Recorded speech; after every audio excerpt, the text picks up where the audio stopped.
Ethical, authentic, sports, entertainment, something for the old, something for the new, something for everybody in between. We leave nothing untouched. We are Spoon 107.5 FM.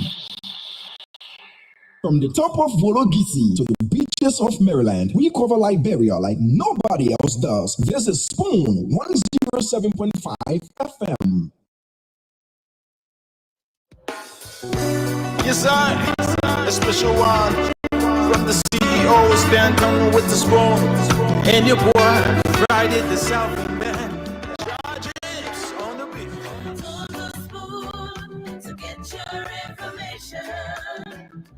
To the spoon to be part of our discussion.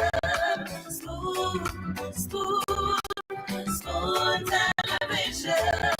Spoon, spoon, spoon radio station.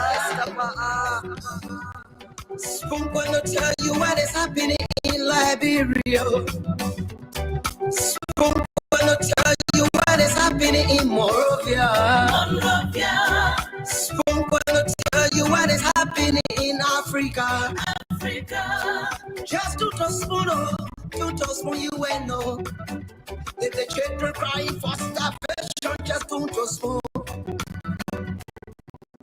You want to get a news update, my brother, to spoon. You want to know what is happening, Moravia, to spoon. Politicians want to make their decision, just to spoon. You want to know what's happening in the ministry, to spoon. Yeah, to spoon. Yeah, to spoon. You from Funjama, Maryland, to spoon. To spoon. If you eat kepa, gradually, my brother, to spoon. You got a spoon TV, you got a spoon radio, to spoon. To spoon. You want to get a news update, to spoon. What? Yeah, Rastafari. Kilibamba, kilibamba, kilibamba, kilibamba, kilibamba, kilibamba. What I want? Yes, you back today. Spoon TV. Yes, you back today. Spoon TV. Spoon.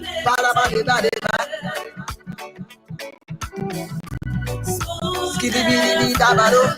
Spoon TV. Spoon entertainment. Stanton with the spoon. And your boy, Friday the South Man. Charges on the beat. To the spoon to get your information.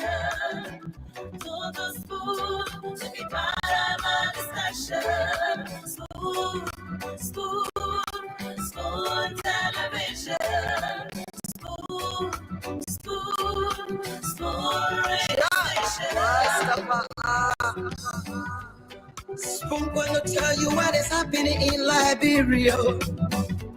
Spoon gonna tell you what is happening in Monrovia. Spoon gonna tell you what is happening in Africa. Just to spoon you and know. If the children crying for starvation, just to spoon. You want to get a news update, my brother, to spoon. You want to know what is happening in Moravia, to spoon. Politicians want to make their decision, just to spoon. You want to know what's happening in the ministry, to spoon. To spoon. And of course, you tune into Spoon 107.5 FM, and also some of you listening to us via Fabric 101.1 FM, Super 95.5 FM, and of course live on Spoon TV, on Facebook, Super TV, also on Facebook as well as Fabric TV. We're live on YouTube, and our handle is Spoon Talk. April 26th to each and every one of you. pre-independence day, there seems to be some kind of susu that is happening in the country, and apparently the susu they play reach and people crying and posting on Facebook. Remember, there was a day called 4th of July. Yeah, and the thing about it is the 4th comes before the 26th. So the susu is those who didn't send rack up, they didn't send one dress, they didn't send one piece of smoked fish, one piece of dry fish, nothing. They didn't appreciate their relatives and families abroad. And now they're calling for 26. Phone it off. People get an answering machine. You have to learn how to appreciate others as well. Not because somebody in America or Europe or Australia or somewhere, they don't need something from you. Even if that one piece of dry bone, it shouldn't always be, oh, my 26 on you, my Christmas on you, my day one on you, my that one on you. But to just send one piece of dry bone or even one lay straight dress, you ain't able to do it. Then 26 coming, at time you calling. Then the person bounce you down and get you ragging out and you fat. And he says, someone, oh, when I eat too. That's your kinds of pose. Oh, when I eat too, people get wear clothes.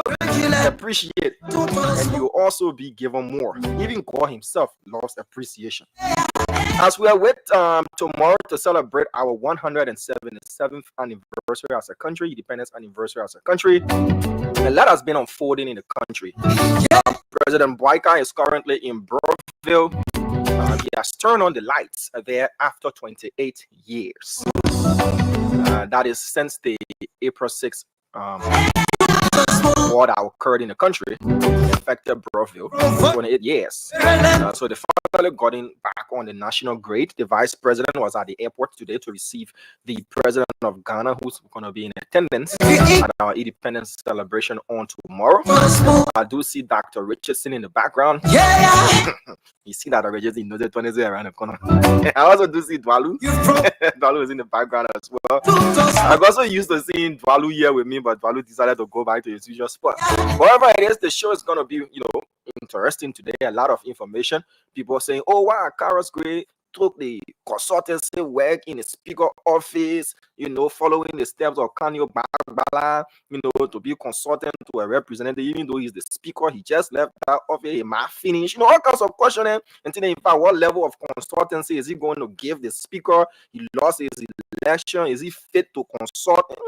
Or the speaker trying to build his circle around himself and divide the CDC into two, and start taking the generous away from the poor. He said that we are.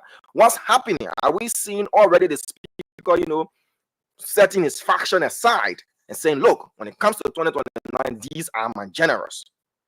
Early signs. But we'll talk about that later on. But you'll lead a Brabby too. Like legal hustle. I thought I just say, let me bring on because I love the hair. How are you, man? A legal hustle. I'm good. I'm doing my legal hustle here today.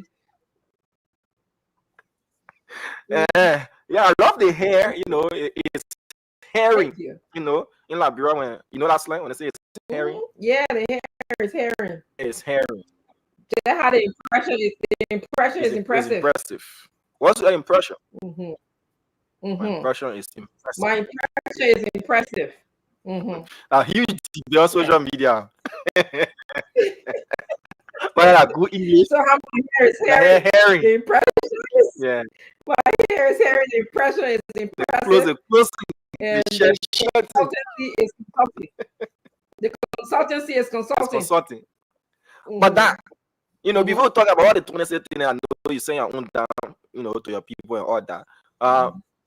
Is it a good move?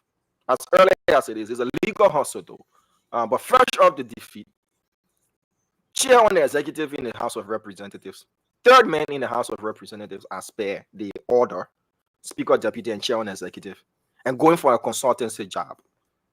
What's your take on that? 4 words. 2029. 2029. I don't understand what 2029. Just like what you were saying. Babu with the Vakula. That's what we are beginning to see. Okay, let me bring on Mr. Dalu because he really wants to talk in this matter. Yes, but before Dalu, hello, how you doing today? You okay? I'm doing great. happy pre-26 day. I just because I'm not here with you guys for long. I got to teach tonight, so I just came in to get you guys started, and I'm going to go. But I wanted to make a few important comments. One is happy pre-26 day to everyone. I'll be talking to you tomorrow.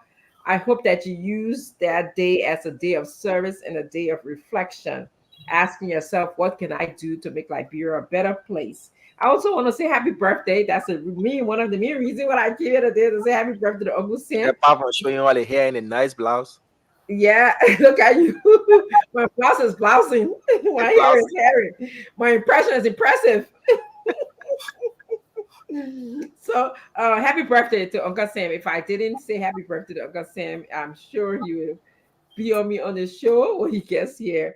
And lastly, I just wanted to just make a comment, that I'm going to begin to say, and maybe we'll say this regularly, that the views expressed here by the panelists are not representative of the network. I just wanted to say that. So having said that, guys, let me get my Moodle. We have a system that we use here at time. It's called the Moodle system, where I can get to have virtual classes with my students.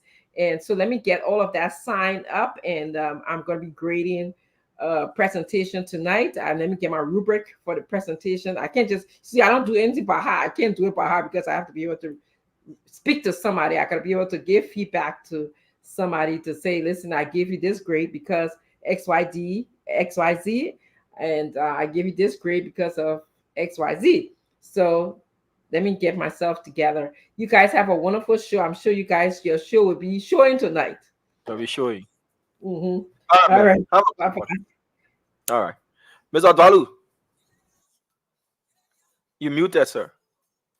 Come on. It's been a while. Where you been, my man? Yeah, I've been around. You pressing the city? Yeah, I've been around. You been around? Everybody, man. Look, like you mentioned Akara's grade. Let me tell this to you. Let me frank now. With the exception of going to some kind of play what they call school, and Akara will teach you because you believe you know something. What skill does Akara's grade have for him to get in and make a living in the private sector? He has no skill. So going back to be licking the speaker's feet, this is the only job he can do. This is the only job he knows how to do. This boy tasted so much money, he would feel bad in that job. But let me prediction here. Akara's grade will not spend more than 1 year in that position. Because he would not like the way he got treated. He would get treated. The way he treated other people. Because in Liberia, we take people, put it on this pedestal, and then time come, when they lose that, they don't know where else to turn. What kind of skill Akara's grade get that you're going to go sell anywhere? My man, go back to selling your cornbread. Now, I'm not too happy about the 26. I have a speech today for that 26, but let's recognize some people here. If you don't have further things to say, and just take some time. I'll probably take 10 minutes today, so maybe before the guys get here, and we're going to talk briefly about it. But let me recognize some people. Yes, sir. Go ahead. You got something to say. I see Dua Maya, Yamo. How you doing? Vintage Liberia. How you doing, Vintage? Be joking. Anita Balu, how you doing, Anita? Michael Bakala, how you doing, my brother? C. Richard Roberts, as you say, do Aminata Diallo, Daniel Sando, Daniel Tente, how you doing, Mr. Tente? Wilfred D. Dubber, hello there, Wilfred. I see Dolo, Ishmael Amara, Mr. Amara, how you doing? I see E.O. White, my brother, E.O. White House, everything with you, wherever you are. Over here, I see Saturday Yalato. On Simeon, hey, what's going on? The rescue grandchild, Simeon, my brother. It was a great conversation last night. Let's keep pushing. We will sit down and talk. Liberia has to be risen, and I believe you have a very important role to play in making sure your country grows up. Let me lower this thing over here. I see Mary Lincoln. Hey, Mary, what's going on, Mama? Alfonso Aku, Preston Walker, Mr. Walker. Welcome to the show, Patrick Spencer Bima. Mr. Bima, Mommy L. George, Gus Kwama, my own brother. What's going on, man? Judgy, how's everything? I see Alfonso Davis, Mr. Davis. Is it a regular Alfonso Davis? Out of Canada? I don't think it's I, Alfonso Davis. But what's going on, Yankwe, Melanie, SBB, my own brother. What's going on, Elizabeth Matu Todman, Malan Todman, and White? I'm sorry. Malan White, welcome to the show. I see Miata Dennis. I see Samson Belcher. I see Richard Roberts, Eddie Moses, Kwese, Mr. Kwese, Ambrose Cooper, Cyrus Bull, Solomon Timbe. Everybody, man, just share the show. Come, let's talk about Liberia. A lot to be spoken about today. The 26th of July. I don't know what it means to you, but I know what it means to me today. And we will talk about it very briefly. Daman. Yes, Mr. Dwalu. I also want to say hi to Mate Sadat, John Colley, Solomon Tabla is Bapolu County correspondent, very hardworking correspondent of ours, like each and every of our correspondents in the various countries, counties, I should say. I see Benjamin Karanda is also here. I see Kumba Joanna Sa. I see Marjorie Duncan Fole. Hope you're doing great. Momo Joma Kuyo is doing great as well. Mary G. Wea is watching us. Sylvester Fumba, Dwayne Myers, Yenamo, and J. Cyrus Reeves is also following. Theresa Lee, James Saki, Marcia Senley is also watching, as well as Emeka Izenwugo. So tomorrow, the Spoon Network is going to bring you full coverage of the Independence celebration from the barracks there opposite Rally Town. I've forgotten the name of the barracks so quick. Mr. Dollar, what's the name of the barracks there? BTC. Oh, BTC, yeah, barracks, yeah. BTC. Yeah. I was mistaken now for EBK. So we'll bring you the live coverage, and then for the pavilion, we'll bring you all of what will be happening tomorrow, including citizens' reactions from across the country as well. Mr. Dwalu asked the question, what does the 26th of July mean to you? It means a lot to others. Others will say there's no reason to celebrate, but for others, it's time to spend with their family members, get together, have fun, celebrate life and whatever it is that they're happy about. Mr. Dwalu, is back to you. Thank you so much. My people. Mr. Jackson's birthday? Yeah, Uncle Sam. Before I get I just see the invitation and say, inviting both friends. I saw the cow, they're slaughtering the cow, animal cruelty. Even though I just am eating steak, that how it work. Animal cruelty, Uncle Sam, but it's a big deal, man. Everybody, all joke aside, what Uncle Sam went through the past few years to still be living, got his health, walking around. It's a massive celebration. We wish you more good health, Mr. Jackson. We ask that you stick around for some time. Hopefully we can learn something from you. And let's continue to talk about Liberia. But above all, man, let God bless you. More power, more years out into your life. And continue to live happily. Good question, Mr. Dwalu. You think if Stephen Johnson and Mo Ali were to attend Uncle Jackson's birthday, you think he would serve them food and drink? Yeah, he would serve them food. But Stevie, me, I love Steve, so I don't know. Even more, I don't think they make a problem with them, but more again, so good, papi. But it's what it is, man. It's all in good for. Look, now see, let me tell you something. Something is happening to our society where right now, a Diamond criticized me. I'm not thinking about going K Diamond because I'm feeling bad. We would just laugh about it. We walk around and say, "I'm Dwalu, man. Do you know? If you tell you something, wow, it's so good. When I get in, I want to see me. Dwalu, man, let me buy you beer. Let me buy you this. Let me buy you that." It's all in good fun. I mean, I will not go eat fish here to the hot now. You know what I mean? I will not. But at the end of the day, it's in good fun.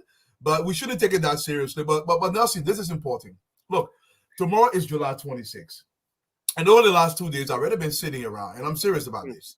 And thinking about the July 26th, what does it mean to you?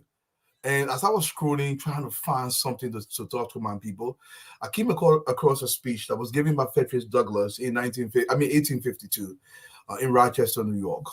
And I want to read an excerpt from that speech before I even come back and say this to you guys. And I want you guys to listen. It's a decent speech, and I want you to go ahead. The title of the speech is called "What to a Slave is the 4th of July." I want to put a little slant on this. What to the Liberian is the 26th of July? And a portion of that, he said, what to the American slave is the 4th of July? Our answer, a day that reveals to him more than any other days in the year, the gross injustice and cruelty to which he's a constant victim. Think about our country as I'm reading this. I will not enlarge further on your national inconsistencies. The existence of slavery, in this case, the existence of subjugation of people in their own country. In the country brands your republicanism a sham, your humanity a base pretense, and your Christianity a lie. It destroys your moral power abroad. It corrupts your politicians at home. It saps the foundation of religion. It makes your name a hissing and a byword to mocking earth. It is the antagonistic force in your government. The only thing that seriously disturbs and endangers your union, it fetters your progress. It is the enemy of improvement. The daily foes of education. It fosters pride. It breeds insolence. It promotes vice. It shelters crime. It is a curse to the earth that supports it. And yet you cling to it as if you cling to corruption, by the way. I'm substituting slavery for corruption. You cling to corruption as if it were the sheet anchor of all your hopes. Oh, be warned. Be warned. A horrible reptile coil up in your nation's bosom. Liberians are angry. Liberians curling up in the bosom of Liberia without any hope. The venomous creature is nursing at the tender beast of your youthful republic. In this case, we are all republic. For the love of God, tear away this corrupt attitude in our country and fling from your hideous monster and let the weight of 5,000 or 5 million crush and destroy this curse that is corruption in our country. And I want to say this to you. What is July 26 to you? What is July 26? Does that mean anything to you? Should it mean anything to anybody? What are we celebrating? Look around the country. Let's get real. What are we celebrating in Liberia? Are we celebrating anything that is worth celebrating? What is there to celebrate? When there is feces flowing in the streets of Monrovia, what is there to celebrate? When a young man or a young woman can graduate from the state-run university, and for the next 10 years, he does not have a single place to go and get a job, what are you celebrating? What are you celebrating? When men who ordinarily would become yah boys, steal millions from the state coffer, and they walk around with total impunity. What the hell are you celebrating? What is there to celebrate? 177 years, what are you celebrating? Celebrating what? The entire country is sickened by your misrule. Look at the republic. Look at our wives. Look at our husbands. Look at the entire country, and yet and still you're going to tell me about 26th of July. What is there to celebrate? What is 26th of July to the typical Liberian? What does that mean to them? Can they find any solace in their country? Or can they aspire to something in Liberia without first going to government and loot the state coffers? Can they? What is there to celebrate, quite frankly? What is the 26th of July to the slaves that are in Liberia right now as we speak? Our people live like peasants in their own country, and yet and still we celebrate something. What is there to hope for? Frederick Douglass is right. He's absolutely right. I know in 1852 in Rochester, he was talking about slavery, but I can liken that to Liberia today because it's as though our people are living in extreme poverty that is almost synonymous with a form of slavery. In their own country, they have no hope, no solace, nothing of any kind. The central bank has released a report. See what is in that report. People just literally, money just upped and walked out of the central bank in a tune of over 178 million United States dollars. What is there to celebrate? What is there to celebrate when Sesto High School has no decent roof? What are we celebrating? When the young boys and young girls in rural Liberia do not have a place to sit in classroom, they're sitting on the floors. What is there to celebrate? When presidents of our country have a convoy that is almost 50 cars deep, what are we celebrating? Quite frankly, I don't know what we're celebrating. This is a country of disgrace, a country that shames me every single day. We are stuck in this place, in this wilderness. You know, people say the Israelis spent 40 years in the wilderness. Israel, not this current Israel, but I'm talking about biblical Israel. We got you, B-Buddy, almost about 134 years. We've been stuck in this wilderness of shame and disgrace. Everybody who comes to power, they just come for their own lot. Everybody want to wear a $10,000 suit. He cannot fight for himself in the private sector and buy himself that suit. The only time he is fortunate to get that suit is when he or she comes to government. What is there to celebrate? How about we celebrate the increase in graduation rate amongst the females in the country? How about we celebrate that? Can we fight to celebrate that?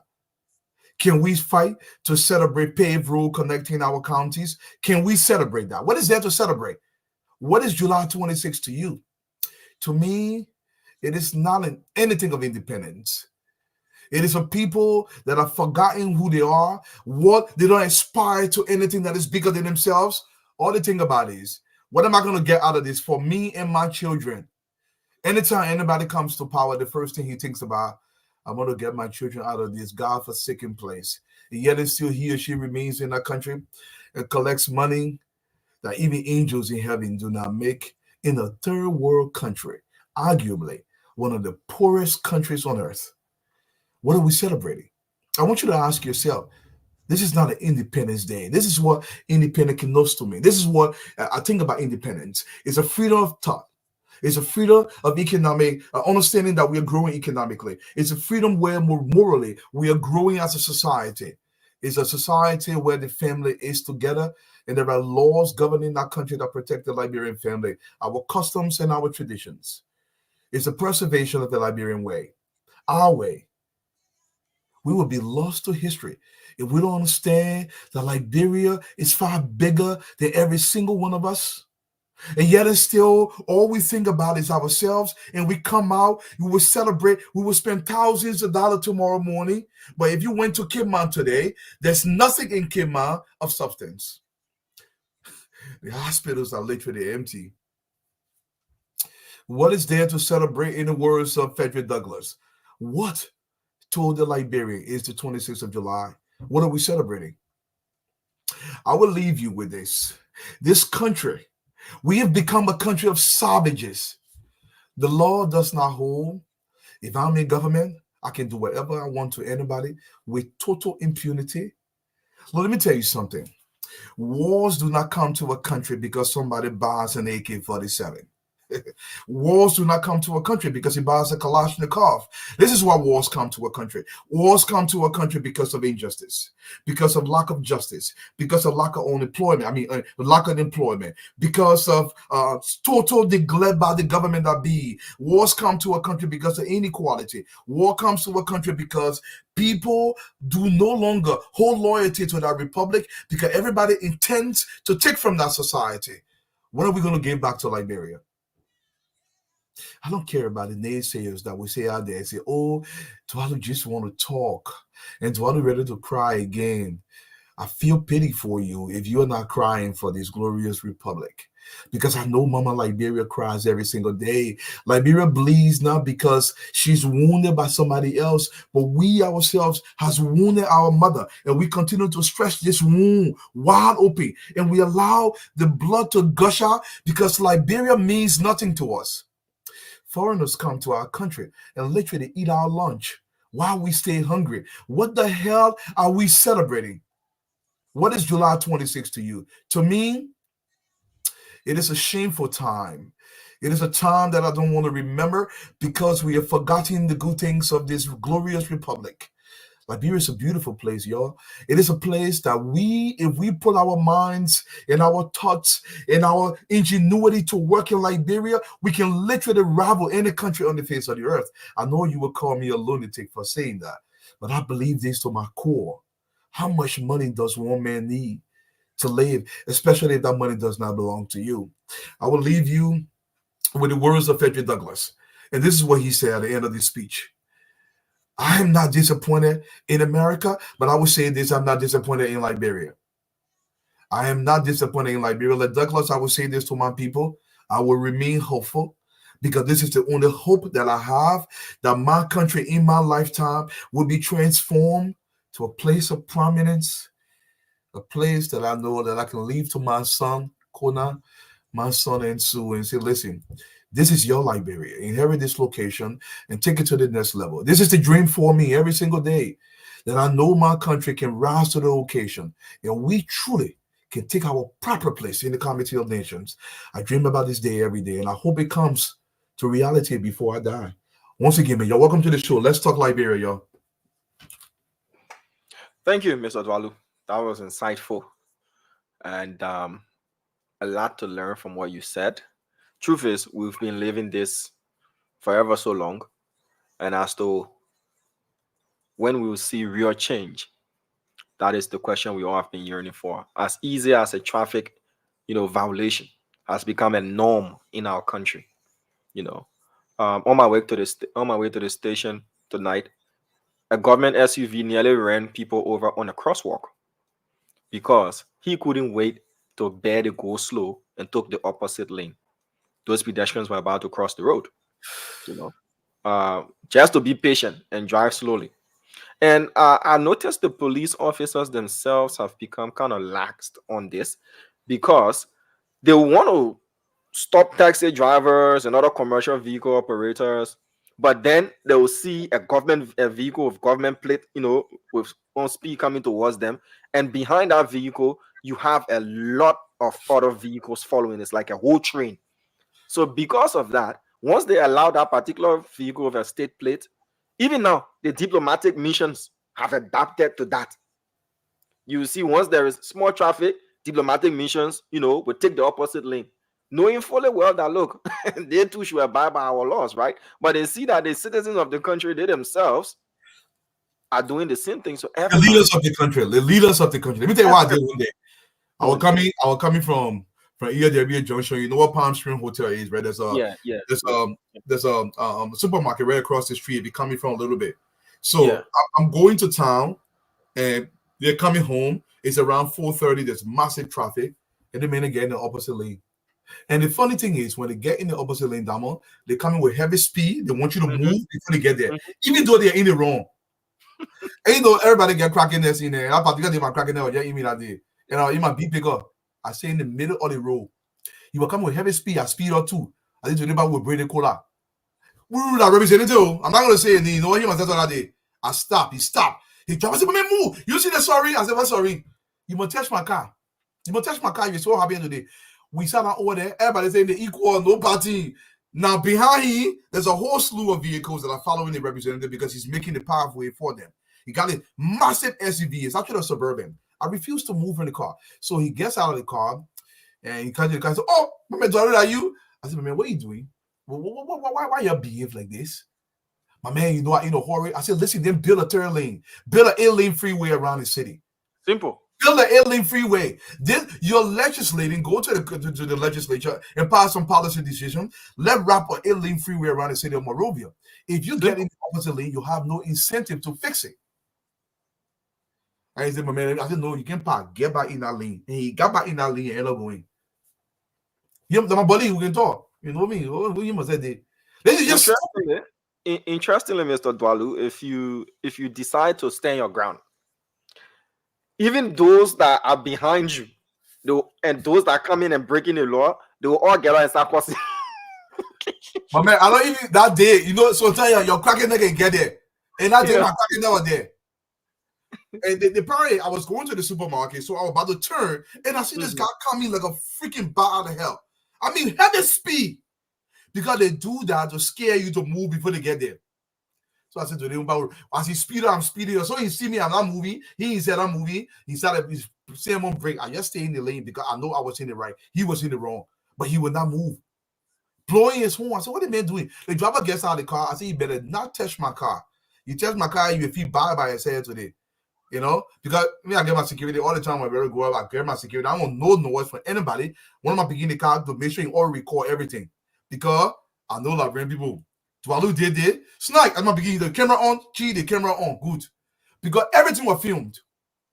As you were coming, the beginning were filming from the beginning. So you can say some video Leo. Because what we continue to do, look, only few people are entitled to be giving way for in the country.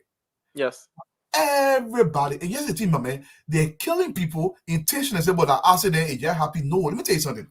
If an accident happened and that accident was brought upon by you breaking the law, it's not an accident. It's a deliberate act. It's a form of negligence. And this is a crime punishable by jail time and serious time in jail. If you get in the opposite lane and you hear somebody that's not an accident, it was almost to understand that if to say you calculated that. But we will not learn. We will not learn. The country we wouldn't. get fixed. No, we wouldn't. And you rather put it, Mr. Dwalu, if we want to solve the problem, then let's solve the problem holistically, and in a very sustainable way. If you look at the Tottenham Boulevard now, and you look at the number of vehicles we have in the country, Yeah. there's a need for an expansion. Those But the representatives and the senators, the legislators, have given themselves a privilege, to use the opposite lane under the guise that a representative and a senator, a legislator cannot be impeded on his or her way to session and from session. So based on that, they've given themselves that privilege. The judges too, and now because of that, the ordinary citizens themselves are doing the same thing. Everybody's doing the same thing.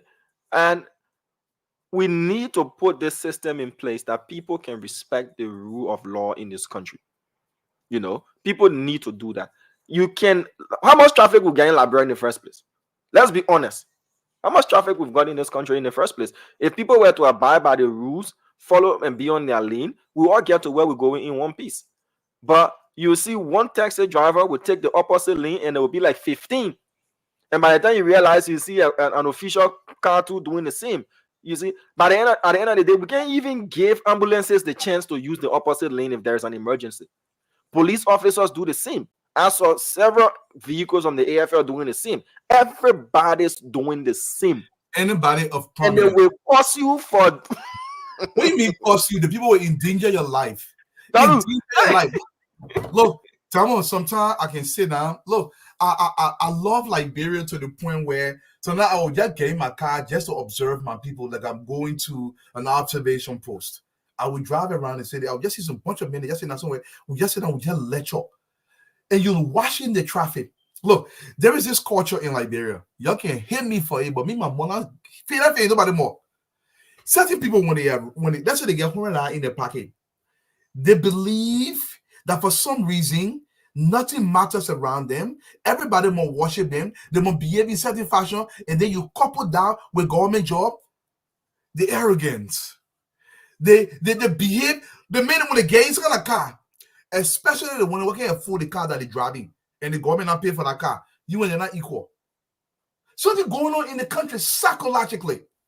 It takes stringent law and order enforcement to do that. Look, I want for them to take minister from car in the traffic, nodding down on the quota where they can do it in America. Put him on there, take the foot behind the back and tie the hand with it and use them, get a turtle and put in the back of the police car. Representative, senator, and minister. That one of my dream there. That one of my dream there. But have you noticed the new trend as well? That EWA, that Coca-Cola factory to EWA Junction road that has been opened. You notice that from the Dupo Road stretch, coming from the Pinsville Joe Bar area, there's a reason they decided to put the U-turn area further. Mm-hmm. But you notice that vehicles coming from that side will use the opposite lane because it's shorter.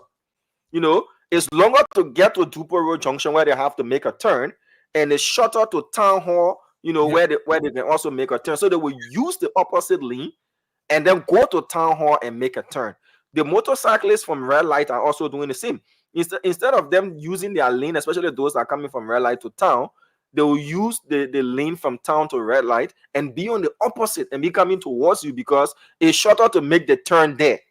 And these are some of the things that people need, our law enforcement really need to enforce, because now it's becoming a trend gradually. It's becoming a trend. If we cannot abide by these rules, then why do we want modern roads? I don't understand it, but Damo, some of the summation from the audit, I just want to summarize it before the guys come here today. Let me just give a little summation, some important points to discuss tonight. Okay, $1 million to CSR. They got to explain it. There is no accountability. $178 million plus 1.9 billion Liberian dollar cash over the counter from the Central Bank of the Republic of Liberia. Documents for $4.6 million transaction, and the Central Bank financial system not giving to auditor. That's $4.6 million in terms of transaction. $800,000 payment to third parties in legal and communication department. $381 million salary loan to government of Liberia. This is the kind of money that we're talking about. Look, somebody just said Eduardo will not pass by that day. I agree. You can see we passed by that day. But does Liberia reflect that we have passed by the days? Let me tell you something. Human beings understand one thing. This is not Dualu saying it. This has been proven for 10,000 years. Consequence. Look, do you know when you're representing a country to America? And like plenty of representatives in that country, if I was saying right now, and I get 2 senators and 3 representatives, they want to sort of rain my kitchen. You remind me of President we are. You talking No, about you get in the car with them. I mean, I want to drive the country here too straight. This is the mindset because they understand one thing. If you break the law, look, in America, nobody reminds you that this is a country of law. You will never hear that word from anybody more. But in Liberia, say the country of law, that country of men. Any society that you go to, when you got to say that, that's a lawless society. Nobody can remind you in America about country of law. They really can be scared. The senators don't want to be making people in Liberia when they can be they can follow the rule. There is a reason for that. Because they attach punitive and compensatory consequence to a man's action. It is almost always immediate. They don't wait for you to 20 years, you be talking. Let me tell you something. Liberia will not change until we vigorously, uncompromisingly, without any compulsion, without any hesitation of any kind, without fear or favor, enforce the law. If you leave my womb, I want the Chief Justice of the Republic of Liberia, while she's on the bench, if she breaks the law and it can be substantiated, she will be arrested from on the bench and taken to court. Look, you have to send a powerful message. A powerful message.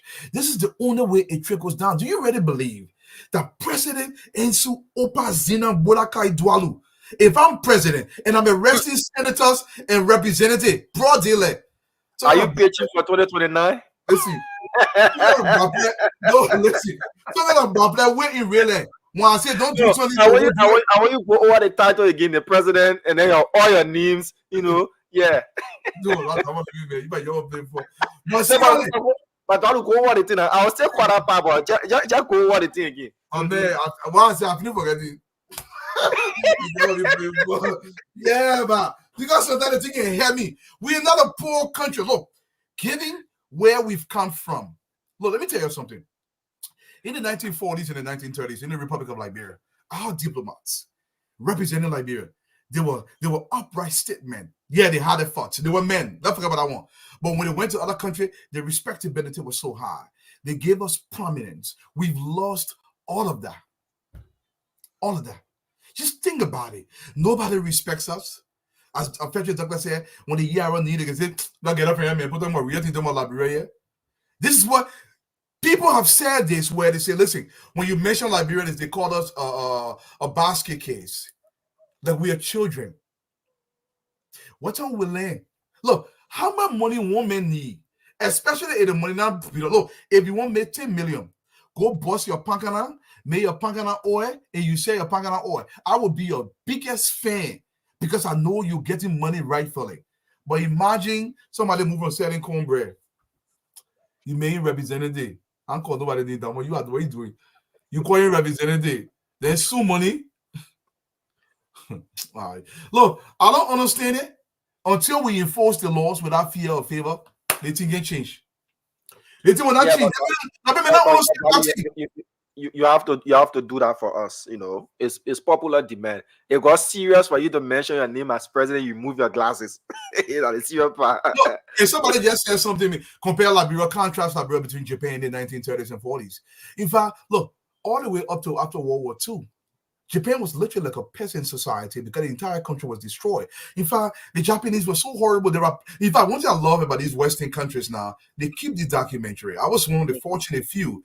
You go to some of these shrines in Japan, and I love just going to some of these darker places where these people were. You see how those people were living, and meticulously, they decided to remove themselves from this extreme poverty. These are calculations. I know a lot about this subject because I actually wrote my master's thesis on the thing many, many years ago about quality control in Japan, how Japan took their peasant society and removed it and up their standard of living all the way to become literally the second greatest economy on the earth, on earth. And right now they're third because they got outrun by the Chinese. But the Japan is still a very, very, very rich country. But everything was done meticulously. Small. They built the private sector. In fact, everything is written down. And an earthquake-prone country as well. I mean, if you're in Japan, almost every day you can hear the ground shaking. There's almost like a daily earthquake in Japan. Because nobody care unless it's big, but because you hear it so many times, you get it. Nobody care about it. But that's an everyday thing. Account for the people's money. Go see how the country developed. Go to Vietnam today after the war. Go to Thailand. The roadmap is already out there for Liberia. We don't have to reinvent the wheel. We just have to read more and understand what they've done, and we can tailor that to the Liberian And experience. localize it, yes. And localize it. Yeah. But we don't want to do it. We just want to say we go with bear. But like a country, you bear, you can't eat it. You bear for salary. We're taking loan. Think about it. Think about it. You take loan for salary. When you talk it, they say, "Oh, we're not in the olden day." And most of the men will be talking that kind of thing. They're not in Liberia. Look, you take a young man like Nelson Colette. I'm not going to use it that much. Nelson Colette. That young man spent 10, 12, 15 hours in the studio. I am not kidding. I was in Liberia for 3 months. The man on 24/7. If I told you how much Nelson made, you said, "I would start joking." How is he supposed to up his intellect? Look, the reason why you make a little bit of money, you get time to read because you have to expand your mind. But when you're making small buffer, you're still looking for food. There's no time to read, so your mind is not growing. Like the So Maslow theory of needs.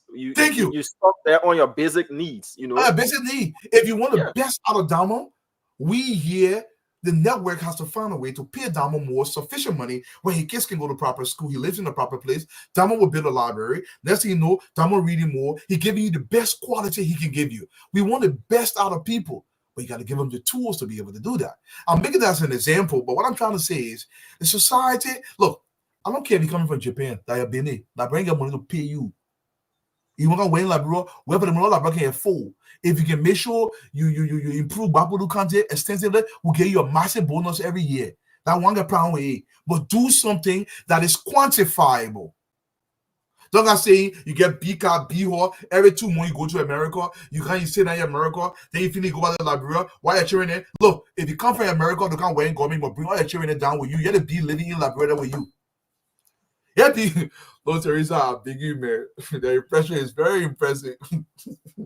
Is it that we too, as a people, we're not prepared? We push those who oppress us to oppress us more. No, that theory is not true. Let me tell you why it's not true, Damo. You know, people can always say it is the voters in the country that continue to put these people in power. And for a long time, if you don't think about it intuitively, you agree with it, but it's not true. Let me tell you why it's not true. Look, it's this thing about America. America is a very developed country. And here's the thing. If you go to the poorer part of this country, most of the Republican states, they're literally poorer by comparison. So the state that I live in will be considered technically the most educated state in America, Massachusetts. I look it up. Don't take my word for it, right? Because I got Harvard. Not that we got Harvard, we got all the top universities here, and we're talking about the percentage of people that are college graduate. If you compare it, California, New York, and Massachusetts, these are on the very top, right? If you went to the southern state that are not so educated, they tend to vote against their own interest because they don't know better. It doesn't mean they don't know everything, but they don't know better. You contrast that with a very poor country that is Liberia, right? So there is something called the Stockholm syndrome. When people are subjugated for a very long time, they don't know any better. The very person that comes to them and can gain a small thing, they are more likely to side with that person, not because they are doing it, but they're doing it out of expediency and survival. They're not doing it because they think it's the right thing to do. Look, if I went to run for representative out of any district in Liberia, and we're going on strict vision for the location, and I presented a vision, and the other guy presented a vision. If your vision is better than mine, and he has the capability to implement that vision, vote for that person. But if the other person come and give you yama and give you small bag of red, okay, for instance, in Magibi County, Magiote Ziploc plastic bag. You put rest one side, you put Gary one side, you put a picture on it. Then you may everybody stay in line, getting one bag of Gary and small rest is that titty cover red, titty cover Gary. He give it to you. This you are insulting the people. But most of the people, if you say Magio insulting you, they will say, "My man, get up for you, man. We don't know what food they say. They make your rest, they insulting you." You cannot fight against that logic in a poor environment. The reason why I continue to push for private sector employment. Look, if a typical Liberian making $300 US per month, $300 every 2 weeks, getting 150, you will not, the entire legislature will get some of the best Liberians in it. Because remember, again, to the 50, you can't get in $20, and they'll say you're disrespecting him. This is why I want Liberians to go to work. Because if they can go to work, you can't fool them easily. They will start thinking for themselves. That means we're not saying your daughter, or listen, your daughter not working. Then you call her, she's 22-year-old. Man say your passport in, I say me $50 now. Where you think she getting it from? That's the question. My man, look. Yeah, the minute can't go on, man, but All right. So whilst we are waiting the rest of the panelists to come on, Dr. Richardson already did put in her excuse to attend to academic matters. We'll open the phone lines for a minute, Mr. Dwalu. Yeah. Let that question be answered. You know, what does the 26th of July mean to you? At least for 15 or 10 minutes until when we can get the rest of the panelists to come on board. 0777 771075 0555 101075. We take few calls here, and then we'll take calls on WhatsApp as well. 0777 771075 0555 101075. The question is simple. Tomorrow is the 26th of July. Makes our country 177 years old as an independent republic. Remember, Liberia was not handed independence. We gained our independence. We took our independence. We declared our independence. You know, we weren't handed our independence like, oh, take it. No, we said, you know what? We want it. We're ready for it now. We want to be recognized as a nation. We want to do our own trade. You know, we want to sit on the seat at the League of Nations. And we're here today, 177 years. The question has always been asked whether or not colonization, you know, as it happened to other countries, would have served us better.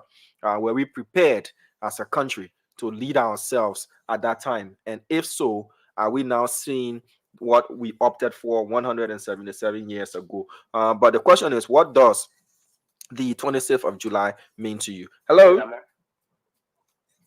Hello? Hello? You live? Let's hear you out quickly. How are you? Fine. My name is Albert Deacon Junior Generation. Go ahead, sir. So, I mean, the Independence Day celebration, it means a whole lot for us as Liberians because it's a day where Liberians, you know, declare independence from the ACS. But looking back, after 177 years, we still struggle with roads. We can't feed ourselves. You know, no electricity. We struggle with electricity. 75 to 80% of people say live below the bill. I mean, it's so frustrating. You know, but the thing is, before Liberia be developed, the people have to change their mindset. Okay. So everything starts from the mind. I mean, everything starts from the mind. As long as we can change our mindset, respect the rule of law, do what it says, be disciplined. All right, sir. We're not settle for less. Well, at this time, I don't think that's going to work. Thank you. Thank you. Let's take this next person. Hello. Hello, Damos Langa. How are you, sir? Let's hear you out, please. Welcome. Yeah, okay. I'm George Ratio, former journalist from Mommy Radio. And you know, I've been fighting hard to get on the show. I'm on the show religiously. Firstly, let me just say happy birthday to Uncle Sam, every statement in his country. He has dedicated his life to a lot of progress in this country. So I want to throw my heart up to him and say happy birthday to you, Uncle Sam. Thank you, then. July 26th celebration since 1847. I mean, it has made no significance at all. No significance. Because you will have people to be orators that will not make any defined contribution. You understand? They have made no contribution at all. Liberia is 177 years old. Can you imagine? Okay. We work ourselves up in this country. All right, Chief, you just have to wrap it up for us quickly so that we can take other calls. Huh? I say you just have to wrap it up for us quickly because we have to take other callers as well. Okay, like people like Walu said. It's not a significant contribution. So we appreciate the fact that the radio is there and informing people. We appreciate all the panelists on the radio. Okay. You understand? This is my very first time calling on this radio station. All right, brother. Follow this radio station a lot. All right, sir. Thank you. I appreciate for you. your contribution. Thank you. Let's take this next person. Hello. Yeah, how you doing, Dama? Fine, sir. Let's hear you. What does the 26th of July mean to you? Well, this is Seneca. I'm calling from the Oro Bell. It's specifically, I need your assistance to get Uncle Sam's telephone number. Besides that, Liberia since birth, we are not making progress. And I do not know why, because we have leaders that are not sincere to the people that they serve. And so that is the only reason we need people who are sincere, ready to serve. Okay, sir. This country, the old age, if you compare with the kind of development have, Liberia should be far ahead. Also, the Ghana, Rwanda, many of progress that people are making around us. We the old age without anything. All right, sir. What do we want? All right, sir. Thank you. Thank you. Okay, so we have to take one person. But Fadiga, what's up? How are you doing, sir? I'm doing good. I'm doing good. Are we postponing the 26th? I don't know. You are around the corridors of government, so you could better inform us. But I got news for you, though. Remember when the CEO joked you? You know when the CEO joked you that you owe 18,000 to Bella Casa and you driving BMW? No, I don't want to add that part there because I saw you in the BMW, though. You see, state on that infect you with it, change put it. All of you not put your money, change put it. You know, a lady walked to the station today to contribute to your debt. Oh! I got a video. But I wouldn't even see you to come home. She walked on the station. She said, look, Fadi can be owing and they want kicking all of the place that he's staying. So I have brought my little to contribute. I got a video. She left on my ear. You know, we got it all noted and everything. Don't give it the Stanton. Give it to you. That was really nice. Let me tell you one fun too. I got a call from one of our listeners. He's half Liberian, half Nigerian. I think I'm Nigerian. He called me and said, Fadiga, I've been following you for a long time. This thing can not happen to you. I'm fixing this house right now. The guy said you everywhere. Yeah, I'm like, oh, it was so well. At least what we do here, people appreciate it. Yeah. That was so yeah. Somebody asked questions, say, dwelling with the private sector cannot be done in Liberia. We have to ask for foreigners. That's not true. We've actually presented a plan to the administration. If they're serious, we can birth a private sector in that country. And my brother, that was Stephen Kelly. We said the private sector. Stephen, we can build a private sector in that country. Trust me, it can be done. Okay. Nobody say you have all the solution, but we have to start from somewhere. And somebody said, Mebon A. Kwakpe, I believe out of Bon County. You wanted to know whether I gave Senator Prince Moi the wheelbarrow factory plan. Yes, I did. I did give it to him. And I did that plan in a week. It was given to him. If he still wants to go and want to go ahead, I'm ready like yesterday. We have to put these men to work. There's no excuse why Liberians are unemployed. Manpower wasting by the country not developed. To me, that one that made sense. You understand me? It's a hammer. Bring to the middle hammer, put it ahead from public busing right while we put facing our road in. That's something. Go ahead, Damo. Yeah, I'll just turn over to you, Fadiga, as I'm trying to get a video of the donation today. Fadiga, you know, she was really. I just bumped into her when I arrived at the station earlier this morning, and she's sitting quiet there. The CEO said, "Well, you need to talk to this lady." She's talking about something. She said, "No." She's listening. She said, "Fadiga, I'll try and do that." She said, "Fadiga, I gotta find her, lady." She said they wouldn't kick you out of that hotel. No. I mean, listening. No, but it's all good. It's all good, man. I'll be fine. I'm okay. So while you're doing that, let me read some stuff here. The The National Security Agency of the Republic of Liberia, these guys will soon be here. They got 240 million Liberian dollars and 121 million US dollars, according to the audit report that was just released. The Ministry of State got $21 million. These are money that they have to fully account for. The documentation are coming out there. The Financial Intelligence Unit, 1,119,000 Liberian dollar, and they got about 2.8 million US dollar. Money must be accounted for. Office of the Speaker, 42 million Liberian dollars and a little over 2.6 million United States dollars. Over Executive Protective Services, 458 million Liberian dollar, 23.2 million US dollars. And finally, the Public Account Committee got 101 million Liberian dollars and 6.9, almost 7 million Liberian dollar. And finally, the total that must be accounted for is $178 million. These are monies that were paid over the counter. Over the counter. These guys have to kind of explain exactly what that means. Over-the-counter currency transaction in excess of regulated threshold for the period 2018 to 2023. So the money, that 178 million US dollar, all the government money, when the government said they must spend, I don't want that yet. At the point on top of nobody telling them to spend it, they just spend it by themselves. So those are the things they have to account for. We'll discuss that in detail today. Colonel Gray, welcome to the show, sir. Thank you, Dualo. Thank you, Mr. Slanger. Diamond, are you the son of Edward? Yes, I am. Okay, my good friend. Small country. So, Dualo, 26, Independence Day, what does it mean? As I heard you talking, making some good points when it comes to why people should celebrate. I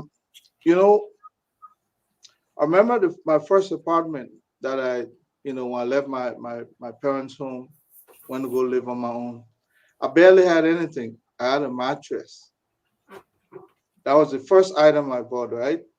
But the fact that I have my own key to enter my room and lock the door behind me, that's all I needed. You understand, at some point, there's nothing like your own country. When we left Liberia during the war, we went across, man, we saw quite a bit. People were disrespecting us. The moment they said the guns were silent, people started coming back. Whether they're sleeping on the cold floor or not, we have our own country. Yeah. That's what to celebrate for. Yeah. But whether or not the country is properly managed, I don't know whether I can brag. Look, we have a country where people fight to get to the legislature, to self-enrich, to secure their safety. They call it safety net. People take money that's supposed to be going to Tottenham High, other institutions, St. John, G.W. Gibson, and so on and so forth. They take it and build school for themselves. So all the money that's supposed to go to those private institutions, it go to their own institution. I mean, their own private university. And then when 26 come in, they take small bag, rice in a plastic bag and give it to people. Rob the people. We have a former representative today who saw it fit to go marry in Paris. Today he's going to go, he's going to go work under someone. These people lift their progress. When you're growing, you don't grow according to, you just jump from stage 1 to stage 10. When you get to that stage 10, then you start declining. Yeah. Because you are not prepared for it. This individual that we're talking about, you understand, lived. And this individual have seen money. Are you going to go work in the speaker's office? Thinking what? To say what? 1 year. Only 1 year. Yeah. Take the money for the speaker office, go get married in Paris. Go celebrate your anniversary in Paris. You understand? But these are the kind of mindset we're talking about in our country. we ourselves have not been able to do justice to the very country, let alone the people. So I mean, people can accuse some of us of going to church where coward people are afraid for their lives, are stationed, trying to seek sanctuary. But give me the power and let me treat people who are stealing for our country. You can hate me as much as you want. Gerald Rowling today, I think they got almost an Archangel Gabriel statue monument set by his graveside. But he was not the most loved. Yeah. You know, when you straighten a society, nobody loves you. When you're gone, that's when they see the value. So we're not going to go attack people in churches who are seeking sanctuary. Those very legislature and others who are stealing. You're talking about regulating traffic. I don't know if our current police director has the capacity to look in the eyes of some of those people and arrest them. I could issue such an order. Look, whenever I go to the legislature or the Senate for any confirmation, don't pass me. If you pass me, empower me, you give me the job, that's the end. You've given me the tool. We're not talking. You've given me the tool. If you like, don't pass me. You know, flunk me there. Say, look, this guy looks wicked. We're not going to, empower him to come in. But Liberia is at the 14th century level. You know, Thomas Hobbes. Maybe you read some level of political science. Thomas Hobbes, 14th century. He said we're a state of nature. Yeah. Where nobody respect law. Man for himself, God for all. That's how Liberia looking. If somebody can skip and go on the opposite lane to endanger the life of someone, that person is at a primitive level. To be frank, that's how most of our country look. We're at the primitive level, 14th century. You talk about 100 years? Colonel Gray. That's what Aristotle said. He said, man by nature is a noble being. Absent law and justice, he becomes a beast. This is why they got him to commit any kind of crime. And after a while, look, when a man does something that is illegal, flagrantly, and he gets away with it, and everybody knows he got away, it emboldens him. His action get worse and worse and worse, more egregious to society. Not because it's just him, but because now he believes he can fly. He's above the frail. And that endangers everybody else around him. Hog tie, South Beach, on the ground. 25 years, 30 years in prison with BB Hammond, busting around, put on Lofa Road, who face the road there. You see them in and stop that nonsense. Stanton can't check like We can't check like my man to March 26. We can't do this. Yeah. Can we just consider, look at Fadiga even smiling because he's in the country. He got a lot of people knocking on his door. Fadiga called me today. He said, my man, this country is not easy. Every corner, everywhere Fadiga go. Uncle Sam killed the cow. Uncle Sam went in your house before he came outside, the cow was gone. Everybody, the whole yard park. The whole yard park, everybody. People say, I get my uncle, I get my uncle. Say, well, they all came in now. He brought the announcement to the wrong place. Also. Yeah, he should have done it. No, wait, Dama, find the picture and the video of Uncle Sam cow distribution. Dama, please do. Let's show people something. Get it, but the video of the lady making donation to Fadiga is there too. Yeah, find that too. Yeah, it already there. Then at the end of the day, I just want you guys to understand something. This is what the former president said at the end of the day. Visit ahead of the opening, and you being, it's your wife that is undertaking this initiative. And what is your impression about the entire process? My impression is very impressive. The former president, feel you. My impression is impressive. Fadiga. Fadiga. The man. I would defend President today. Grammatically, he was correct. It's just that it's sounded redundant. That's all. I mean, no, I would defend the president we are today. I defend the president we are today. I would defend the president today. Grammatically, my man, Yoba, you see what? All of your follow level. I'm asking for defender. Let me play it again. Let me put here. Visit ahead of the opening, and you being is your wife that is undertaking this initiative. And what is your impression about the entire process? My impression is very impressive. My impression is very impressive. Very. It's not even small. Listen, Ata, you see how I look at? He over happy. Why he wife there for the country? He just over happy. No, that language is not okay. I don't even think he understood the question. No, So you stop didn't. it. No, But no, so, yeah. I have a question. Now, see these people come to Look at me. Not me saying that. I beg you, y'all don't look at me. Y'all say your own. Why President we are, and let me say that in front.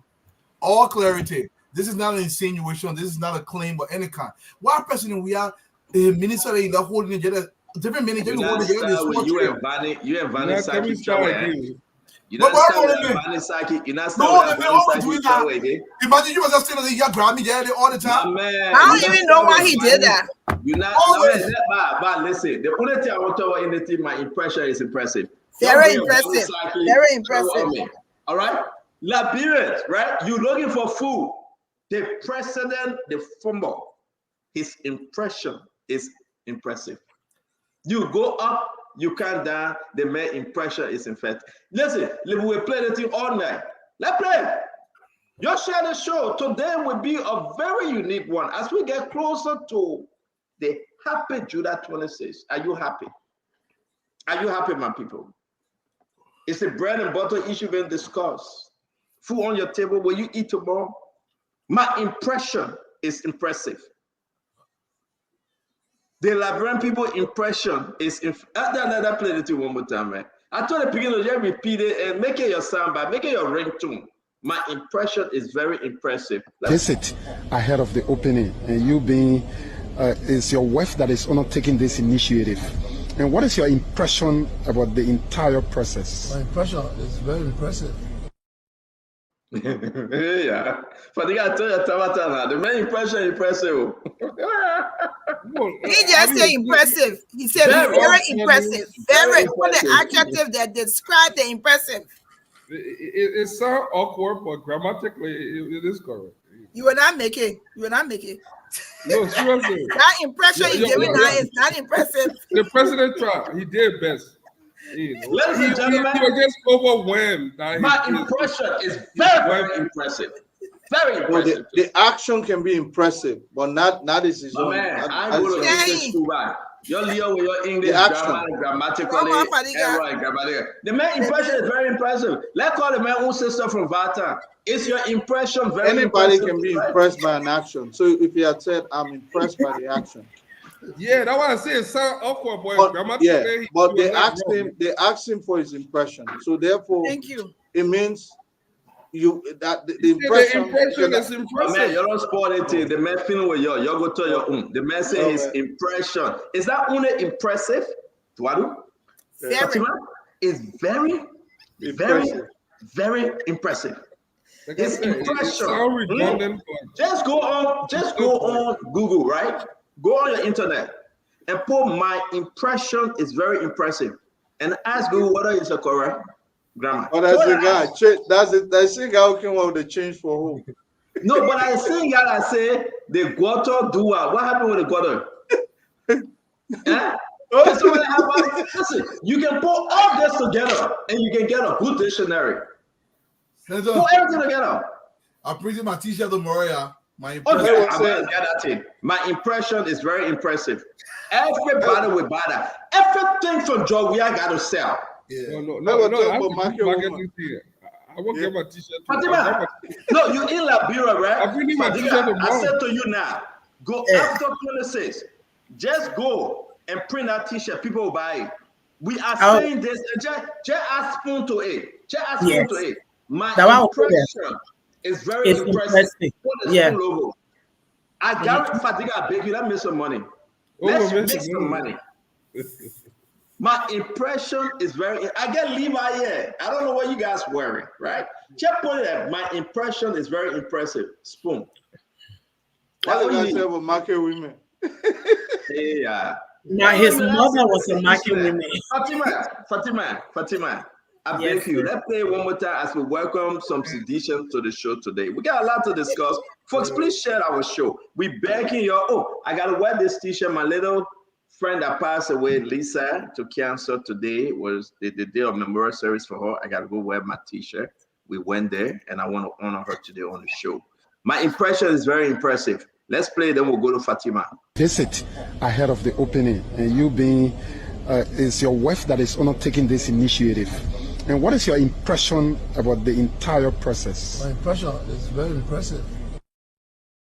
No, you know what? He spoke in context. You're right, for Fadiga.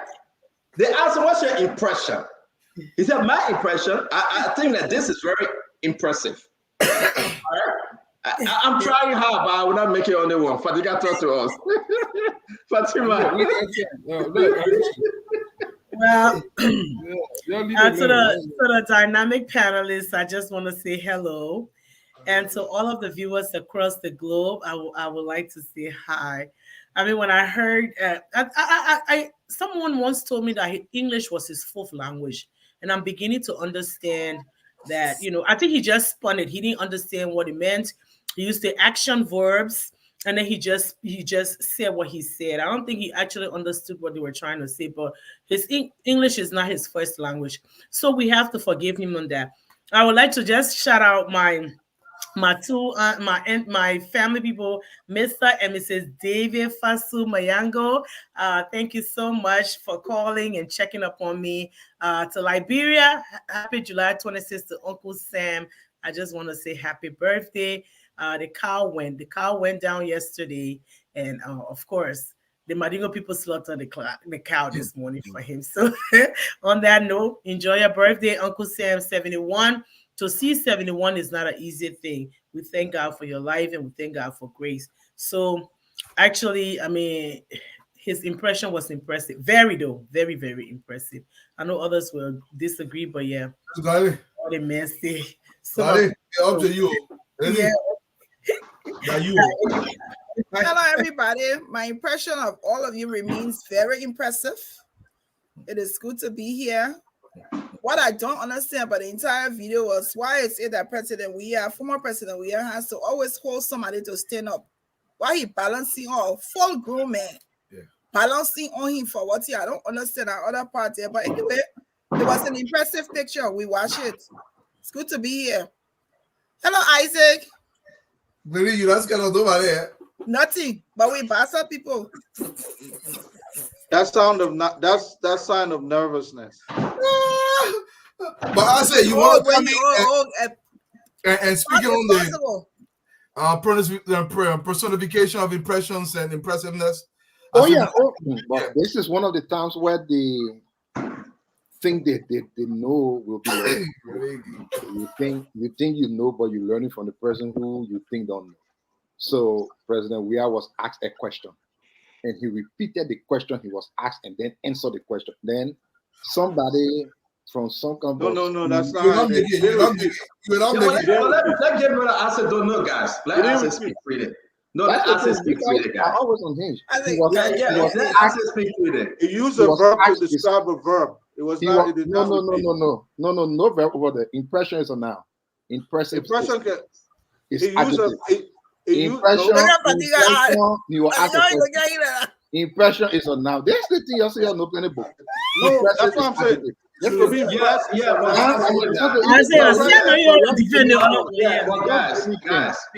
wait now. Let me mute everybody. No, Colonel Gray, don't do that. Let us speak freely. Yes. So again, no more people will beg you. Go back to school. Impression is noun. Impressive is adjective. He was asked a question.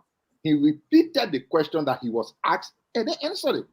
What is your impression? Oh, you mean my impression? Oh, but the thing is impressive. That's why he said he is not repeating the word. What's bro? One thing about school, but I say we talk, guys. I will hold you down. Let us finish. The new person that need to go back to school here, that people like you who don't know verb from adjective from noun. Impression is a noun. Impressive is adjective. He was asked a question. He repeated the question that was asked him, and then he went ahead to answer. But again, These are the normal people. This is where we are as a country. South. Okay. So I said, thank you very much, guys. Let's listen to each other, not to interrupt. All right. We'll go to Eduardo, your 30 second on this impression. I said to you, mutual me. As they didn't answer me, you know, we all of us go out of school. I wonder what school Asa went to. As what school was in, like, bro. Nigga go school. No, sorry. When I get asked the chair, we'll let you finish talking. Then everybody got to talk. It's good fun. Listen, guys, we don't have to defend everything. President Weah, like I said from the beginning, I would defend President Weah and one. I think he meant to say the facility is very impressive, but he didn't say all that. And it's just in good fun. You don't have to defend everything, gentlemen. He made a mistake. We all do. There's nothing wrong with it. Even though his mistakes is always coming when it comes to English, you got to make 20 mistakes. Drainages in gutter, you know, all kind of yama whenever he speaks. You're the president. And number two, I said, do you know why President we always have to hold another man when he's standing to talk, especially when they're on camera? What's going on with that? Is that the okay? So I said, don't answer. We'll come back. Let's hear from everybody. And I beg you guys, listen. Our country is a country of tradition and culture. I disagree with you from my end, but again, English. I believe the president, he was somewhat right. He can turn, you understood what he meant. He was very, very impressed with the work of his wife, what she did at the City of Hope. So we can laugh because it's just a joking thing, right? We all made a mistake with our grandma. So his impression was impressive. And I respect that, and I move. The point of holding somebody when he's speaking, I mean, it's culturally, it's used to him. It's not telling me anything. All right. We love to do our hands gesture. You know, we love to hold people, so it's okay. No problem. But if you stand by President Weah, he will hold you, he lean on you, it's okay. I can do the same thing too. So so I beg you, Glennie. Let's give each other the chance. Are two different things. Okay, I agree. Man, I don't know English. I accept George. We are English. I'm happy with it. It's impressive. Let's go to Fadiga. Fadiga, what say you on this thing? We gotta go to the main story, Fadiga. What say you? Yeah, like I said earlier, grammatically he is correct. It sounds awkward, or redundant, but it's still correct. I think he meant to say that he was impressed with what his wife did, and he was just overwhelmed. But that's not the point. I think I'll leave it at that. That's what I have to say about that. Exactly. And Colonel Gray, you go ahead now. You get on the time talk. You know, in grammar, they tell you an adjective describes. You don't use a noun to describe an adjective. So it flipped the English around. I agree with Isaac. It was a noun. You cannot use a noun to describe an adjective. It's the opposite. You use the adjective to describe a noun. That's not what you did. Thank you, English teacher. Thank you. Let's go to Glennie. Glennie, talk to us. Conor Gray, don't allow anybody to downplay your education. Yeah, you learn correctly in school. What you just said is correct. There's no way we can sugarcoat it. I'm not coming to interpret what President Weah meant. Whatever he said was what he meant, and I'm going to take it literally. My impression was very impressive. The context was wrong. It was very wrong with how he said it, and there's no way to sugarcoat it or cover it. This doesn't have to do with anything, whether you know English, whether you went to Olele Piazza School, whether you went to convent. The context, I don't know if he was listening to the question or if he wasn't listening to the question. The way he said it was said incorrectly. Grammatically, it was wrong. Thank you very much. Thank you, Glennie. You said it was wrong. Other people said it was right. You go for it on English. I'm just saying. But we can't downplay other people. You got no right to say. You got no right to say it was wrong because you said it was wrong. Listen. We're not going to argue. You say it was wrong. You satisfy your own English grammar and say it was wrong. The other person said it was right. The other person said it was right. You take your side. The person take their side. Nobody created English. Nobody made English. Nobody said I'm the father of English. You went to the best Ivy League school. The person went to the Boston Junior High. The person said you're wrong. You said the right would move. Fatima, impression is impressive.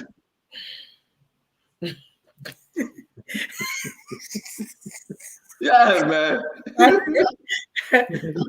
Theo, I'm gonna stick with Conor Gray on this one. Conor Gray, English teacher. I'm gonna. No, it's not about English teacher or not. You know, people would justify all the wrong things. I mean, that's why in the last 6 years. But who told you that it was wrong? Everywhere. You know, Fatima. Yeah. Who told you that it was wrong? I think you will understand that I did phonics in school. I went to you went to Ivy school. No. I went to JJ Roberts United Methodist School and pronunciation and phonics. Is that our portion? Well, it was our portion. I mean, Fatima, the message, my impression. You asked me my impression. It's impressive, very impressive. When Joseph Boakai Chapia, I will be the first to tell you say Papa English or Nara. So you said Joe Even my mother was a market with me. Nobody condemn me. I mean, like nothing. That good English. That good English. That good English. English, yeah. No. Conor Gray, I tell to be English professor.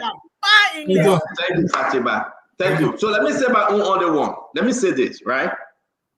None of the team putting bread and butter on our table. The English people that left from Great Britain, the Syrian people that left from America, and the Ivy League people that went to the best Ivy League school, they say, President, we are today is English wrong. Thank you. And the other people that feel that they understood what the president said, they say we don't care, the president, the former president is right. That equal share, no party. I think in my own way, our Liberian people, what they're talking about today is what they're going to eat tomorrow. Not personal, Joe, we are impressive and impression. Senator, you're wrong. We said this thing, my man, let me finish that. Hey, but you always thought there's somebody talking, you're interrupting.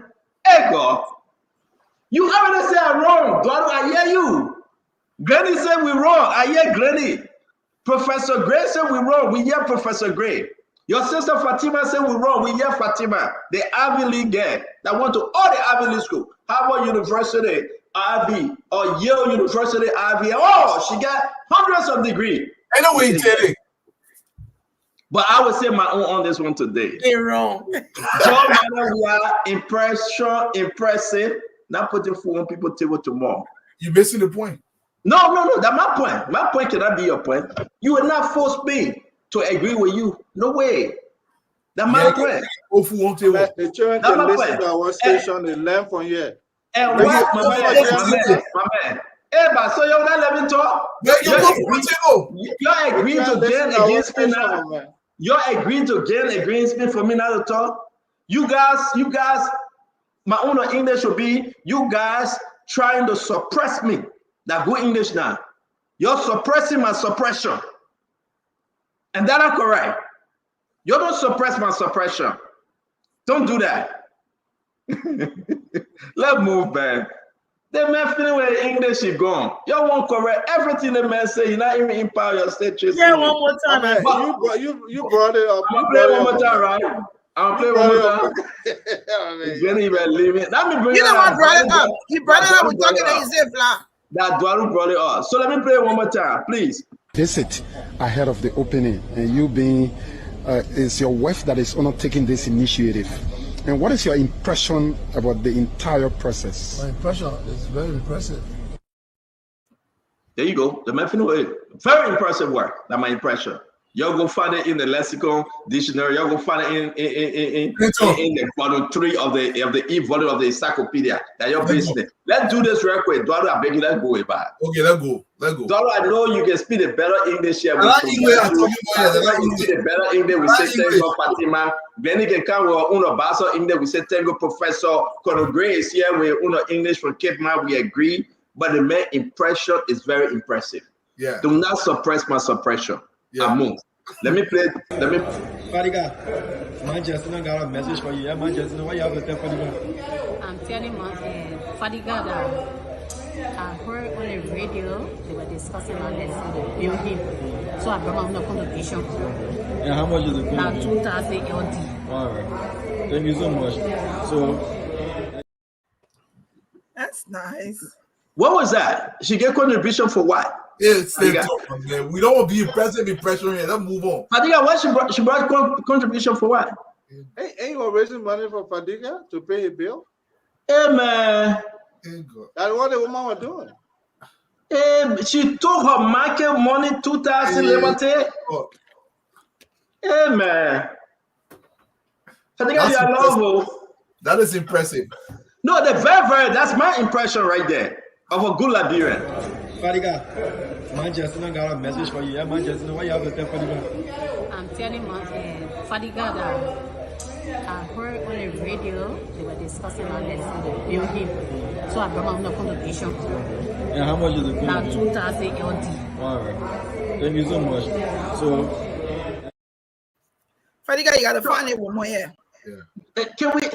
I will follow. That's nice. Very thoughtful. At least people are paying attention. But I'm overwhelmed actually. Wow. Wow. Now, when you people like, wow. Yes, sir. You know they were like, wow. No, I'm not even saying you, Glendy. I cannot solve your problem, Glendy. Seriously. That one. I mean, can a woman come back to the studio? Let Fadiga arrange a meeting between she and Fadiga? Yeah, sure. We can work on that. She's also listening, and we have her DJs as well. We can place a call to her. Amen. It's our man. May God bless her. I want to say, folks, I'm wearing Melissa t-shirt, the day of memorial service for her today.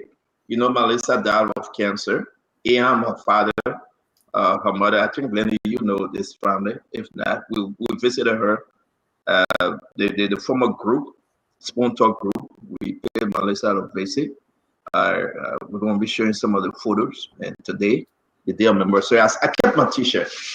A miracle from Melissa, miracle from, and so I'm wearing it today in respect and in honor of Melissa. May her soul rest in peace. I was able to travel with her mother today. Her father and they did a great, and they're raising some funds for youth inventor. And we want to say, if you found them on Facebook, Melissa was loved. She was well cared for. And today they remember her today. So to the family, we say, please, stay strong, and we wish you Godspeed. All right. I'm going to wear this all through the show. I'm going to wash it and wear it again on Saturday, and I'm going to wash it and wear it again because I'm keeping it.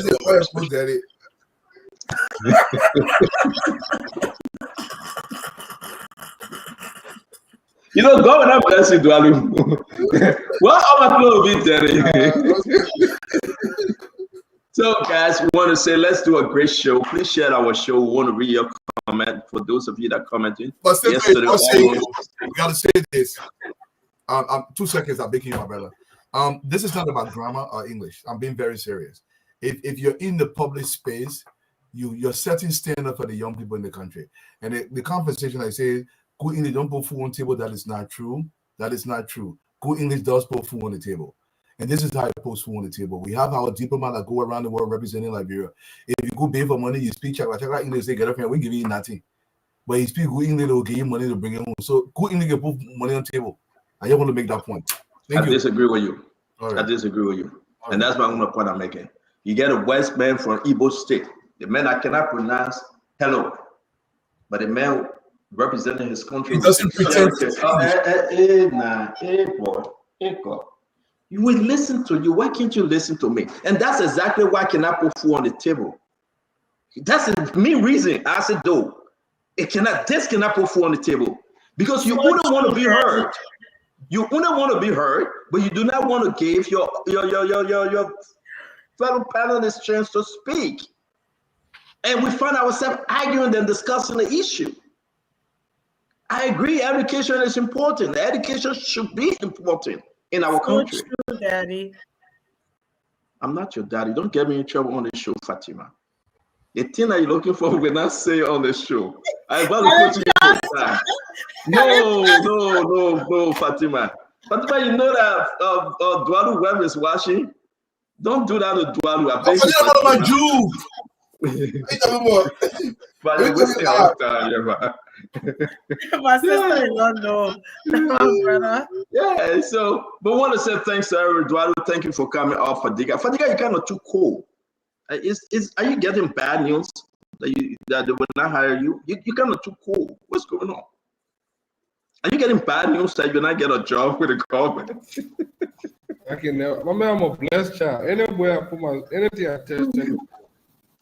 Okay, but I just saying, but you're kind of too cold. No, just. So I want to say though. But where is Mame? We're missing Mame. Dr. Richardson is working. I don't know whether she will join us later. We want to say, Glenn, it's always good having you. You know, I love you, Glenny. And, you know, I love you agapely. Okay, so don't get it twisted. And Fatima also, religiously, my sister. And I hope you don't get it twisted. You know, as it do, our CDC friend, you know, happy birthday to Uncle Sam, guys. Let's sing a happy birthday song for Uncle Sam before we start the show. We'll sing it again at the close of the show. Today is Uncle Sam's birthday. He killed a cow. I'm going to lead the song. Please join us to wish Uncle Sam happy birthday. If you can sing, sing. If you can sing, please, we understand. On the count of 3. 1, 2, 3. Happy birthday to you. Happy birthday to Uncle Sam. Happy birthday, yeah, Uncle Sam. Happy birthday to Uncle Sam. May God bless you, Uncle Sam. May God keep you. We love you. We wish you happy birthday. You are the best on earth for the remaining years. Maybe another 20 years go, God, for you. We want to celebrate this birthday with you. We want to say we are there in spirit. We wish you long life, prosperity. Continue to hustle. Continue to sell your consultancy. Maybe Unity Party will feel sorry for you and give you a couple of contract. But we say happy birthday. Enjoy. Eduardo, you got anything to say to Uncle Sam real quick? I've already said my piece, and the next person can come through. Fadiga, you said yours as well? I did a post for him, and I haven't really said anything on the radio. But I mean, all you know, we may have our differences, but Uncle Sam, I've known him for years. We have gone back and forth. I like his energy. I mean, Uncle Sam could be my father. I mean, if my father was alive, we'd probably be around the same age. He has a lot to offer. If you take away the politics, I think he has a lot to offer Liberia. He has a reservoir of knowledge that I think this younger generation can tap into. I just hope that he will use it independently. That's my only thing. I pray he will use it independently rather than for either side. You know, it doesn't matter. But other than that, I think he's for his age and what he has to offer. I think he still has something there that the country can use. Thank you very much. So happy birthday, Sam. Yeah. Thank you, Colonel Gray. Well, you know, Stanton, somebody like Mr. Jackson has all reason to celebrate, given what he went through. Very few people can visit that terrain and come out victoriously like him. But I want to ask a question. Yesterday, I wonder if he misspoke. He said that it will be 72. Well, no, you alone heard that. Oh, no, you can go back and play, and you can go back and play the clip. No. We're not going to do that. The man is on the one year. You are very controversial. On the man's birthday, you want to put saying his Gary. No. I tried to ask you. I said, that's what he said. Yeah, I even put it on my Facebook page. I said, happy 72nd birthday. Yeah, the man was drinking wine. The man was drinking wine. Maybe that he American age. Maybe that he American age. I asked you over and over. Yeah, maybe that he American age. Who knows? Let's jump over Glenny. She said that already. Fatima also. I said, you want to say something about Uncle Sam's birthday? Oh, sure. With the age he's got, how he's still strong, moving, smart, bright. I think anyone will so much pray to reach his age. Nowadays, when you can see young people can reach certain long time and then we say bye to them, we start taking RIP. If you look at the man, he's on the show, so strong, he's so eloquent. I mean, he still got it going. And I think that's great to him. Happy birthday to you, the star. I call him Zor because he's a man. He understands the thing, the issues. Enjoy your day. More years to come. I know you will be 100 plus. Will be going to you, Uncle Sam. You don't even look like 70 something. You still look there around 50, 60 like that. With the level of energy you still got. You are the star. So as you can see, Uncle Sam is still kicking, and he will kick there. He kicked the bucket. So which Uncle Sam well? What do they call kick the bucket? What that mean? If they say you kick the bucket, what's that? You sleeping, right? So Uncle Sam will kick there. He kicked the bucket. So that's a good thing, right? That's a good English, right? I mean, it's not a bad thing, right, Glenny? If they say you kick the bucket, is that a bad thing? Then I business. I even look at you. Color Gray. If they say you kick the bucket, a bad thing? Oh. I went to White Star. I didn't go to good school. If they say kick the bucket, a bad thing. What's the Ivy League school? Where's the people that get the 2-3 master degree? When you kick the bucket, you are dead. Okay, so Uncle Sam would be dead and dead or dead and dead sleeping? Dead and dead, like bucket boy EU. Yeah, dead. Come on, man. Welcome to the Spoon Talk. We want to say we love our Uncle Sam Jackson. Yes, I love to tell you Uncle Sam. Instead of saying Uncle Jackson, I say Uncle Sam. We want to say, yes, that's a good English too. Say uncle on the first name or the last name, it doesn't matter to me. We got a lot of story coming your way today on the Spoon Talk. Wherever you find yourself, we love you, share our show. You're giving us that impression you are that you love Spoon. Should I go? All right, thank you. You're giving us that impression that we love Spoon. You know, whenever I see Madame coming there, mean that I should get off, but she said no, I can hang on. So I'm doing a good job. When I'm doing a good job, she says stay on. When she said get off, I get off because you know we got to answer. Now there's some people that they get only themselves. They ain't get nobody with them. That takes a few seconds yet. Fatima ain't get no mental house. Glenn ain't get no mental house. Why are we letting all the men here get somebody to? Why the women have been single? Why? No. Let go off cough a little bit. Yeah, I just saw my beautiful wife coming. She gave my driver lesson. She said, "Oh, you forgot your driver lesson." I was driving with all my driver lesson. Thank God. But Fatima, you go to Fatima house, she got nobody. She alone. You go to Glenny house, only her man there. I get horse. I'm homeless. Fadiga looking for wife. No, but Fadiga, we understand. Fadiga, but Duado is married. Colonel Grant is married. Acedo is married. I am married. Mama is married. But what happened with our Dr. Richardson is married. She's not here. We're talking about those that yet. Angie Mama said, ain't got nobody. Jackie ain't got nobody. You want good shot today? Let me go. I'm gonna go do my own thing. We got Angie Mama. We got Jackie, Fatima, and Glenny. 4 men are missing. 4 men. 4 men are missing. Did they kill those men? Did they kill them? What happened? I want to know about you and I know. They kick the bucket. They kick the bucket. Oh, they kick the bucket. They kicked the bucket so early. Aunt Jemima passed long time. No, Aunt Jemima will not kick the bucket. Aunt Jemima went to the justice. Let me mind my business before they summer me. You want to summer me. But guys, let's talk Liberia. Let's talk about the issue. This is the Spoon Talk. We want to say we love you. Thank you for joining us. We go crazy sometimes, but we love our panelists. This is what we do in our chat. By the way, Angie Mama says she's coming back, right? But Angie Mama got to come back. She decided to join the ANC people to go to Barbados. They made her sick. She nearly died. And thank God she's recovering. She's going to come back. Angie Mama got to know which party she belonged to. One day she was CDC. She saw that Unity Party coming to win. She jumped to Unity Party. Now she riding with ANC. I mean, who is Angie Mama? Which group she really belong to? We discussed that. But what's on your mind? Now let's get into our real issue. Tomorrow is 26. We talk about CBL. We talk about the money. We talk about this cloud we are. Who actually started that project? That was impressive impression.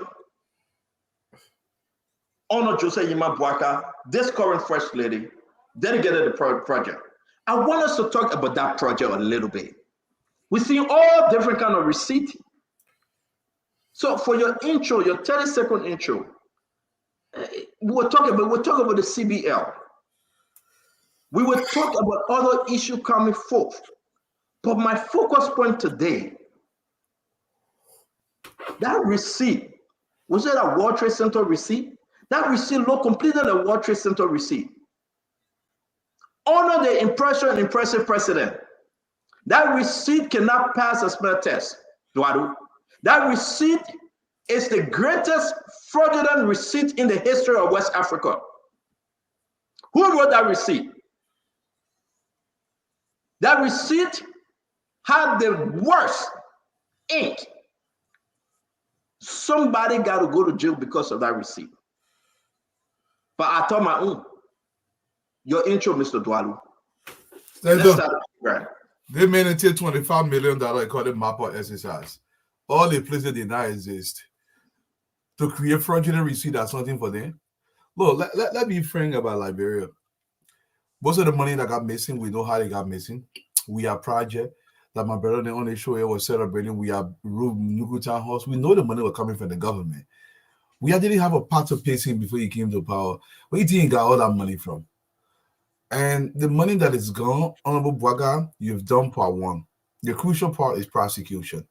If you do not do anything about these other reports and nobody held to account, Honorable Bwaga, it was just good that you didn't even do the audit. I'm going to say that to you directly. Something has to get done. People have to account for this money, and because there are real people in the country that their money should be going to hospital, clinics, etc., school. So that's what I want to say, man. I received that at least of it, Stanton. Thank you. Fadiga, your intro? Well, a lot of things happen here. I hope people will clear their name if you believe that you didn't do anything. But Stanton, something I saw about possible money laundering, what was it? Stanton, I had it. Just bear with me. Potential money laundering. 178 million. No. 121 million for National Security Agency and 23 million to the Executive Protective Service. Where on earth? 121 million? No wonder why the NSA can never be audited. 121 million passed through that place. If I was not curious before, I am curious. I think the Liberian people need to demand. They didn't open that back. They do it there. Either all the senators that go in there, either they find some people there, secret people there in the community and put in there. But I think we need to know what goes on at the NSA. 121 million. Stanton. Thank you. Colonel Gray. First thing I heard yesterday that the orphanage was the initiative of the former First Lady. But I think the actual owner came up and dispelled that rumor. So we have the other discussion to engage in. Going forward, I think most of our institutions and those who had those institutions, when they want to steal money, they hide it through the NSA. So if you really go after the NSA, a lot of people, something will come out. And that's why you see people are so protected. Look, we have a legislature that hide money in various places.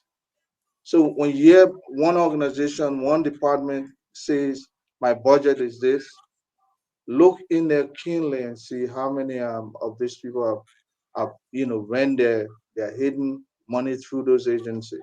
So we have those kinds of malpractices going on. And I think that's why we really need to go after right now. And a lot of those kinds of activities went in place the last 6 years. And if you go after those things, that's why you see they were using the place like cash backs, no receipt. They just ask for the money. And that's it, because it's theirs as far as they're concerned, man. We have to prosecute these people, man. If we don't, then I'll lose confidence in government forever. Thank you. Can we that's Colonel Gray. Thank you, Colonel Gray, for muting. Sister Glennie, your intro.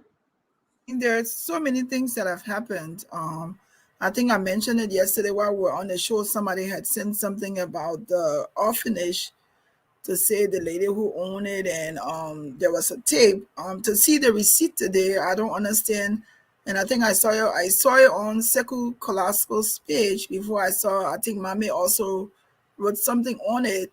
I mean, it's just laziness to share such a thing and make a long post on it and not even double check it. I couldn't understand why he felt the need to share that. And as a young person, and not even investigate. I think we're so focused on defending things and not really validating issues. And that should not be our focus. We should not just be saying, oh, because they refer to it, or the reference that we as government, so we just want to defend. No, we have to investigate and validate things. You go there and say that whatever 76,000 was a groundbreaking. So then you end up saying you pay 74, you still owe 76. What was the issue? What was the reason for that? I mean, we have to condemn these things. It's shameful to have seen that receipt all over and people still defending that receipt, believe it or not. Still finding a defense for that receipt what is clearly wrong. People are looking at it, the calculation, everything says something different. There are still people finding defense. And this is sad for our country. This is sad for young people. This is almost like, who are we leaving this country in the hands of? Is it going to be partisan politics throughout the end? No one is going to be objective in things that they see. For me, it was just really sad to see that receipt. It was just, I mean, I just making fun out of it. Even the orphanage is like the arrow, they didn't make it in the word. It's like the arrow, they were between the O and the P. It's like, come on, and you make a big issue out of that. You make posts. Thank you for your intro. That's wrong. Thank you, Glennie. Thank you. Fatiga, your intro, please. Oh, you spoke already, Fatiga. Thank you. Fatima? Everybody speaks here and they say that government is continuity. Let's just say the former First Lady invested in that orphanage, okay? And the new First Lady completed it. It's a good thing for Liberia and Liberia's children. It's nothing bad about it.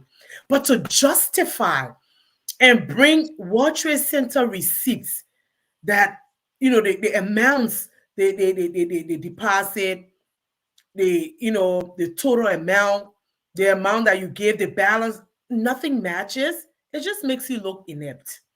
Like everything about the past government. Look, when Joseph Boakai then finished that 12 years, Joseph Boakai openly said there were mistakes that were made. But the last government, anything you see, there is justification. You come in to see the defense that Brother Doe is about to give this thing. Everybody wants to defend something. The fact that it happened, if she started it and this First Lady continued it and it's done, big deal. Liberia benefits, our children win. Please, people, to justify the unjustifiable is just chaotic. And sometimes when they say it with straight faces and they're angry saying these things. But you know what? Our country is going to be moving forward. We educate our people. That's the only thing. Education. We need to tell our people what happened in the past. Just about I need to take these things seriously. These other reports are revealing some things that happen. They need to hold people accountable. And in order for this country to move forward, they need to hold people accountable so people can pay. So people can know that when you come into government, he who comes with equity comes with clean hands. You come into government, you come with a mindset of stealing, you will be arrested. And you'll be prosecuted and face the full way. Bella Yara waiting for a lot of people. That's what he needs to do. Thank you, CEO. Thank you very much, Fatima. Let me bring in Mame, and we'll keep asking for last. Asa, are you with us or you frozen? Okay, Mame, go ahead, please. Thank you, Stanton. I got two opinions on this issue. One, I've been an advocate for the. You are low, Mame. Can you make some adjustments? I believe you are not home, right? But that's not my business, though. But you're very low. Can you hear me now? Yeah. Increase it. When I hear who talking behind you, increase the volume. Yeah, you want to know what you have? Oh, in somebody's business. Yeah, but I've actually been an advocate for the formalization of the office of the First Lady. And I called on President Boakai at the time after the election to pass an executive order establishing the office of the First Lady, so that resources they receive, they can account. Who contributing to their projects, they can account. That's how it is in other countries. in the US and other places, the office of the First Lady is legislated. They receive donations from government institutions, private bodies. They spend it every year, they report to the legislature. So that the office is not used as a place of bribe. Somebody want to give president money, say no, give it to the First Lady. Somebody want to give minister money, say no, give it to the First Lady. So, but when you legislate it, you make it legal, then they are accountable. Every money they receive, they do their good jobs across the country. At the end of the year, they report to the legislature how much they receive, how much they spend. Today in the country, who gave Ente Katumu money to spend? Nobody know. Claudia used to be all around. When she posts, she'll say personal project. Now we're seeing receipts coming from Ministry of State. So let's legislate the office. But on this specific case, there are two major issues I identify. One is, I went on Claire's page. I let her follow details. I went on her page. She visited the place when it burned down. I think it was on January or June 14, 2020. In August 16, 2023, they made a payment. They themselves published that payment. They published a check. August 2023, they published it. They published another check. Is this one, Mame? Yeah, that's one. Then they published another check of 67,000 paid. My point is, in August, you made a total payment of over 142,000. When you go on Claudia page, that's August, September, October. It was November 9 on her page that it broke ground for construction. The payment for the construction of the facilities were made in August, 142,000 plus. But the breaking ground for the construction started in November. It appears to me like a backdating arrangement here we're looking at. That's how it appears to me. You pay almost 100% to the contractor. If you read her letter in December, or let us say the total cost. It's just an intro, Mame. It's just an intro. Oh, okay. Yeah. So the total cost of the project in her letter is around 140-something thousand. If you pay 140,000 in August and you ground broke in November, it tells me there's some backdating going on here. But yes, the fundamental issue, we need to legislate the office so that they'll be able to account for money they receive and who give it to them and how they spend it. Thank you. Isaac, let's bring you in. Talk to us, Isaac. Yeah, thank you. So when lies have caught up with people, they see truth telling as being defensive. I've always said, you don't have to always put your face in shame. It's okay to face the lies and sometimes say, I'm sorry for all of the lies you've told. So let's do it little by little. You understand? So there is a receipt issued by a vendor. That receipt has phone numbers on it. It has email address on it. It has address on it. Anybody here can simply pick up the receipt and call. Better still, contact journalists to go at the address or even GSC to go and order the man or even check in his books and see if he has a record of what is on the receipt.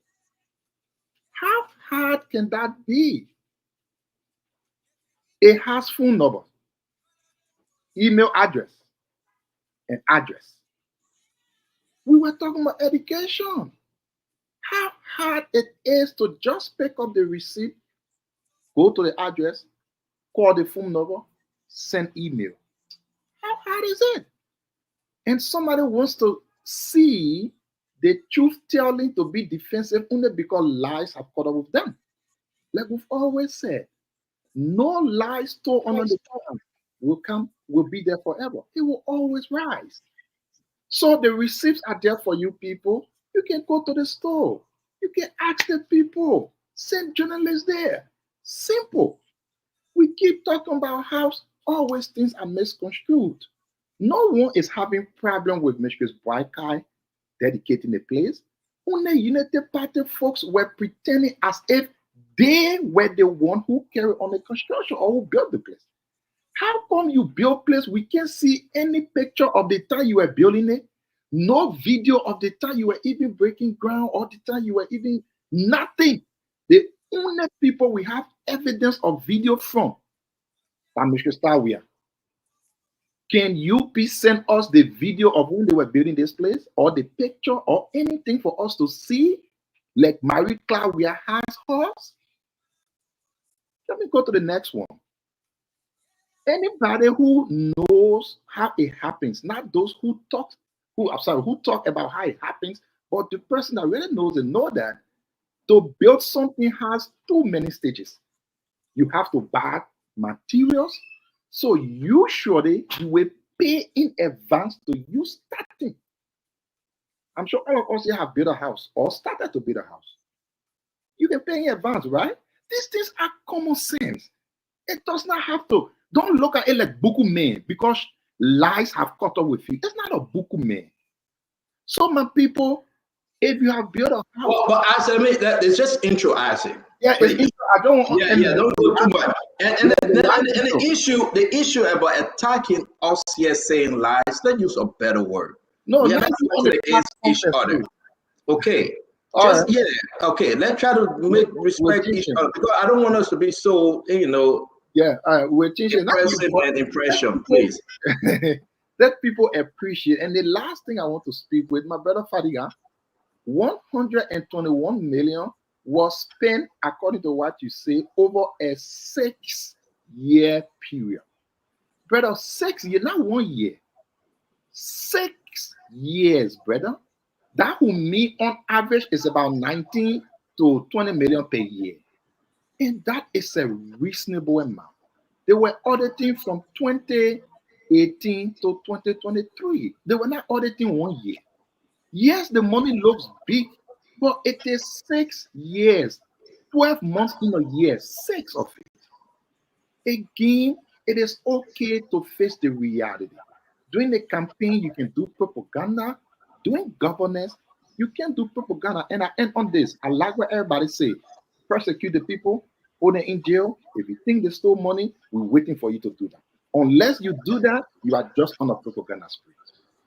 So thank you very much, guys. Let's talk about this. Let's just spend maybe 1 minute each on this project. A great project, by the way. Let me ask you if you can make a little adjustment, Sister Fatima. Somebody said they want to see because you're single, they want to see your entire upper body. That's the message that came through. So like Glennie, they're watching Glennie very carefully. They're trying to make a decision yet. I don't know. But let me come to you, Glennie. Stop acting the Oma on the show. We all having some fun here. Fatima, let me ask you before I go to Duadu, right? It's very impressive for the people, right? The orphanage home is a good thing. I think you're digging Glennie, man. Tell them. Yeah, I always dig Glennie. I always do. Yeah. I think the issue is that, Fatima, it's for the people. It's going to help the community. It's going to help that district. It's going to help the country. What is your argument?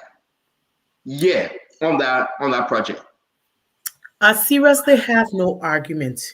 I believe that what benefits Liberia's children, especially Liberia's children, is good for the country.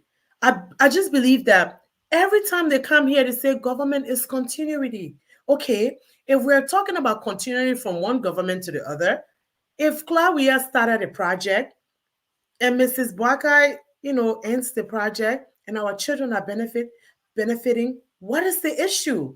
So, CEO, I really don't have any issue about anything that benefits Liberia. But to come and just justify when I saw the receipts that, my own uncle Kalaska put out today, I was disappointed. The figures don't match. The figures don't add up. Everything was haywire. The intention of so we got your point. The project is not an issue for you. No. It's the payment and the different discrepancy on the receipt. Yes. All right, Mr. Duadu, thank you very much, Sister Fatima. Mr. Duadu, what's your issue with this project and the receipt? Talk to us. Senator, I don't think any well-meaning Liberian has any issue with the project. The issue we do have is be transparent about how you acquire the money, where the money is going, what's the trackability? I don't care who built this facility because it's Liberian money being used. At the end of the day, let me tell you what the CDC boys are fighting over is that like what I mean did it, that I did it. Nobody's denying you that you started this project. But be frank with the people and say, even though I was the manager for the operation, the money came from the Liberian people. It came from contractors in the country. It came from business people. It came from government officials that they funded money through. It came from accounts that were given to the vice president, to the president's wife, to do this project for life. This is Liberian people money, and this fact must be established. The project is great, but the money was built by Liberian government tax money. And that's it. Sister Dwalu, again, I'm confused, but we'll come back to it. We got to go to Sister Glennie. Sister Glennie, your concern with this project, is it the receipt, the money, or is the entire project who built it, who started it, who completed it? Talk to us, Sister Glennie. So I think my concern is with the fact that previous government folks are looking to own projects that is now being turned over to the new government. I think that is the issue. Why does it matter? Why must the project be, it's like Dwalu said, it's the government's money that taxpayer build that play. They're not clear we are private money. They're not the money. Even if the money she used, she was a servant of the government because she was working for the government, she was on the budget. She was getting money, taxpayer dollars. So I don't understand. My concern is, why is there an issue? And even the lady who owned the place, if you go to the video, I was trying to clip the video from the 6 meeting mark. Listen to the lady who said that this place, they almost lost this place until Katuma Boyka came. Listen to that part of it. So I don't understand. It's like, I don't think it would have been an issue. Nobody would be talking about it if they would have dedicated the place and fine. But the clap back, it's like, why do we always need to have a clap back from CDC? What's the clap back? Why do we need the clap back? Why does it have to be named for Claire? We are not government money she used. They use government money to build a place. So if she's not the first lady now, another first lady is there, the project is completed. It was built by the government of Liberia. That's key. Nobody put Katuma name on it. It is the fact that they figure out that because it was completed under Joseph Boyka's term with his wife as VP, as president's wife, so that's an issue. And that's my concern with it. But it's a good project. People will benefit. This clapback thing has to stop. Liberia needs to move forward. Okay, thank you. Let's talk, my brother, before I come to you, let me put some of these pictures up now. Maybe somebody will help us understand. Was it completely built as a door? Well, if you just want me to come in quickly, I can't confirm if it was. I want to believe Her Excellency, the current First Lady, might have done some things, but you were asking a question, it's better I just answer mine, that what is the issue? No, you are muted. You are muted. Sorry. No, I want you to speak to it, speak to everything, but my question too should be included. Right. So this is the issue. The current government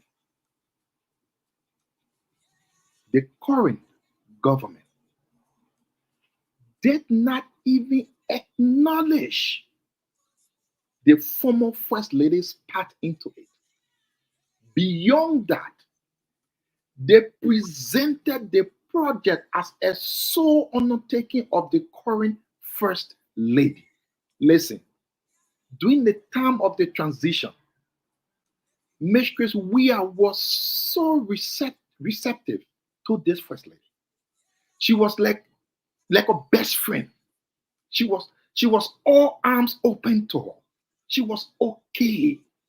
Nobody would have expected that today you will be dedicating a building that you did maybe 5 or 10% and didn't even invite. Just invite.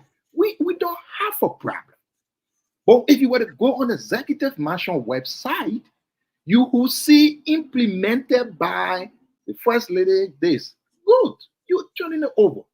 But there is no acknowledgement at all. Let me remind you, the Ellie Johnson Sirleaf Ministerial Complex was dedicated by President Weah, but the name is Ellie Johnson Sirleaf Ministerial Complex. President Weah gave that name to that building as a way to acknowledge what President Sirleaf did. Just acknowledge. That's all we're saying. And we are good. It's a good thing for Liberia. It does not matter who built it. Once the people benefit, that's okay. But come on, man. We should live in harmony. In doing that, acknowledge where it started from. Then you can take everything else. But to present it like it's you and so that you and no one else, then we will have a problem to clarify. So I hope, truth matters more than untruth. Thank you. Thank you. That showed this building. It was burned. There you have it. Okay. As you can see, it's all over there. They started to work again. They started to work.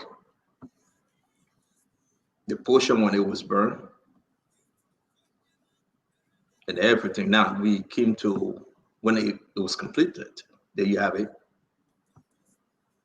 There you have it.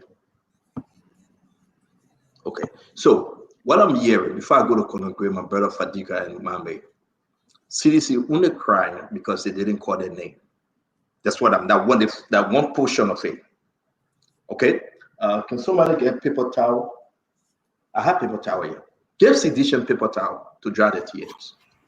They only crying. Everybody got to find paper towel. I have one in my office. Maybe my son. Okay, share napkins with them. Okay, not to be frank. The other thing you got napkin, thank you. Everybody should hold a napkin. I need some.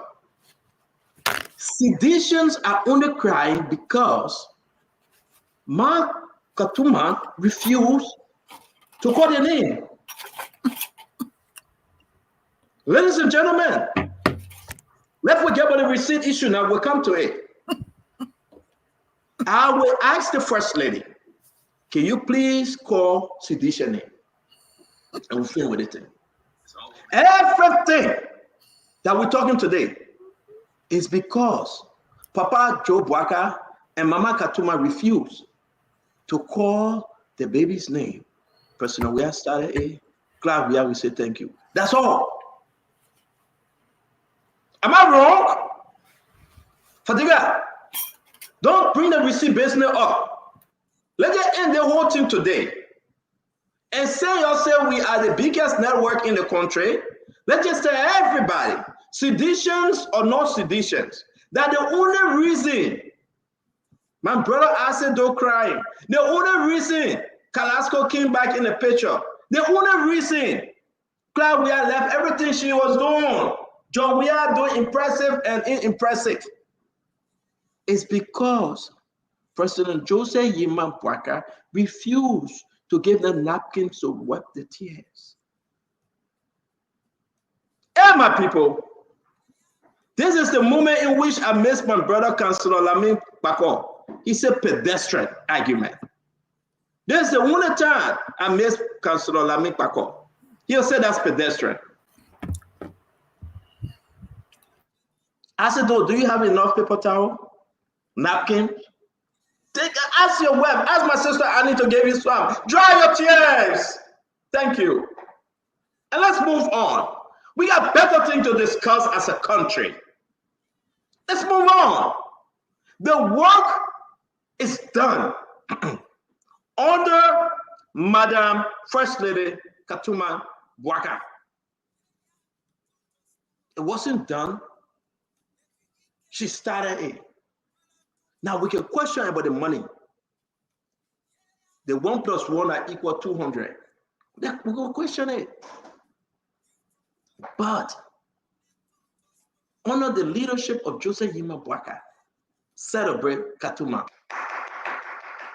And then we say, my Katuma, you my Oma, please call the past government and tell them thank you for starting it.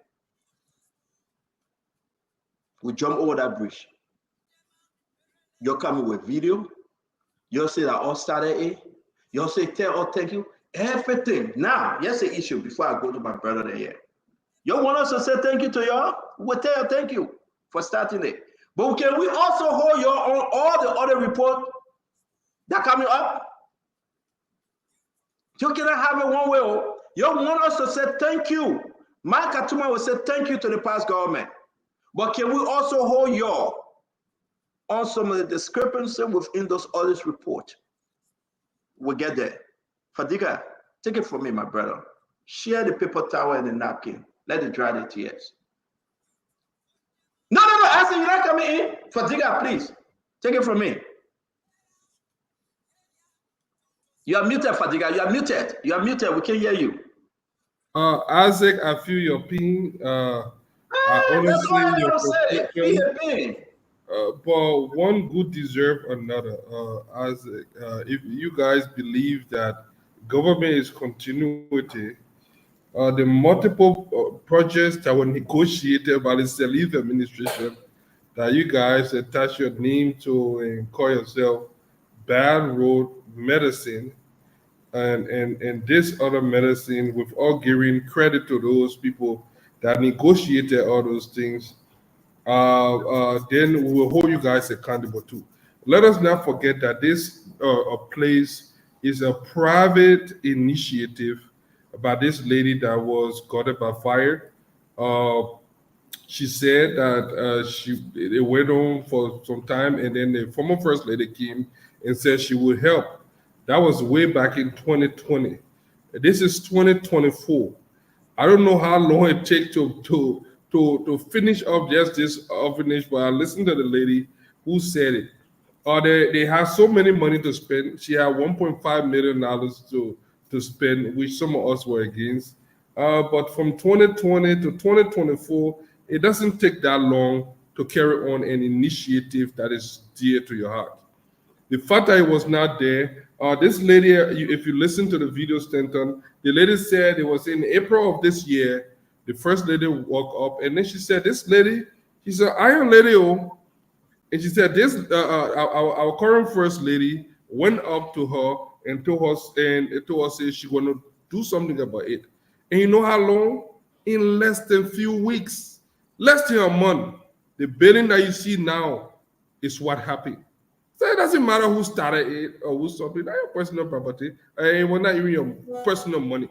It shows who had the will, who had the passion, the desire to see it happen, to see it through. And good is no good where better is expected. And the people wanted the orphanage. Attempting to do it, we saw the receipt that you guys put out trying to justify.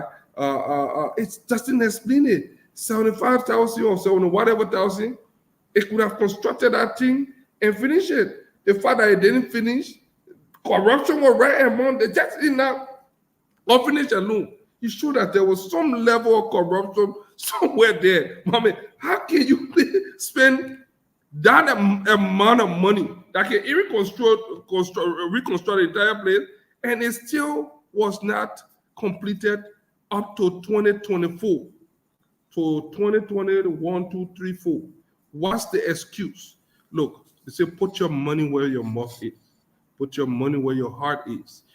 The current first lady, Madam Kotima Boyka, saw this. It was close to her heart, and at a 5G speed, it was done. So she deserved the credit. Even the owner of the place gave her credit. So you want to say the woman ungrateful? Thank you. The woman wanted the orphanage for the children. What good is your 74,000 that you spent on a building that was never completed?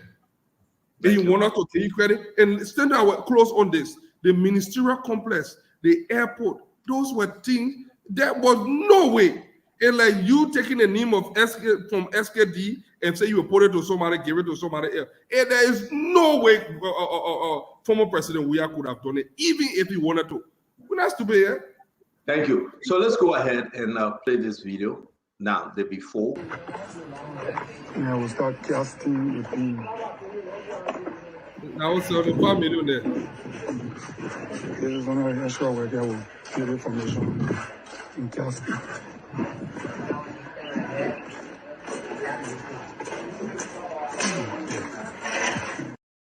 All right, so that's the classical time of video. Let's play the completion.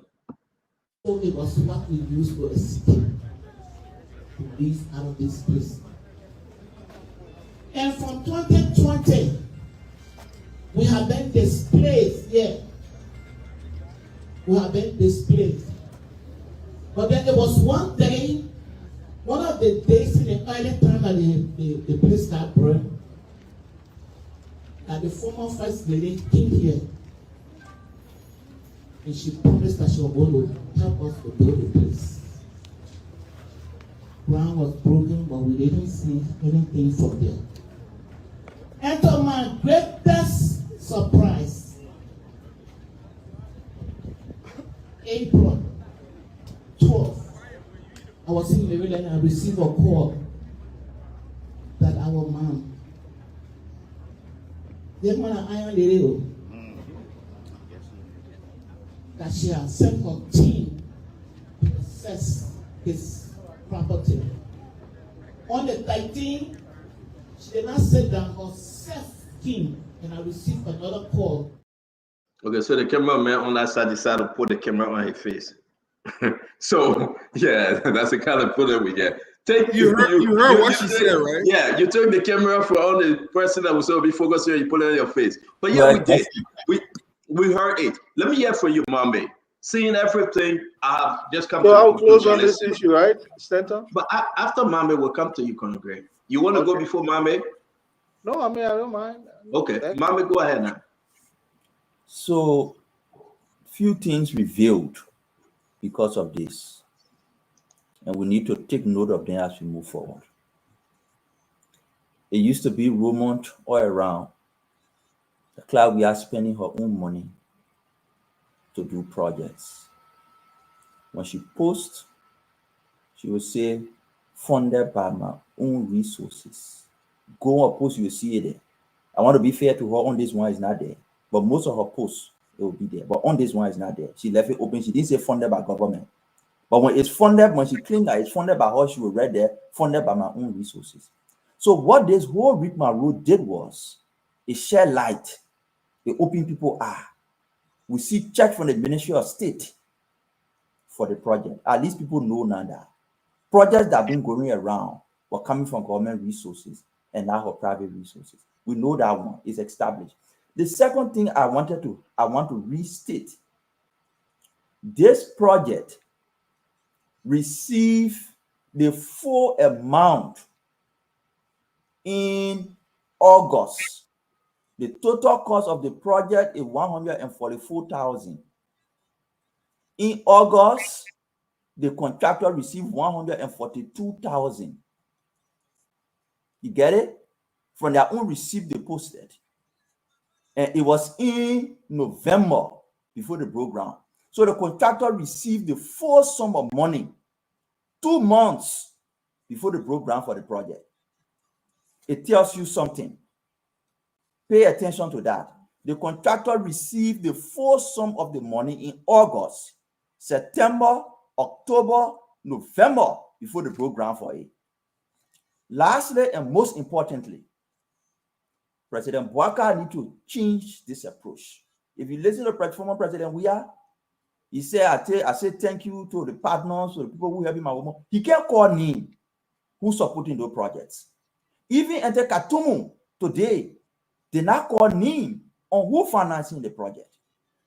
If President Bouaka want to avoid a noise over his wife in the future about where she took money from, people might be calling her name, say she stole money.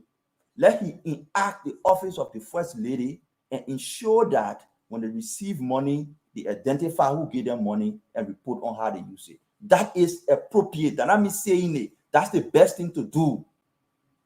That's how it is. Establish the office of the First Lady officially.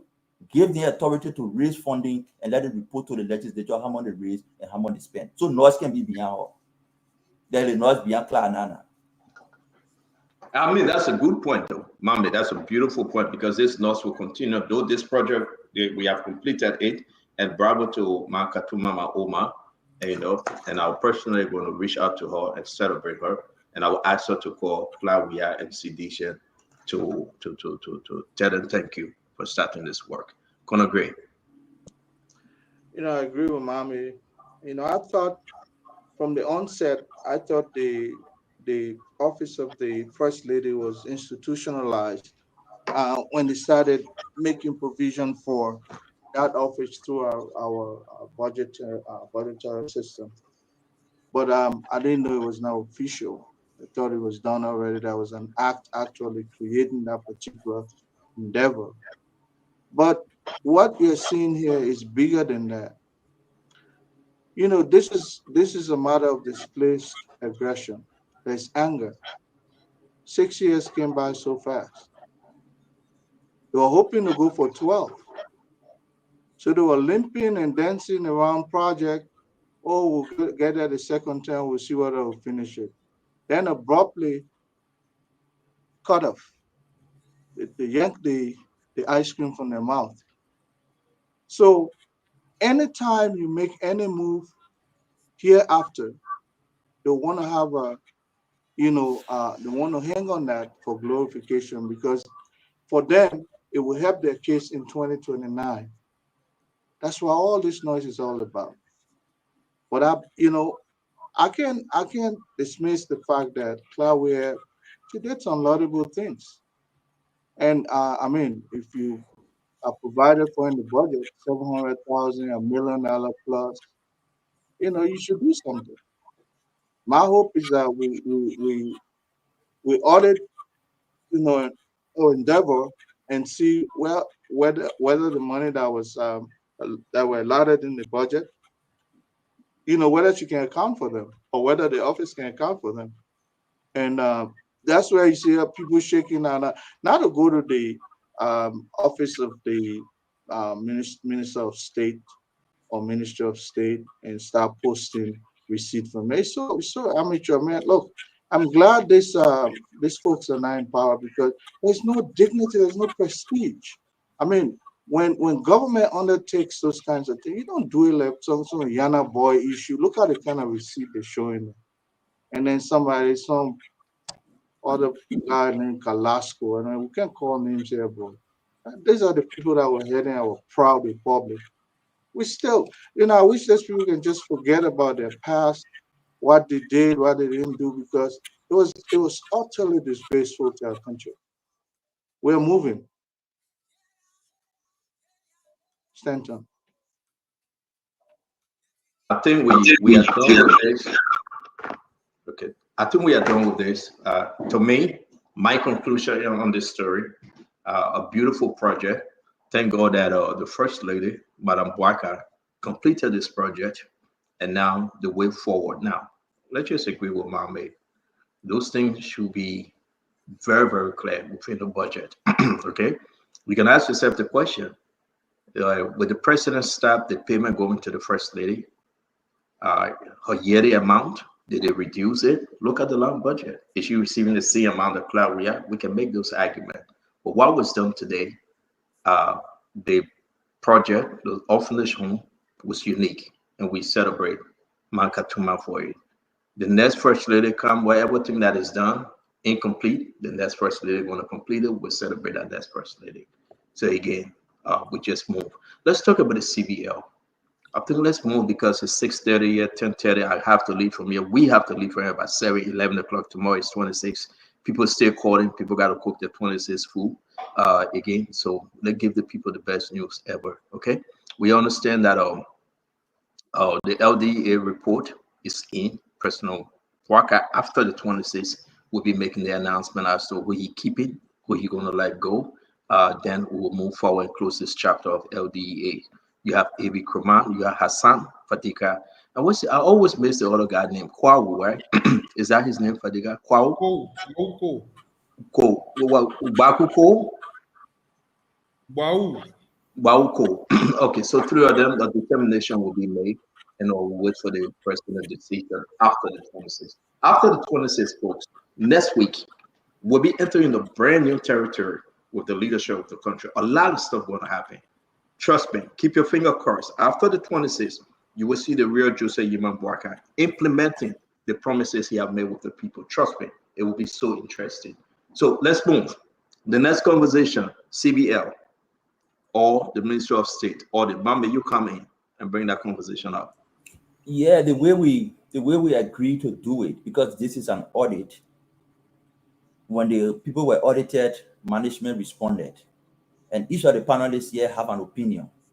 So what we agree was, I mean, we put up the audit findings, we read it, we put up the management response, and then the panelists can give their opinion and the public be the judge. One thing we want to tell our people is audit in itself.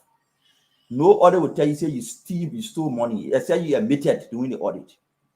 The audit is intended to track and identify, and then investigation conducted.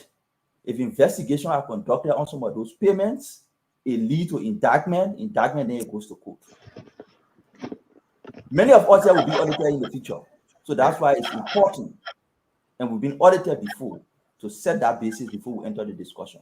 So there are key topics that we want to highlight. The one among them is this payment on the counter. Stanton Paul, please put up the audit findings. I will just read it, not my opinion. Read the management response, then we can come up with our opinion. What is audit form? Okay, which one you want me to put up? We got a lot of them. For the CBL, one on the over the counter? Yeah, over the counter. Okay. Over the counter. I hope my guys. Is this one, Mambe? No, this is it. Go ahead. This is it. Doing several. No, okay, the one is a different one. The one, okay, we can start with the one. No, I mean, yeah, this is not the biggest news. Is this it? The recommendation? No. Flip to the next one, please.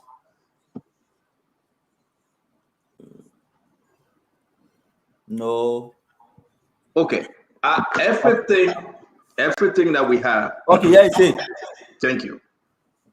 Over the counter. Yeah. So the audit established that these institutions, National Security Agency, 121 million over the counter, Ministry of State, 21 million, Financial Intelligence Agency, 2 million, Office of the Speaker, 2 million, Executive Protection Service, 23 million, Public Account Committee, 6 million, total 178 million, and in LD, they also received money, 1.9 billion over the counter. One thing you want to pay attention to what the audit said was that this is just a sample of all the transactions that were over the counter, and they set a threshold and say every payment that is above 50,000. So there are a lot of other payments that are not captured in this, but if they're above 50,000, they were not captured. That was their finding. They were concerned and they considered it to be suspicious. What did the management response say? Let's go to what the management said. You want folks to speak on it before we go to the management response? Okay, so basically the management response said. Let him put it up first. Yes, the management response said they acknowledged it, but their position is this one for theater, but their position is there is no law at the central bank to restrict the amount of money government institutions can take on the counter. So it was on that basis that they allowed the payment to go through. They don't have any law restricting them. Central bank doesn't have that authority to say, don't take this amount of money. So that's why they allow it. Yes. Sorry to interrupt you. You laid this out. Let's hear from the rest of the guys, right? Then we say, Fatima, this whole big thing about CBL, what's your position? You've been going through this document. We are not talking about the Ministry of State or other entity or ministry. Let's talk only about this report. I just put all of them in the chat room again. What's your position? My position, actually, when I saw it, I saw the boldness of the people in the past government. I mean, to just boldly go and be over the counter and take monies like that, just no fear of anything. I'm glad that these audit reports are coming out. And like I said, I just want accountability. I just hope the president is going to hold people accountable. And if people are found guilty and there is no reason why they took these monies out, and they should be prosecuted. I mean, it was alarming. If you see the monies that were actually taking over the counter, the amounts, it was alarming. So my view is that continue. This is what they don't want. This is what all the distractions is about. Continue, because every project, everything that's done in the country, panelists, is for the good of the nation.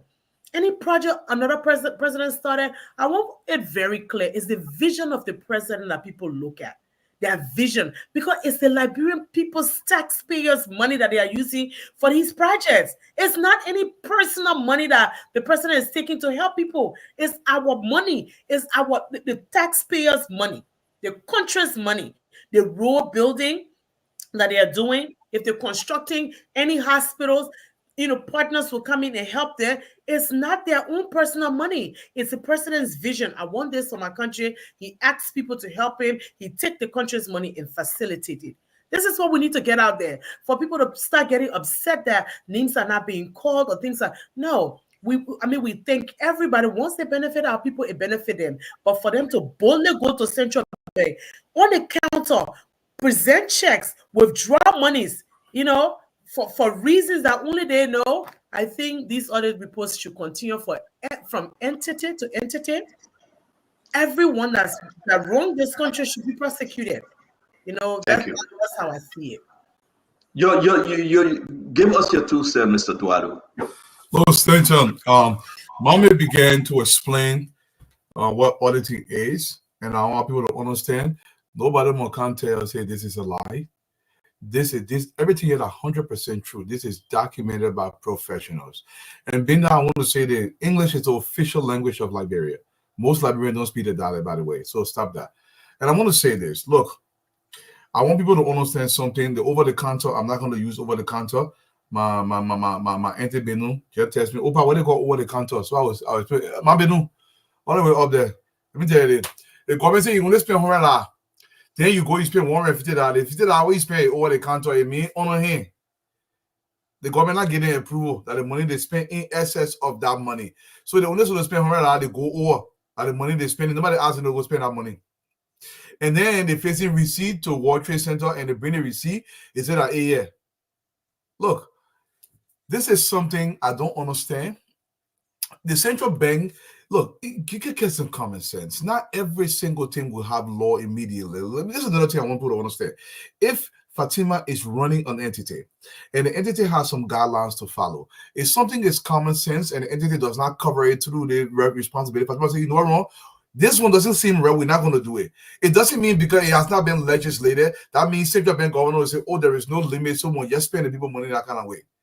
According to Liberian law, every money that the government spends has to go through certain process. If the money has not gone through that process, if you spend that money, it is illegal. It is illegal and it's criminal. Then let me tell you that the law says everything must go through a law, and they did not do this properly. Stanton. Yes, thank you very much. It says, Glennie, can you talk to us on this? So all of these audits are important. It's important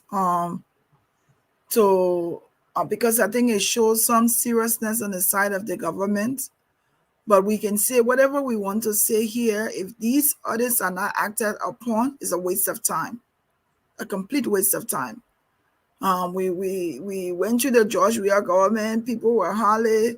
I don't think there were any audit that was done or that was followed through.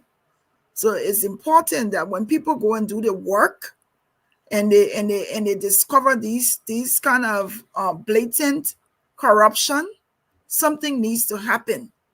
And that's why I would say I would hope that all this work will not be a waste of time, because people have a complete disregard for progressive governance, or for governance that don't tolerate corruption. So I would hope that the work that has been done, that VP Boyka, President Boyka, before he became president, promised that the audit people will be audited, they will be prosecuted. We can only hope that these things are done. But it's going to mean nothing if we come and sit here and we talk about it and we see it and we're witnesses of what was done and we can attest to some of the things being done by some of the people that have done it and nothing happens. It means nothing, absolutely nothing. So I want to encourage the government to please follow through on some of these things, because someone needs to be used as an example so that people can stop this form of corruption that is so acceptable in our society. Someone needs to pay the time for this crime that they continue to commit, and fraudulently suffer the Liberian people. Someone needs to do that. Thank you, Glendy. Conor Gray? Stanton, I'm beginning to feel that President Barker is extremely meticulous. Don't follow through with something. Can you be louder, Conor Gray, please? Give me a minute. Fadiga, come in. Talk to us, Fadiga, please. Am I loud enough? Yeah. Want me to go ahead? Go ahead. Okay. Go ahead. Go ahead. All right. I was just going to say, I'm of the firm belief that President Barker is treading very meticulously, and most people have doubted some of the things that he said, he professed before coming to power. Pundits have come in and said, "Oh, there'll be no audit. Oh, he's not going to do anything," and I'm pretty sure he wanted the public to be informed in the first place of what occurred. And it's so glaring that a bunch of folks that left power, they came to actually self-enrich. They came for sport. They were on a mission. And one of the reasons why they they gave tenure to probably the governor of the central bank is because they feel that he will be independent. But we can clearly see conspiracy. Look, if Charles Sirleaf, may so rest in peace, and Charles Weeks, if that is his name, if those guys serve time because they didn't do the right thing, people will follow. That precedent has been set. And I want to believe that. Look at the kind of institutions they were passing this money through.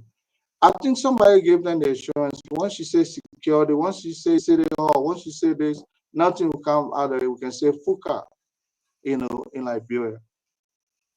You understand? But clearly, you can see the conspiracy. It's glaring. And I believe that there will come a time when the sheriff will start nailing people down. And that sheriff is Ambassador President Joseph Boakai. And I wait to see that day. I'll glorify when I see it. Stanton. Thank you very much, Conor. Fadiga? I have just to pick up from where Remy started from the stuff. Look, there are laws and there are common sense as well. Whenever you see an administration try to push the limit and use unorthodox means to do things, you know that something is cooking. They are trying to either hide something or do something shady. Why would people spend off the budget? Why would people give these over the counter, even though there may not be anything that prevent them from doing so? It avoids transparency. Look, these guys found every loophole to loot this country. They found every loophole, every opportunity. They were busy learning how to defraud the government that they control, than even doing the right thing. Every leeway, every loophole, they were preoccupied with those things. And they thought that it wouldn't come out. Now, it's difficult to justify some of the spending. A couple of months ago, every time we come here, I said that this guy engaged in a lot of vain projects. Vain projects are some of the ways that government spend your money without knowing it. So over the counter in some of the projects that it was spending to, now this explains why there were so many vain projects over the last 6 years. Because it's the easy way to launder money, the easy way to use public funds. You come, you say, hey, I think they need market store. No assessment, no thought process. You grab a low 400,000 market store, you pay $2 million for it, you spend 400,000, you eat the rest. So they found a clever way to loot the country. And the poor low people, the poor low people in Liberia, they know it was like a mirage. They would dangle something here while the people paying attention, then they move on to the next. So they would go and say, oh, you know what? Horses burn in Popo Beach. We know why we want to build horse. The first president since 1847. They go to Popo Beach. They spend 200,000 to build the actual money to build the houses, and then overprice it and say, you know what, we spend 1.5 million.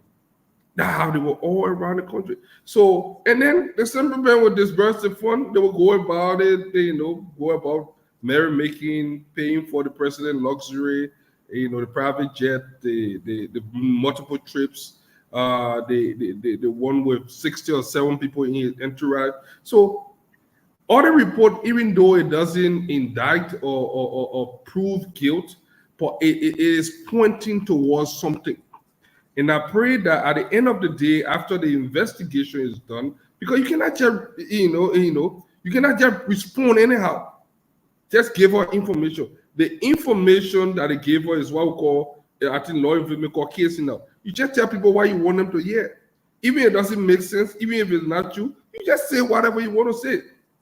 But in reality, even if there is no law, you cannot just take public money and use it as if to say it's your personal Fortune 500 company that you can just invest it recklessly and use it any kind of way. That's not how it works. You know, one thing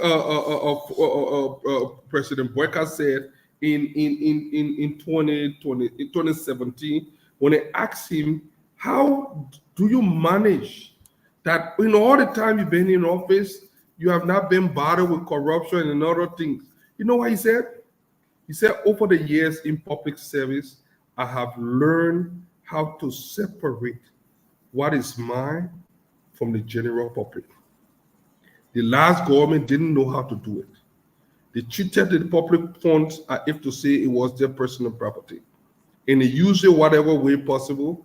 And this is where we are. I just hope and pray that we put an end to this nonsense, that we put in that deterrent mechanism to prevent this thing from ever happening. Somebody has to be prosecuted.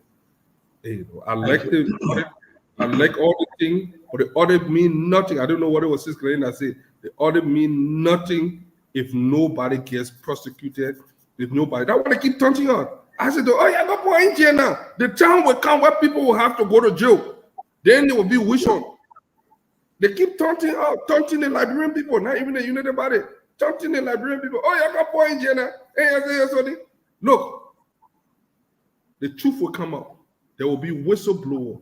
There will be people that will come out and expose the dark underbelly of the CDC corruption. Thank you very much. Thank you very much, Fadika. I don't know what he's asked to do, whether he's with this conversation, but I want to say this, folks. It's very important. I have a couple of questions. And when Minister Doe comes, are you eating, my man? The food all right, Marvel? Well, okay. I just want to be very clear here before Mommy, before we go further. No, let's hear from Acid though. Let's be fair. Acid, what's your take on this? Well, Stanton, thank you. But I talked for almost 10 minutes and said nothing. So with everyone that explained here, has anyone told you, Liberians, what is the Crown Bank Committee? Has anyone told you? Nobody told you of any crown, right? They just well, nobody said of any crown. So I won't give the opportunity in my 2 minutes, someone to take 1 second. What is the Crown Bank Committee? I know nobody will answer, so let me go ahead. Off-book spending is a crime. Okay. It's a crime.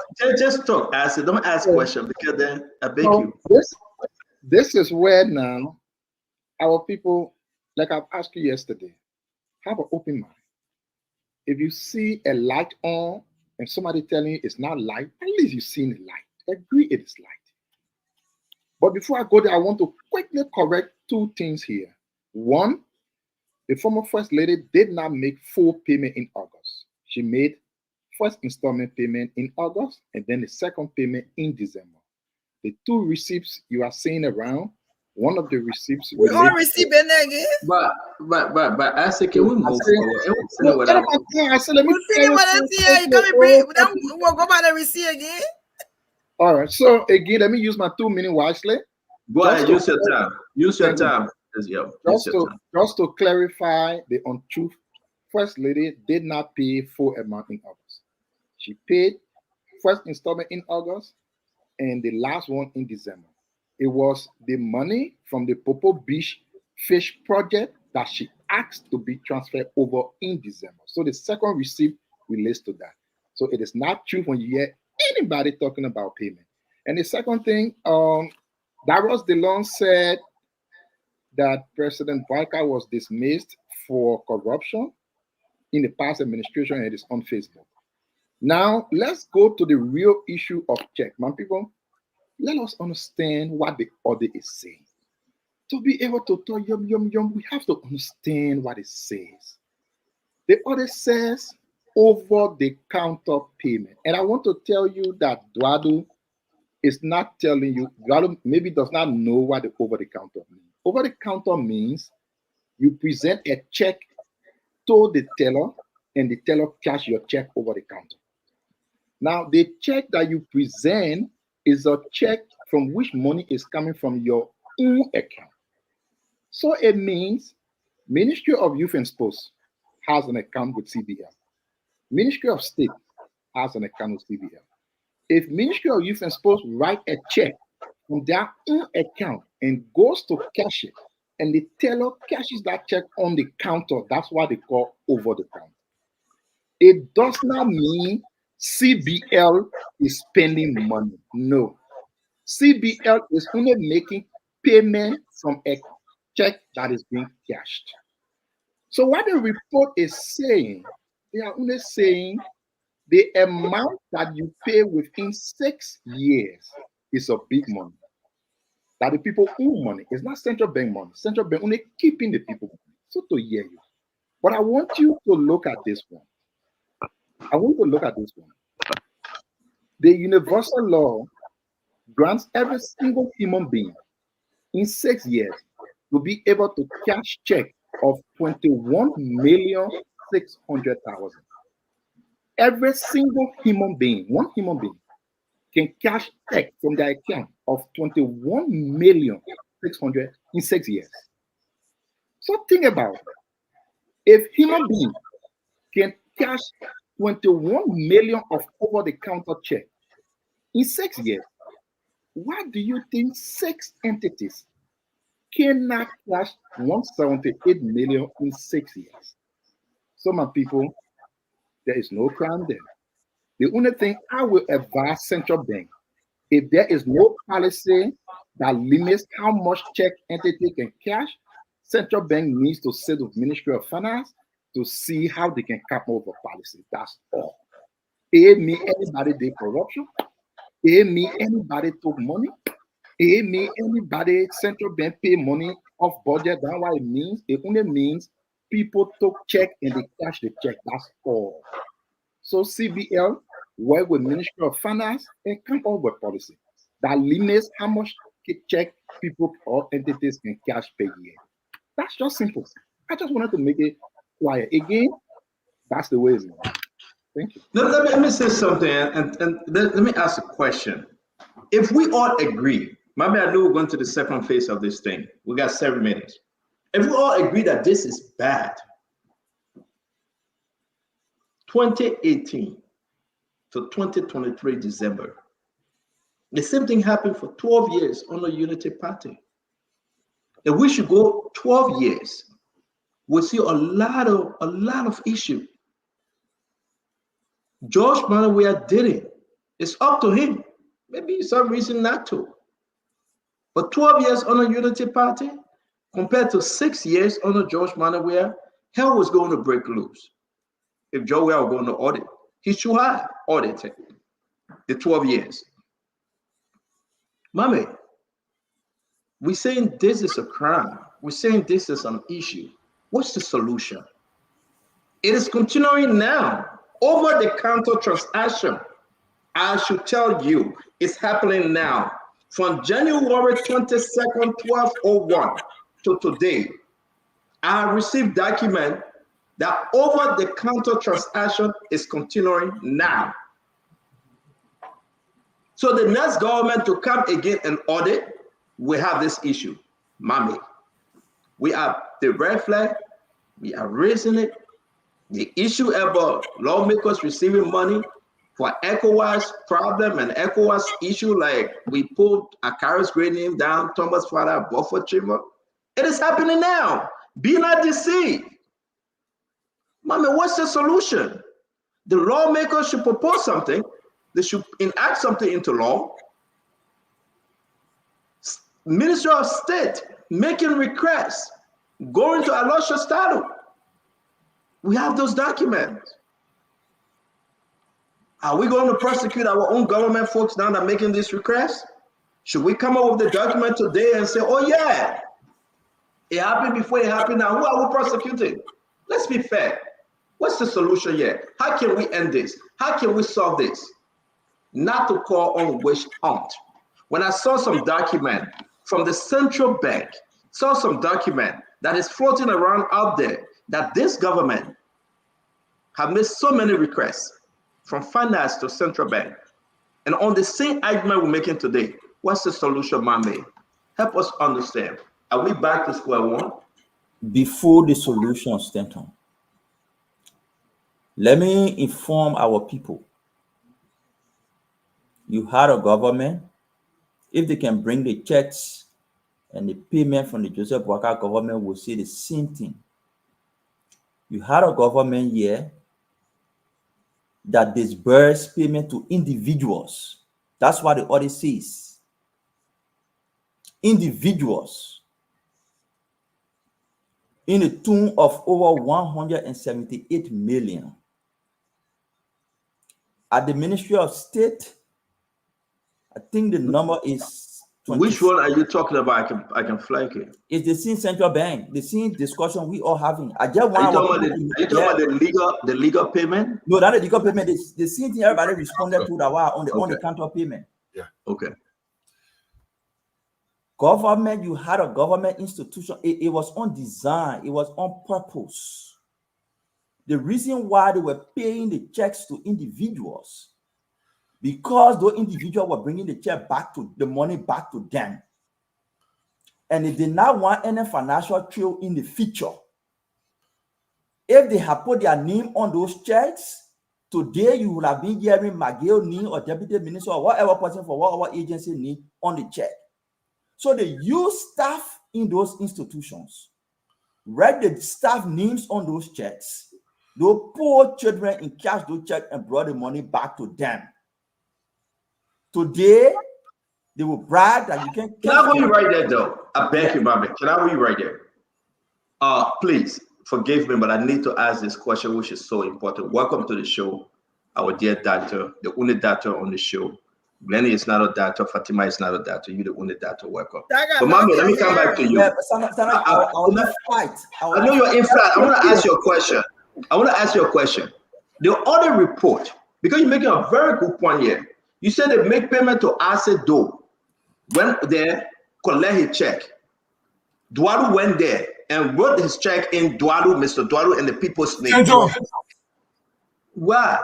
Let me quarterback the thing for you real quick. No, let me ask my question back. I beg you about the Mami. I want to ask Mami. On the audit report, with the exception of the money paid to legal entity with the people they need, is there anything on the audit report show that John Peter received money in their name? Yes. Can we show you? Not the legal folks now, because we got the legal folks. Yeah. They're not the legal folks. I'm saying the on-the-counter payments. Yeah, over the counter. On-the-counter transaction, the payments were made to individuals.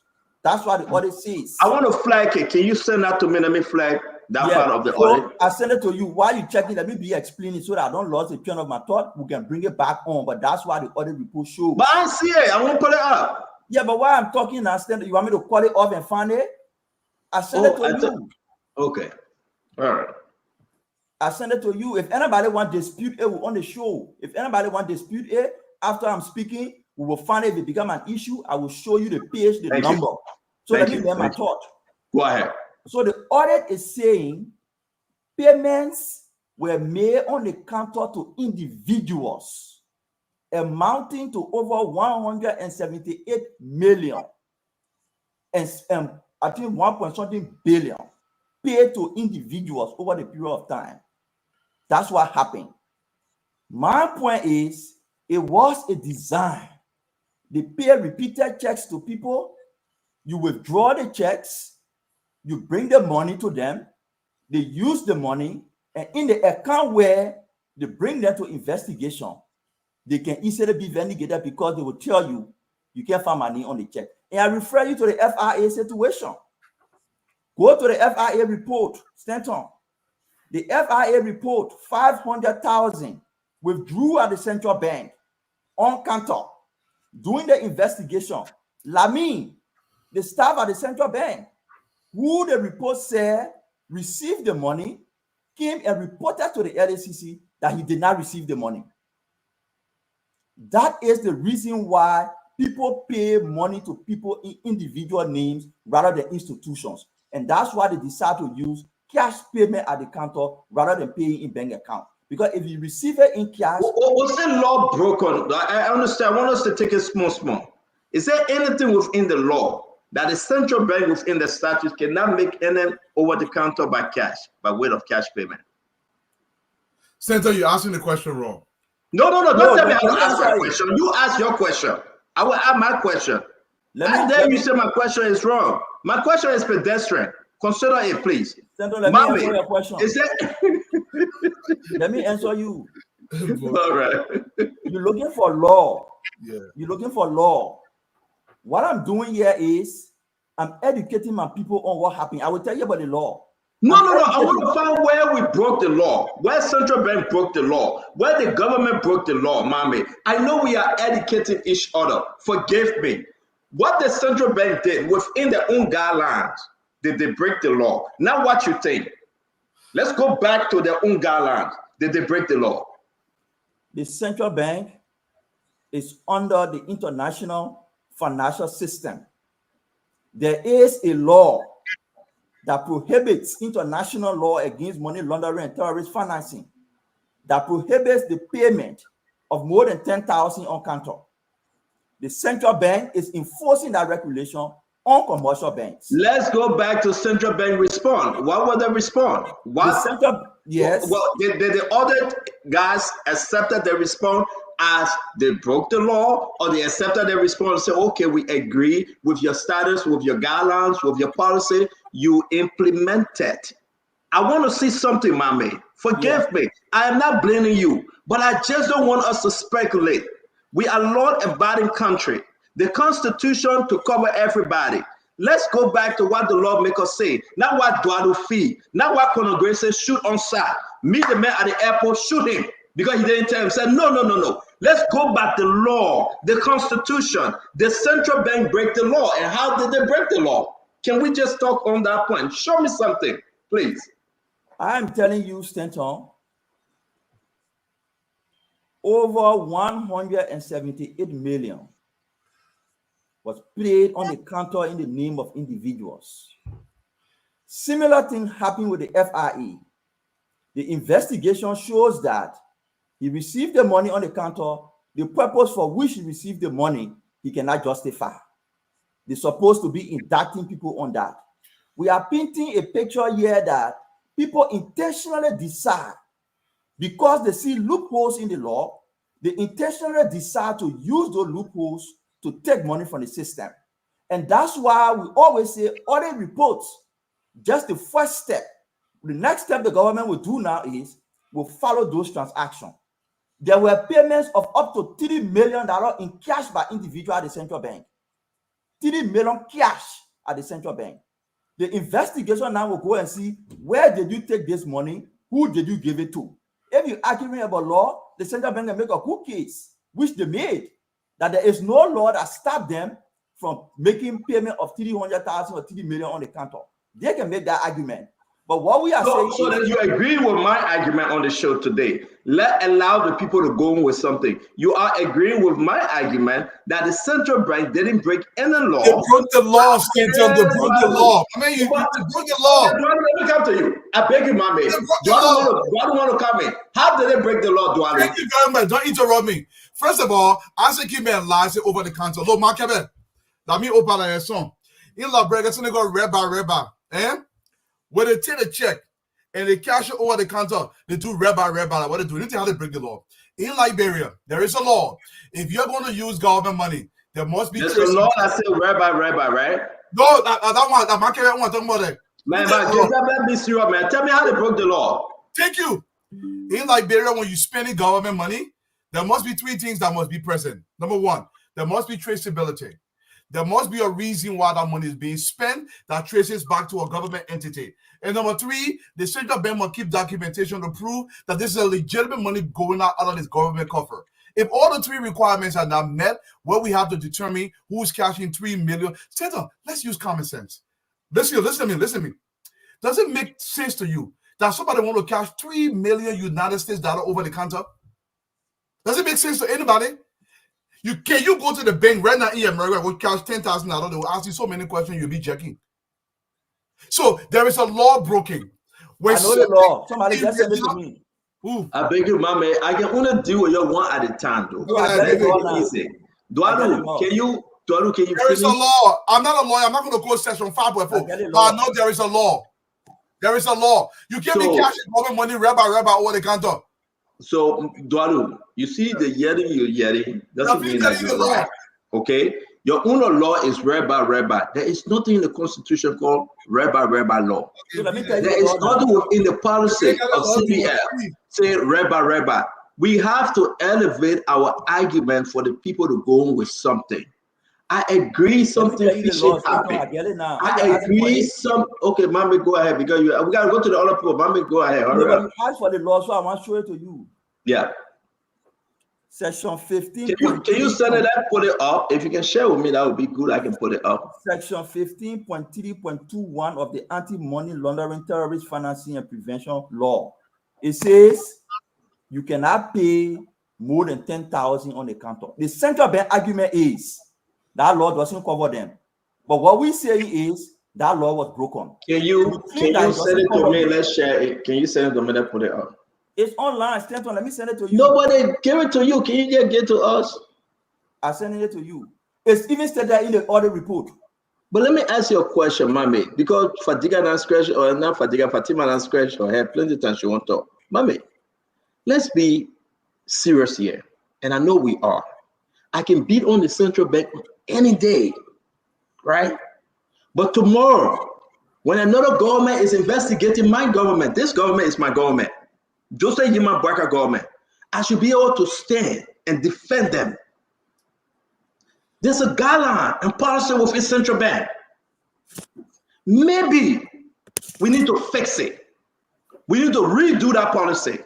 We need to do a complete. I say, are you talking about that? You distracting us? I beg you, my brother. We need to redo that entire policy for it to serve the nation right. Somebody, if the policy say you can come and get $1 billion over the counter for your entity, and it is not against the law, the central bank have not broken the law. They have to respond to the audit. They say management respond, CBL respond. The Auditor General found the question central bank say yes, I will answer. You can quote section 1.2, section 3.4. You can bring the U.S. Congress. You can bring the Senate in the U.S. You can bring the White House. You can bring anything. Liberia Constitution is Liberia Constitution. Who gave Akaris great right to go ask for corporate social responsibility money? Because it is within the corporate social responsibility that these people can go take money. Was that law broken? No. The lawmakers should now fix it. This government should fix it. Where we fell short 6 years of Jowian government, we should fix it. We should cross all of our T's and dot our I's. These things are happening now. You come and say law broken. We say, where's the law? We can't find the law. My dear sister Fatima, my brother Eugene Fadika, Dr. Richardson, and I said, yo, come on. I will beat on my dear friend today because my man is so damn smart. I love him. And I always wish him to be on the show. But we shouldn't go with a congregation on side. There will be nobody left in the country. We shouldn't go with a Dualu law Rabbi. There is nothing. A surprise. There is a law. There is a law, Stato. There is a law. Stop repeating that. There is a law. There is a law on the book. There is a law. If it is not within There's the a law. policy It of is central law. bank, Doesn't if it is not within the guidelines, if it is not within the policy, then we are saying they broke no laws. We should now make this our own thing within our own government to threaten all the loose end, to cable them and tie them and hold these people responsible. But we don't. My sister, my dear sister, Amy Kraman, baby man, talk to us. I'm not his baby. That's a slip of tongue. I'm sorry, my dear. I'm sorry. Talk to us. Yeah. Well, I think tomorrow our country is going to be 177 years old, the oldest republic on the continent. And we are here talking about people going to take $3 million over the counter. In what country? In what country is this happening? Just to go get $10,000 these days, the kind of question they can ask you, we're trying to store away money now, just to get it here. Go to the Madingo Oma, give it to our people in Liberia, they give it to my people here. Thank God for my brother Duado that he didn't want to help me with our agenda. Yeah. Anyway. Don't you do black money here? They get pay you out. You taking people money for their country and saying no, so they don't see you. You break the law, that is Rabbi law. That is for people to go, I mean, honestly, CEO, even when we're coming from Liberia recently, I mean, when I went for the inauguration, I was coming here. The Liberia to the airport, the guy was like, "Oh, how much money you get in your wallet? We gotta check it." They were counting. He actually told me, "Oh no, if it's more than certain amount, you can't carry it." So I'm just confused as to how people would just walk to the government entity, the banks, and take millions and millions of dollars over the counter. I think what you said that I agree with CEO is that if it was bad then, it should be bad now. If it's going on now, we should make sure we hold people accountable. We should make sure it's not happening. I do not think, I mean, I just heard the other day, the president actually suspended one of his own nephew or something he asked them to pay the people at his gate. It's not the president though, that's the main director suspended him, but the president, he did it. Okay. So little by little, we have to make sure that our country, it's all about Liberia for all of us here. People will come, sometimes they will say things, negative things, but all of those things, I got thick skin. Nothing bothers me. When it comes to Liberia, it's Liberia first for me. What you said is true. We need to hold people accountable. Nobody can go to the bank and just walk away with $3 million. For what? You what? This is supposed to be done with entities. It should be traceable. If one government entity is giving it to another government entity, there should be signatures. It shouldn't be written to an individual. If you see people knee on the money, CEO, you know that Giri Baba. That means that underwater, under dragon ninja going on there. My people, we come here every day to speak so you can hear it. What was wrong before is wrong now. These people should be held accountable. Nobody should go free. The first step that you say me, I can always relate to what you say. You say, Papi, you got battery. But then battery, Papi, here, and the old Papi he will set the standard for how we should conduct business in Liberia. So my people, that July 26th, 177 year old. My thing is, right now, all our other brothers and sisters on the other side, they are happy. When the real persecution starts to come, people shouldn't start talking about witch hunt. Because I think our country is the time now where even myself, I go put my hand in the cookie jar. When you catch it, I say cut on my finger, go something from there. Let people see me passing with a scarlet letter. They say, Fatu used to have 5 fingers, but only 3 there. Something happy. Let's try to make people, let's hold people accountable. Not to report. If you don't cut your finger, that Waka will cut your finger. But let's move, man. It's Fatima your finger. But Fatima, our problem here before we go to Fatiga. Yes, our problem. Take them to court. They will be released on technicality. And the team. The reason why I asked him this question, they will say, according to our CBL policy guidelines, right? X, Y, and Z. The rabbi law will not hold. Because you know what? There is nothing preventing the Ministry of Youth and Sport. They get their own account at the central bank. They will go and say, we want $20,000. So not a million, don't say thousand, say million. No, I'll give you an example now. Central bank will say, okay, take your money and go.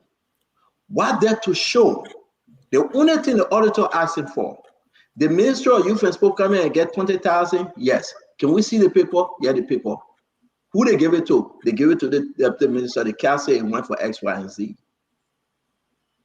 Did they break the law? No. They show paper trail.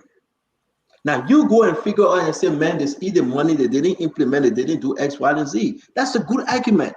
Can we ask our lawmakers to put something in place to hold central bank responsible and to increase surveillance, to increase every policy? That tomorrow, if you give somebody $2 million over the counter, we can hold you responsible on X, Y, and Z. As of yet, we don't have it. So based on technicality, many people are going to walk free. And that's my argument. But let's bring in my brother Fadika. So like the second round will bring on this one because I was the last to speak. Yes, the second round. So have you not spoken, Ase? No, Fadika, no, these guys have not spoken yet. Fadika, Dwalu, Ase, and Glenny have not spoken. No, Dwalu spoke. Only Glenny. Dwalu spoke, yeah. But Fadika, go ahead, and then we'll bring that to Richardson. The thing here is for you to say people will leave, will walk away based on technicality, I doubt it. It's very easy to find out what went on. If there were any embezzlement taking a fund, it's easy. These funds were supposed to be used for a certain purpose. Were those purpose completed? If it were for a project, was that project completed? Did they spend their right amount? But there's so many problems in this country. It's so easy. Thank you. I'm sorry though, but can I ask you a question? Which group are you talking about? The central bank that giving them the money, or the people that are coming for the money? Which one of them is easy to catch? Those that took the money. The central bank may be in collusion with them. That we can find out later on. Thank you. Go ahead, Fadiga. If there were collusion. The bottom line here is I'm going after the money and how it was used. If millions was taken from the central bank, look, it takes more than one person to steal money in Liberia. It got to do with the business that will be able to provide the receipts. It's so easy for someone to forge those receipts. The contractors. It's a long list of people involved. The devil, like I always say, is in the detail. As we start to investigate those projects, how the money was spent, it shouldn't take long to find out that money was taken to do X, Y, Z. Was it completed? Like the mop-up exercise.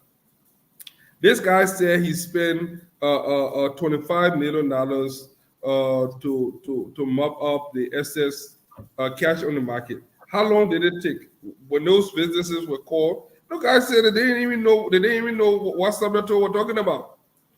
They didn't even know. Some of the businesses didn't even exist.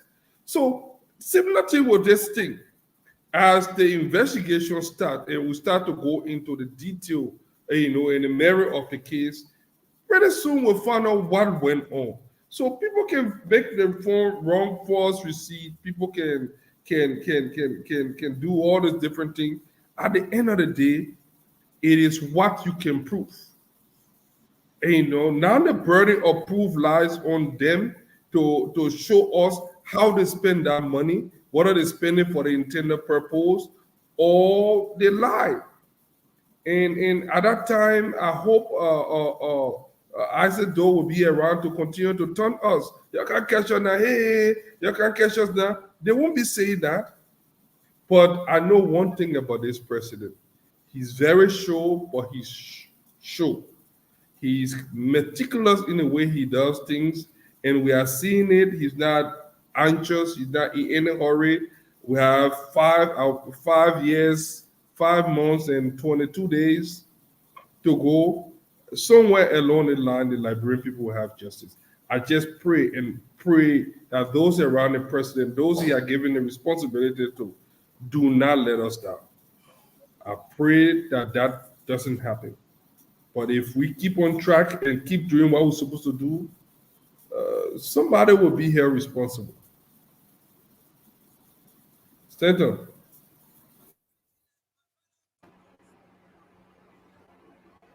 Yes.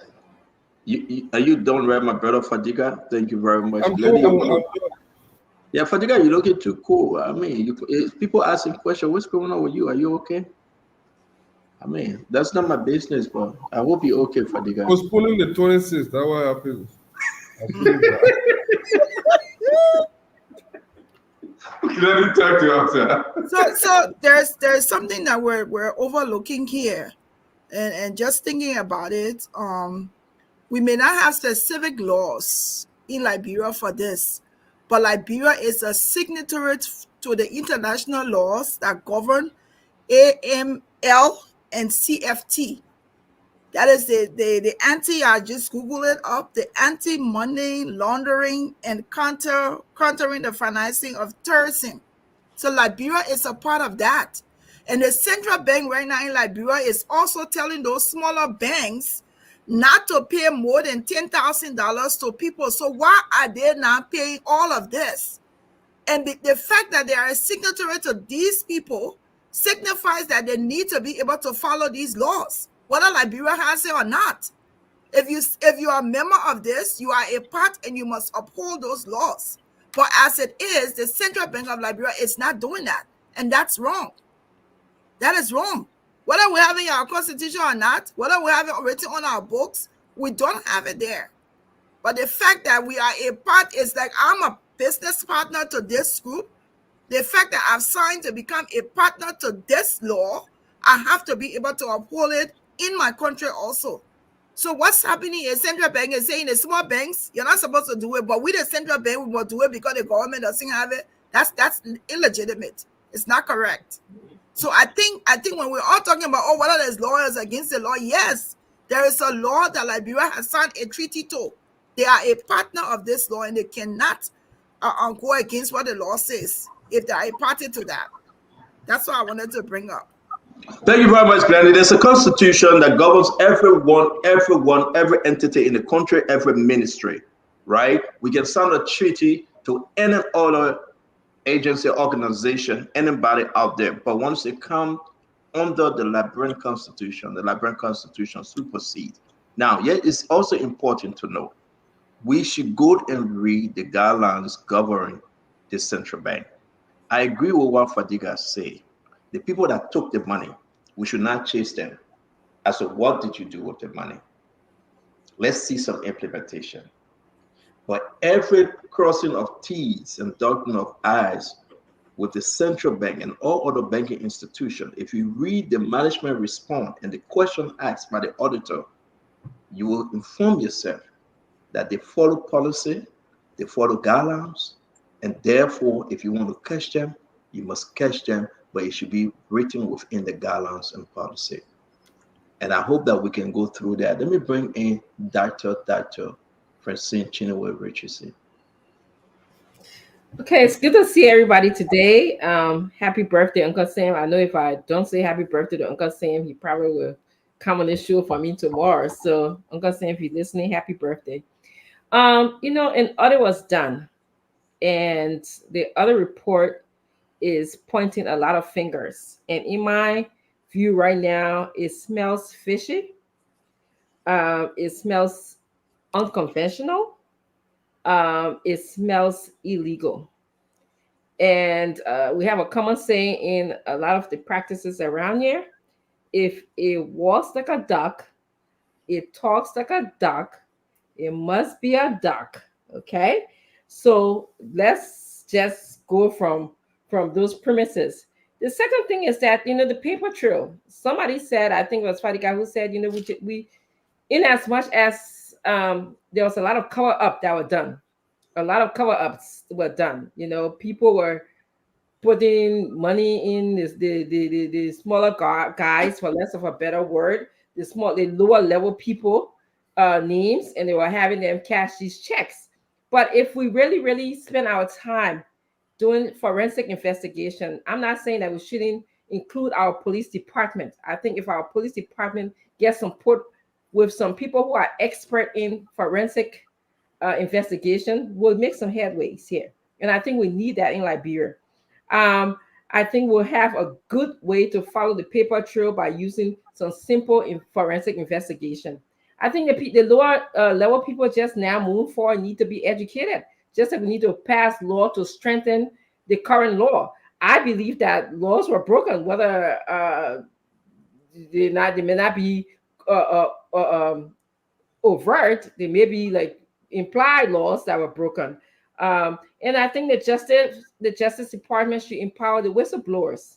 There will be whistleblowers in this case, and if they don't get a sense of them being protected, if they get a sense that they're going to get in trouble, I'm talking about the lower level people, then it'll be hard for us to get to the bottom of this case. But yes, we do need some more delineated laws, some defined laws that will help our country. But to me, it smells like a duck and is walking like a duck, so it must be a duck. Again, thank you guys. I think we're finished with this session. No, Neil. Oh, yeah, go ahead, Acid Joe. Because we're wrapping this, it's 7:30, we got to go. Go ahead, Brother Joe. Right. So Liberia actually does have the Whistleblower Protection Act. It is one of the laws passed under the last administration. Again, I will hope we can now start putting our feelings into things that will always come back to our faces. Sometimes you ask a very good question, and I think that question should be the core of the discussion. What is the solution? What can we do? In my mind, number one, CBL should work with Ministry of Finance and establish some kind of a policy that at least put some limits on cash checking, and they will have to come up with something. Number one. Number two, I personally don't believe CBL should be in the business of cashing check and stuff. If I were to be CBL governor, for instance, I will detach check cashing, whatever, from the main core function of CBL. I think CBL should stay as the regulator, and CBL should be there to be clearing checks, to be doing this, but not to be cashing checks here and there. That should go to the commercial banks. I who have done that.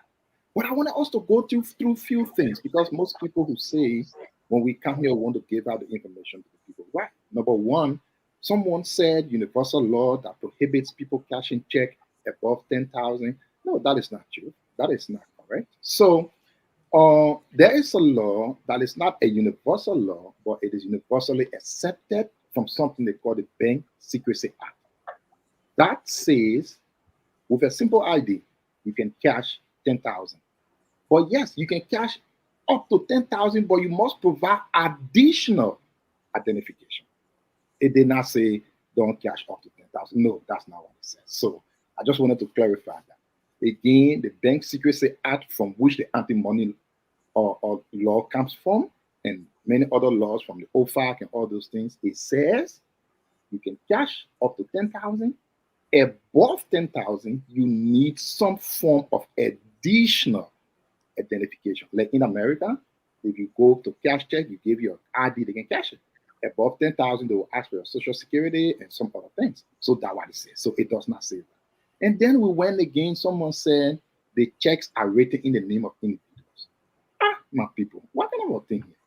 So businesses don't cash check. They don't have hands. They can sign. Legal representatives of those businesses or entities do cash check over the counter. So if a business wants to cash a check, yes, they can put a check in an individual's name who is a legal representative of the business to cash the check. It is the way it works. Let's forget about personal feelings. Oh, I say, no. Business, it don't have hands to sign check to cash it. It don't have ID. That human being has ID and hands. So the checks will definitely be in the hands of businesses, in the hands of individuals to cash it. So, for instance, at Youth and Sports, I gave you an example. During the Ellen years, there was this beach and waterway project. They used to pay the children over the counter. Like the children would come and they pay them there. So most often they would go for 178 million LD check. It is we the one who came and decided to put stop to it for the people to use mobile money. But then the checks were there. They would go to the central bank, bring check 178 million in cash, and then they pay. Now they don't write on the check. They write human being name on check, and that human being works with Youth and Sports, who is a legal representative who takes their ID and thing and cash the check and bring it. That's the way it works. Some people, again, stand onto your question. I agree. CBL needs to work with Ministry of Finance and come up with some kind of a policy. You can't just do as a free flow. Anybody just go and cash big check. Why there is no law, of course, to limit that? Like the auditor said, there should be some kind of a policy put in place. The lawmakers can look at something. What laws can they put down and see how these things can be fixed? Secondly, I don't think CBL should be cashing check here and there. I think check cashing and things go to commercial banks. If CBL wants to cash check, they can have some kind of subsidiary or something attached from the core function of CBL so that these things can be put in place. But again, no law breaking. I'm sorry.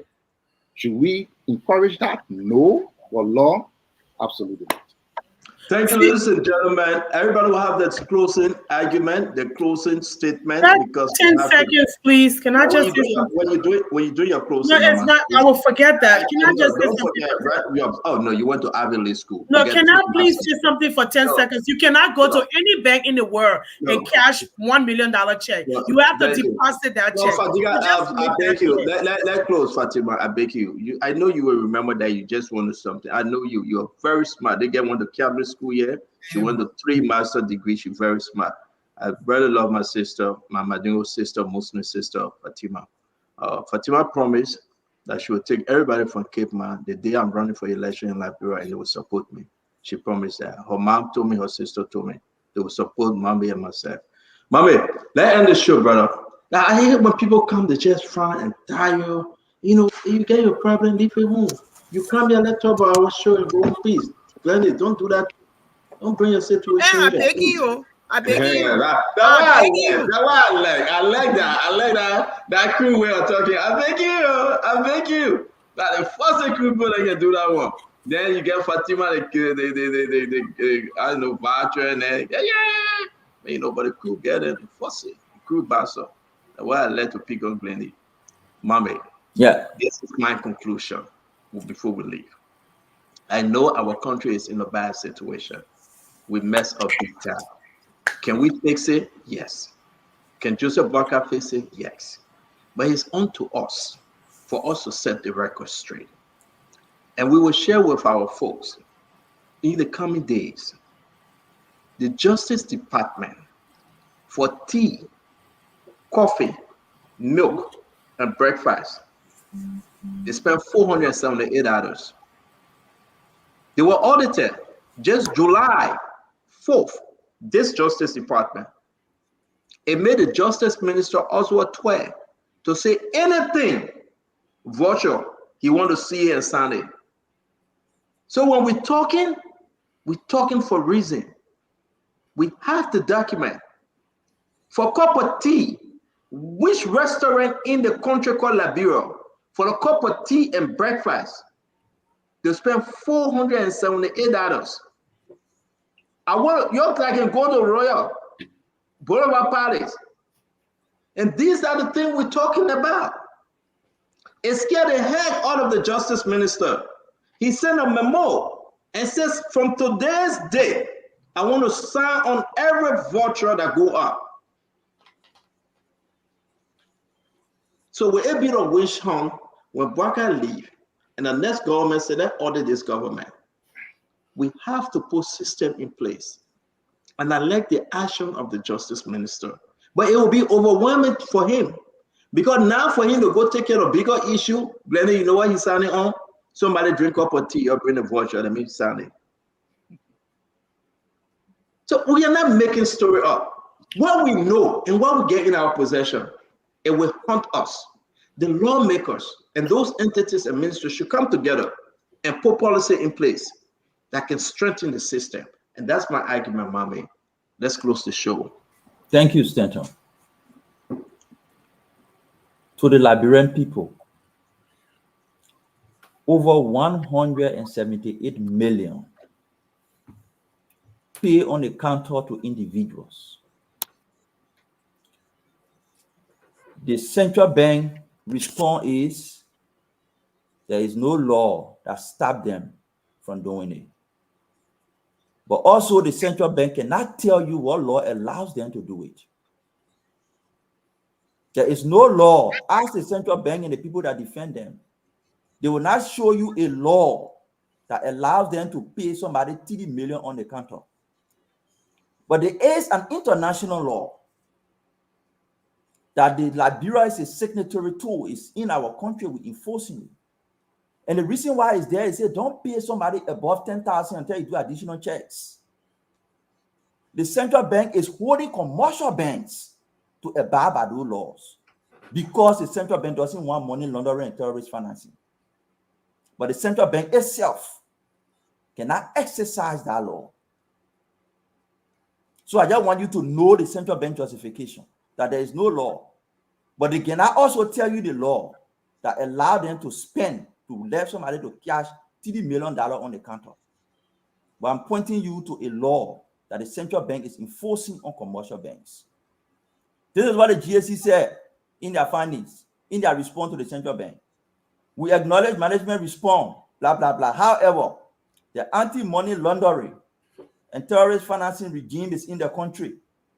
The regime may not be effective if the bank that regulates the banks does not uphold these regulations, knowing that money laundering is not limited to private banks. That was the GSC position. And that is my position. But put the central bank aside, that's the GSC position. That you have international anti-monetary law in your country, you're forcing commercial banks to apply by, but you cannot apply by it.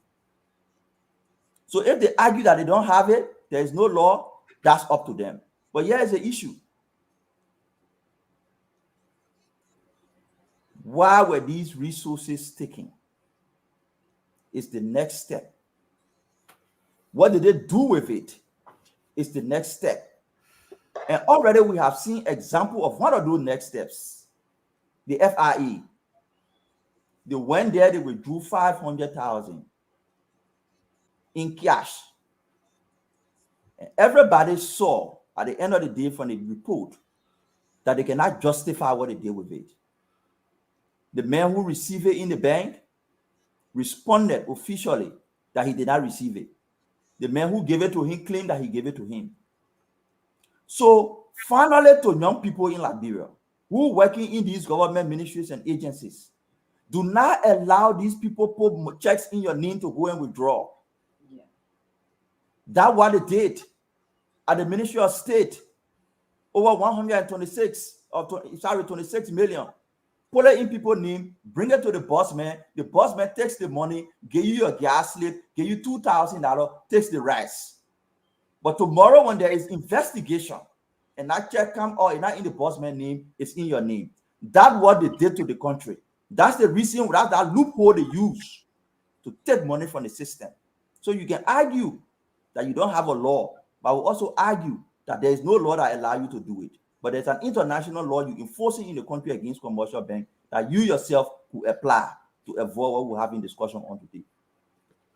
Mohammed, thank you very much. I appreciate it. Why do you want to close, sir? Yeah, let me close. Look, I'm going to piggyback off of Mehmet. I believe there are laws. Do not allow Stanton to tell you there is no law governing the release of government checks. Let me tell you what the law is. Every single check that leaves the Central Bank of the Republic of Liberia is guarded by Liberian disbursement laws. These laws, the check must be traceable. The check must go to the government agency. There must be a purpose of that check, and there must be verifiable document as to whom that money goes to. There is no reasonable bank in the world that will cash a check even more than $50,000 on the spot. They will deposit that check for additional verification. It is common sense for any responsible agent in any bank to do the due diligence before they cash substantial amount of money. Now, my brother sat on the show here.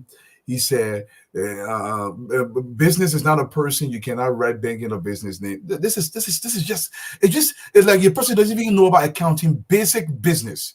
This is the most ridiculous thing I've ever heard in my life. Almost every business that does business around the globe, that check is written in that business name. The agent of that business goes and deposits that check into that business account, and he or she is a signatory to their account, and they can make the withdrawal. So yes, you can write a check in a business name, not necessarily in the person's name. Sometimes, look, you don't have to lie to defend lunacy. Let's be frank about Liberia, my people. Look, my people, $178 million was stolen from this republic, literally.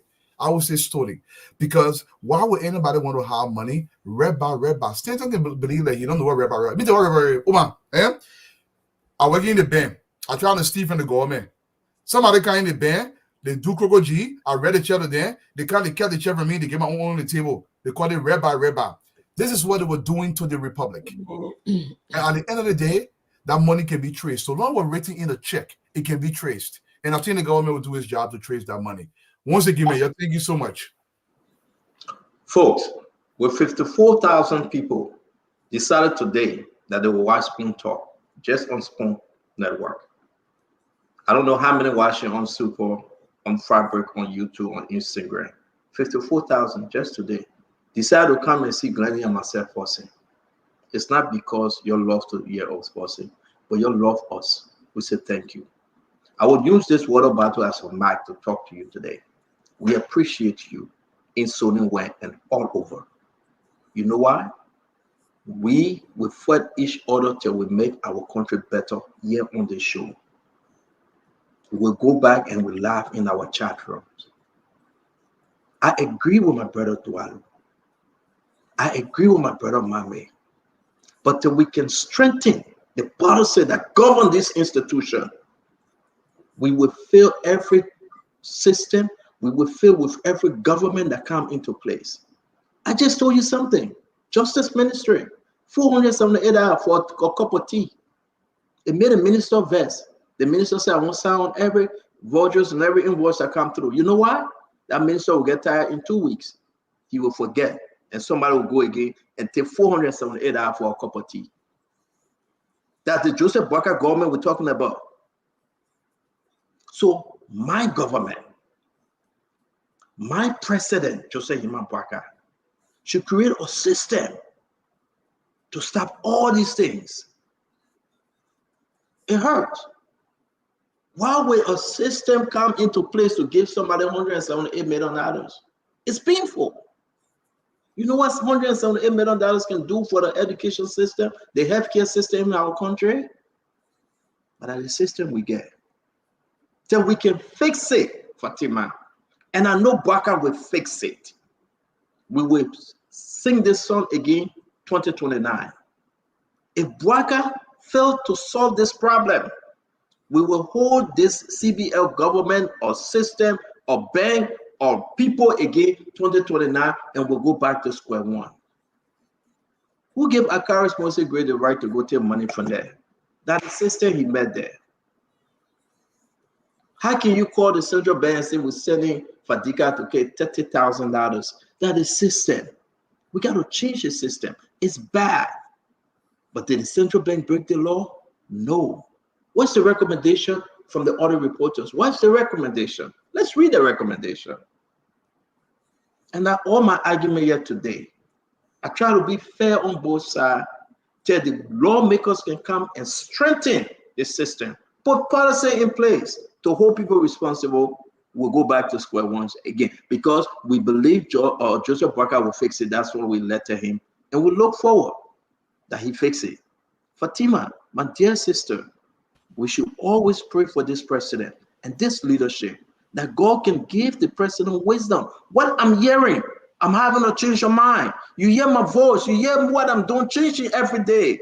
Because President Joseph Yeman Boakai trying to change the system. It's not an easy system.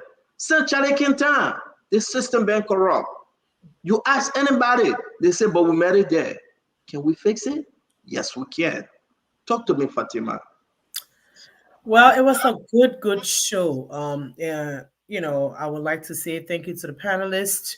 And I would also like to say thank you to our millions and millions of viewers. I mean, every time when you watch the show, after the show, the next day you go and you look at the viewership, it keeps growing and growing because we're bringing to our people raw. We might disagree here, but it's all love for our nation. Liberia is the only country that we really love, and we have our naval strengths were buried there. We come here to talk about her every day because we want our country to be like the other countries in the world. Tomorrow, our country is going to be the oldest republic again on the continent. 177 years we're going to share, and we basically have the basic human necessities to live. Okay, is not available. This president has promised that he's going to make changes, and we are seeing slow but steady changes, my people. Change did not come overnight. Change came when people got committed, people put their hearts and their minds. And I always say, I know me as CEO, always we have our arguments, but I say thank you for giving us the opportunity to come here to speak to our people, and tell our people what is at stake. The future of our children, the future of the whole republic is at stake. And so this old statesman, we entrusted him. God knows why he chose him at this time, in this season, to be our leader. Let's put hands around him. Let's support him. Everybody says government is continuity. And when it comes to, projects from the last government to this government, it's all love. If George Weah did it, he didn't use his personal funds. He used Liberia's funds to do it. And if he finished, somebody else will start. Joseph Boakai will start. He will use Liberia's funds to do it too. In the end, somebody else will come and continue. But once it's benefiting our country, it's all for our country. I would like today to say to all Liberians, we should celebrate our country, our nation's heritage. Tomorrow Liberia is going to be 177 years old. We're proud of this country. We hope that she gets better. She'll be the country that we are proud of all over the world. And so I say, happy independence to all Liberians across the globe. And I want to say to my five people, I'm in 26 years now. Namono 26 years now. Not 26 years, but my bema take. We will be a fun and we will have a muma. I would like the last message I would like to give my auntie Vicky from Soli Enterprise. Tomorrow is her birthday, Vicky Ja. I just want to say happy birthday, auntie Vicky. Thank you for everything that you've always done for me. To my family, Mr. and Mrs. Daniel, Fesu Mayango, I say 26 to all of you. I wish every Liberian a happy 26. Let's take it together. Let's hold hands together, take baby steps and move our country forward. Thank you, CEO, again for the opportunity for making us proud Liberians so we come and talk to our people every day for what is at stake. They get your little talk plenty. You don't say that thing over and over. You don't say that thing over and over. One new Liberian song, and I would like for you to we'll play. Let me recognize. Yeah, let me recognize Josiah Joker. Okay, he got a message. We cannot play the entire message because it's 19 minutes. The CSA director Josiah Joker, it will be on our page. Please go and listen to it. But we're going to play it of 45 seconds of this message he got. Then the rest of us will close. Dear fellow Liberians, I bring you greetings from our beloved family, Joanna, my wife, and our three boys, Josiah, Zeke, and Jojo.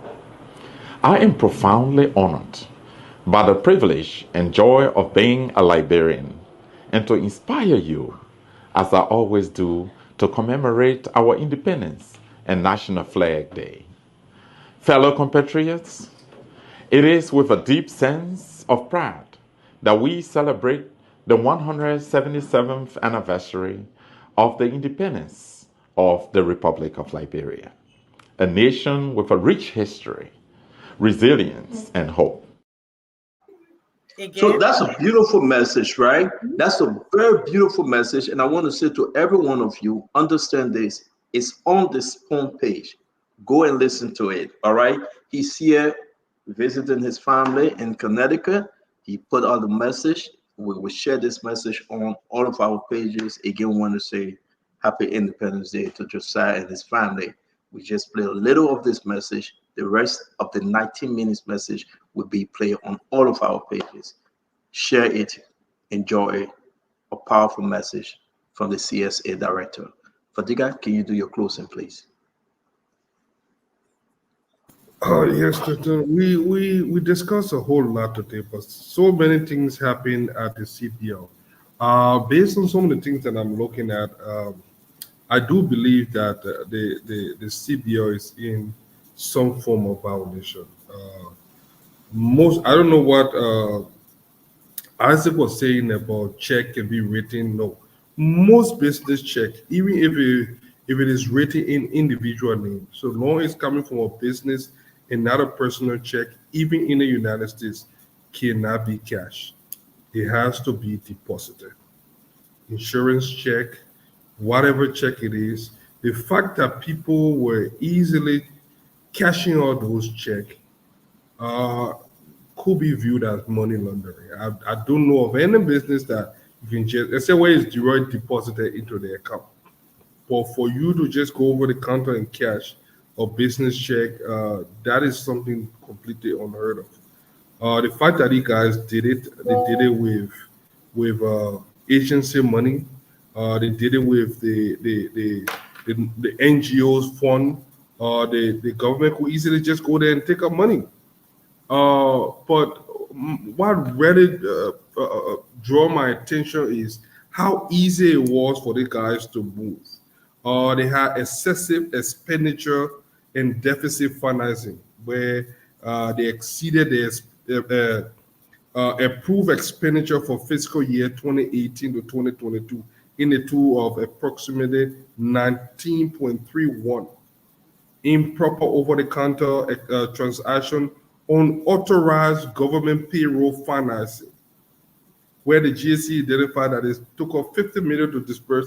I mean, these guys were just taking money, millions, hundreds of millions. I mean, it's scary, for people to have a few people to have easy access to the national corporate. It's not something that we just see in any kind of a country. That's the budget that was just signed into law. The money is not just, people are not just going to the bank to disburse money. Under this new administration, we see that disbursement is not as fast, and people not just going over the counter and taking money like that. But that what happens when we have run a system that without check and balance, when the entire government is run from a resort in the president living room. It reminds me of during the days of Chastity, where the CBL was at his house. You imagine, so people could just go and go write a check, the temptation to loot is so high, and the amount is 170 something million, because there was no check and balance, nobody to say stop. Gentlemen, we can play with the public money like this. So when they took those money, whether they were giving it to a West Point Youth Club or Vision Club, and all those different small project, thinking that he could purchase vote, it's sad. It's sad, honestly, Stenton. A painful hearing what was done to our country in the last 6 years. But what is more painful and what we hurt even more if nothing is done. If nothing is done, I'll be so disappointed. But I believe the president so much. I believe in a team that are pushing for accountability. And I pray that at the end of the day, the Liberian people will see a living example. People will be set example of, people will be used as example. That even this government that I support, that when we are leaving, people will be careful, because they do not want someone to use them as example. That's the beauty of holding people accountable, because it even prevents you from doing the same thing. But if we do not do this, I'm afraid it will be a vicious cycle. We might even do worse than them. So in order to hold ourselves accountable, we need to hold them accountable, bearing in mind that somebody will do this thing. It has to start from somewhere. Somebody have to do it. Or external, I know. There was Ben Baru say, we just gotta keep fighting, yeah. But I want to say another thing again. The lady Stanton, I will call Diamond to get that thing. Man, I don't remember your name, but it was very thoughtful of you. I really appreciate. I mean, that money is the biggest money in my heart that I've ever received since I came to this country. You don't know how much this means to me, and I will find you. That money will be used for a very good purpose. Honestly, I will put a smile on somebody's face. I will make sure that somebody I'll pay it forward. Thank you so much. It shows that what we are doing here is not in vain, that people really appreciate us coming here, whether during the election or after the election. People in something. I was just in the bakery. I went to town bakery to buy bread. And then the lady, you need to hurry up and go on the show. Just in the I swear, I don't know this woman in Chicago watching. The woman, you need to go. It's almost 8 o'clock. You need to go and be on the show on Spoon. So I look at the time. It was like, that's nice. So I said, what did we get up for you? What kind of bread? You want to get a full of bread? What kind of bread? Oh, I think I got some cinnamon roll and coconut. I mean, eating sugar. You're eating too much of sugar. Yeah, I'm not supposed to eat sugar, but sometimes the temptation too high. I'm missing a long full of bread. The one that used to. They have some there. That's why I get my full of bread. The food used to go on the flour, that beat it, the long one. You just put the mayonnaise and put your egg, and you get a bottle of Fanta. I had some of those the other day, but it was just I got cinnamon roll, but it was not too sweet. I just ate a little piece actually, but I'm craving like. You enjoy too much, like bro. Yeah, the man got enjoying. I said, though, when you support the rescue tree, now what happened? I'm happy also. But I'll go back to you. It was you can stop you from closing. I thought you closed already. Your husband, go ahead, as it do. Yeah, so it was a good show, as has always been. I know we managed now to try to get off our feelings from things that we imagine to be. The facts will not support those things anyways, and we've displayed it here. I wanted to make sure I'm on record for this. Someone said something which I thought is a bingo. You receive money. What did you do with the money? Then let the evidence come. Then you are uncles. But you wanted to CBL say why you gave all the counter money. Oh, no, you're not going. I can guarantee you're not going nowhere. Nowhere you're not going. CBL is just a custodian of the money. That's why when they pass entry as a liability because they're only holding your money. When you come for A, they get to you. So you can say, CBL, why you giving me money? No. You can only say policies, internal control weaknesses. You can solve those. It's okay.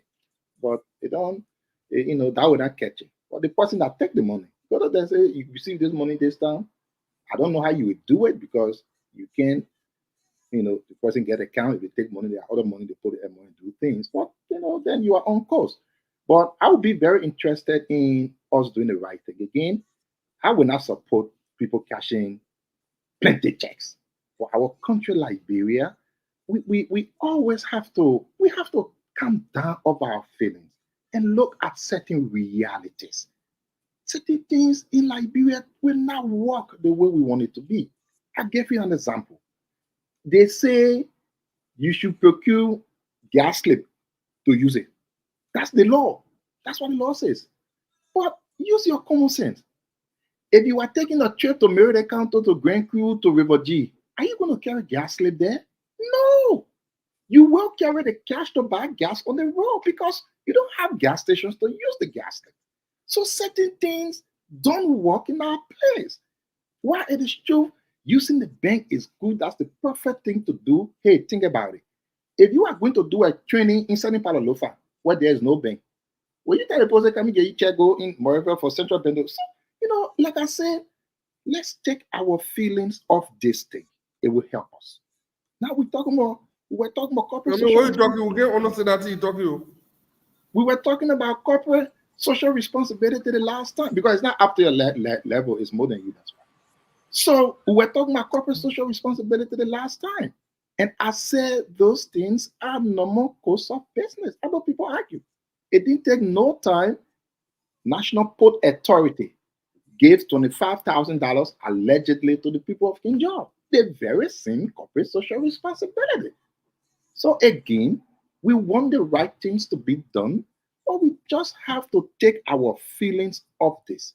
Now, what I want to focus on quickly, is the issue of the people's lives. How are they living today? Tomorrow is July 26th. Have we cared to wonder how the country is now? Can we pick up our phones and call our families, our friends, and ask them how things?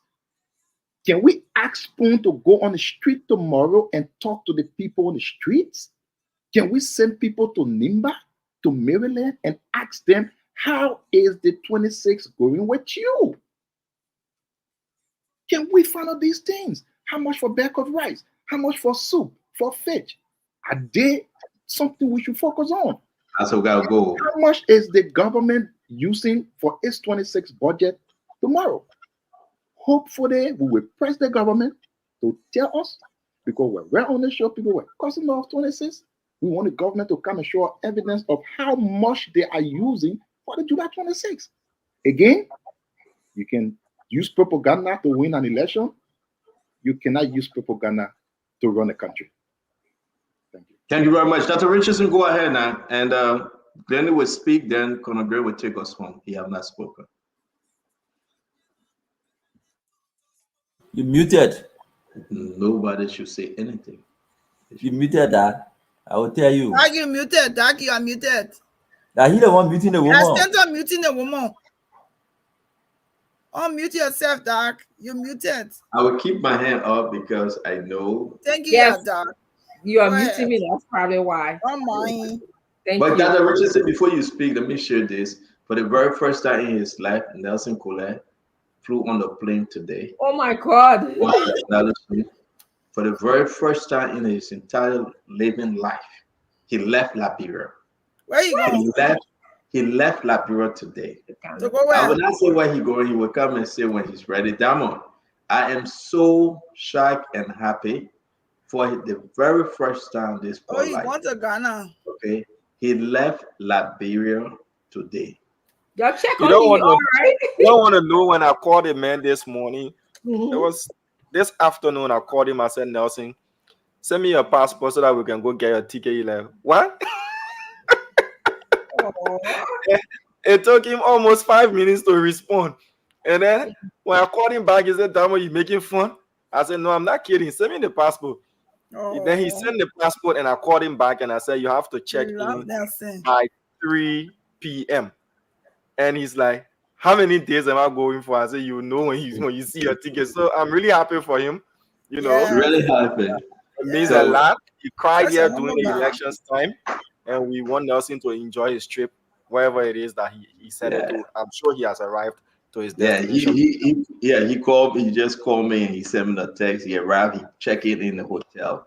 And again, I'm so happy. The little we can do as a team, Spoon Network, we would try to do. I'm going to be so grateful to I Conor thought you Gregory sending my Coleman, own so I can go.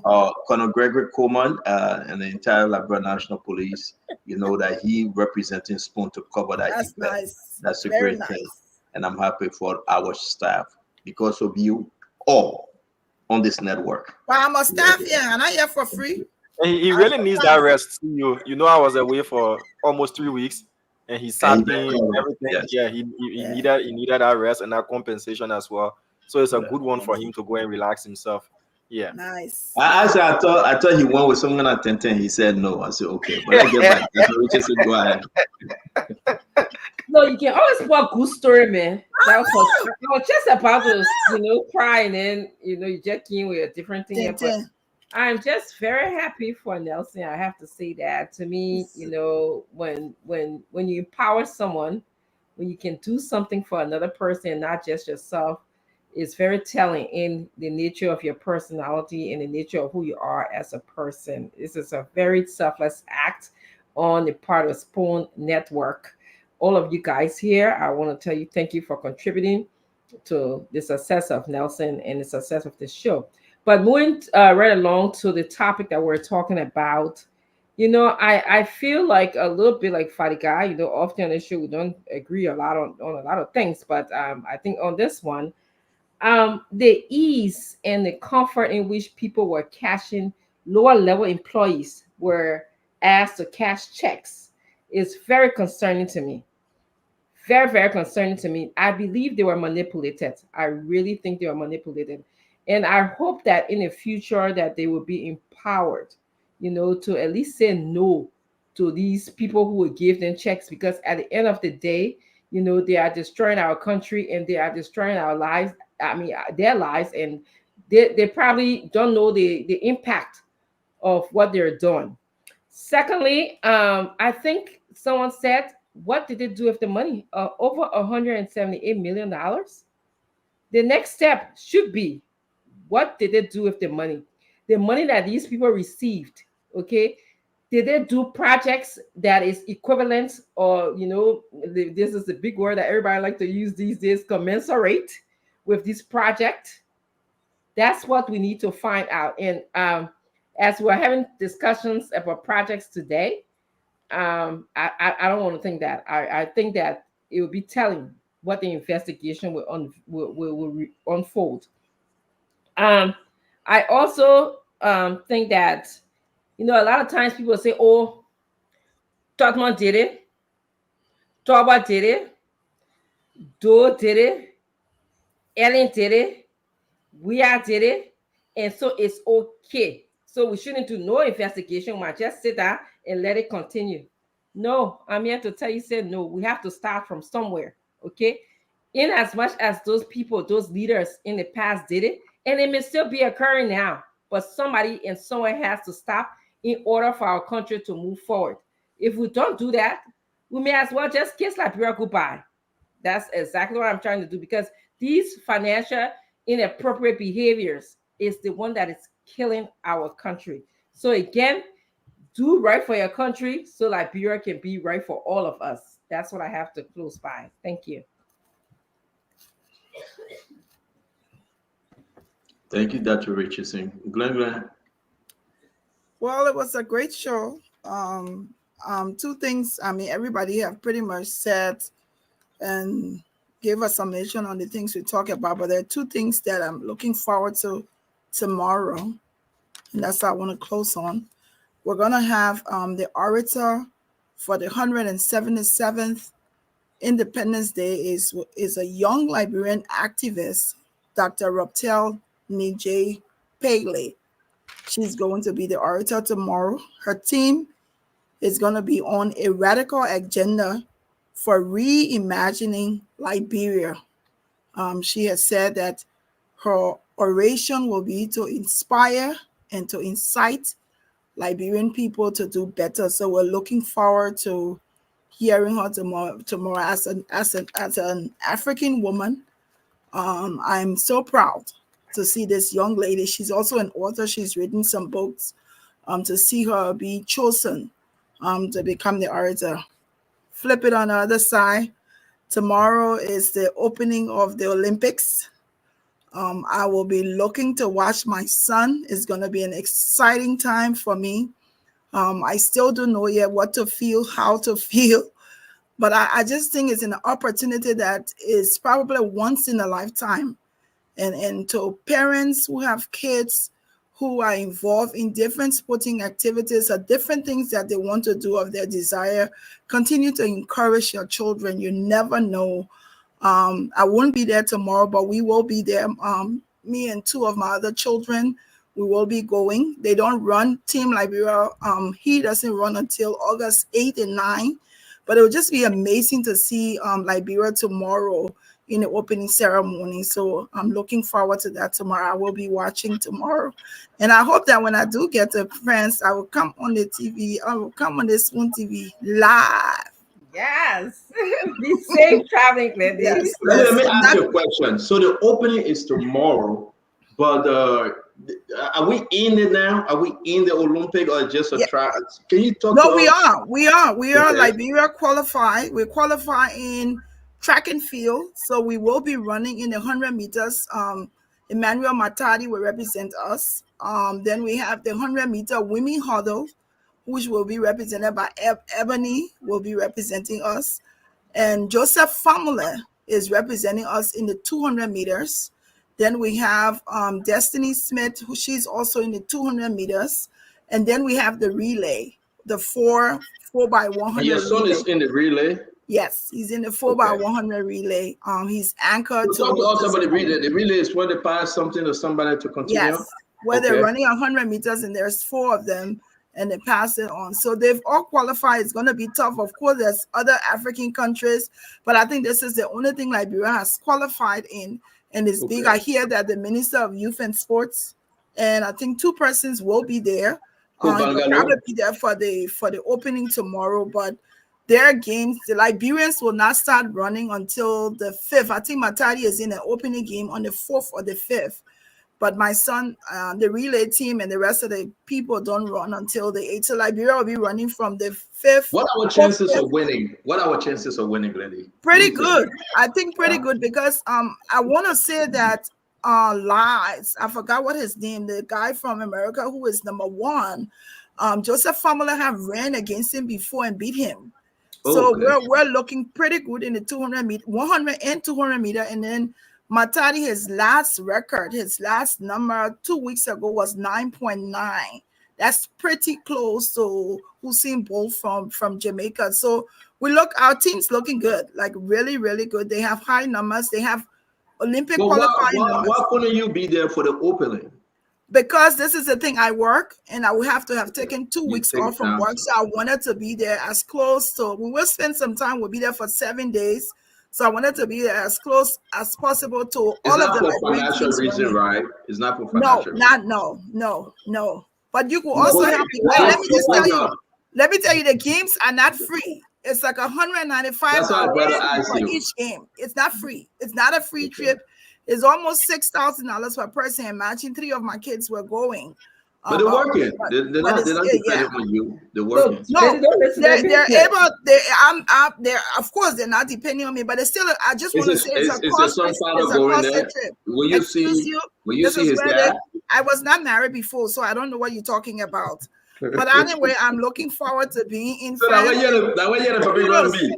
So that way you're the public gonna be. So you see, I see the team behind this. I see the team behind this. I see why you going there, because you go and beat the guy. Oh, fire trying how to catch. I see that's a good thing. Color Gray, take us home. That's the reason why she going there, because the Pigin Papa will be there, Pigin Papa will be there, and they're going to leave and they're going to drink wine together. You don't know how blessed you. Look at her face. She all happy. She gonna be the man. She said thank you. The proud Olympic mother. Team Liberia, all the best. All the best, Team Liberia. She's a proud Olympic mother. I mean, oh yeah, we're happy for our sister Glenny. I think Joseph. And I'm really happy because Glenny have not been to Liberia, and the man is in Liberia. That's a good place to go meet in France. They get good restaurant. They got good time that they will be spent together. I'm happy for Glenny. It's been a while. Go ahead, Colin Gray. Well, Glenny, I know you know who Stanton is, so all those things. I even get somebody on a great opposite. You talking about? I even know them. Go ahead. I got a fire pusher. No, now we wonder. But I just imagine if this were 6 years back, maybe that auditor would not even be available today. That guy who did the GAC, the report, that guy was being eaten alive. You understand? Now you know exactly why they were burying people before ending people's life before their time. And then you see why the U.S. government sanctioned certain officials. Look on that list. People who are taking raw cash, checking to the bank to in cash, are some of the people that are on economic sanction and so on and so forth. And I want to say one thing. Here in the United States, there is no way you can encash any check without it going through a clearinghouse. So people are talking about depositing money. I mean, when you go to the bank with anything beyond, look, went to the bank one time and cashed $8,000. I mean, it's like I could feel the eyes were all reflecting on me. Why did I don't know. And I could have just deposited our money in a business account or something. But I needed to get some money out anyway. But I'm just saying that in Liberia it's so simple. And again, those individuals who were in cashing, payday, these are the individuals who are facing sanction today. And I don't think anybody names should be on a check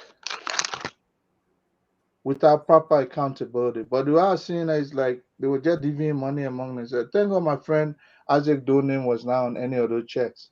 So, but remember, what transpired in the last 6 years will come up, and some of them will even be intriguing to the extent where we say, "Oh my goodness," because lots of folks enjoy themselves like today was not going to be here. And we're there now. Today's accountability.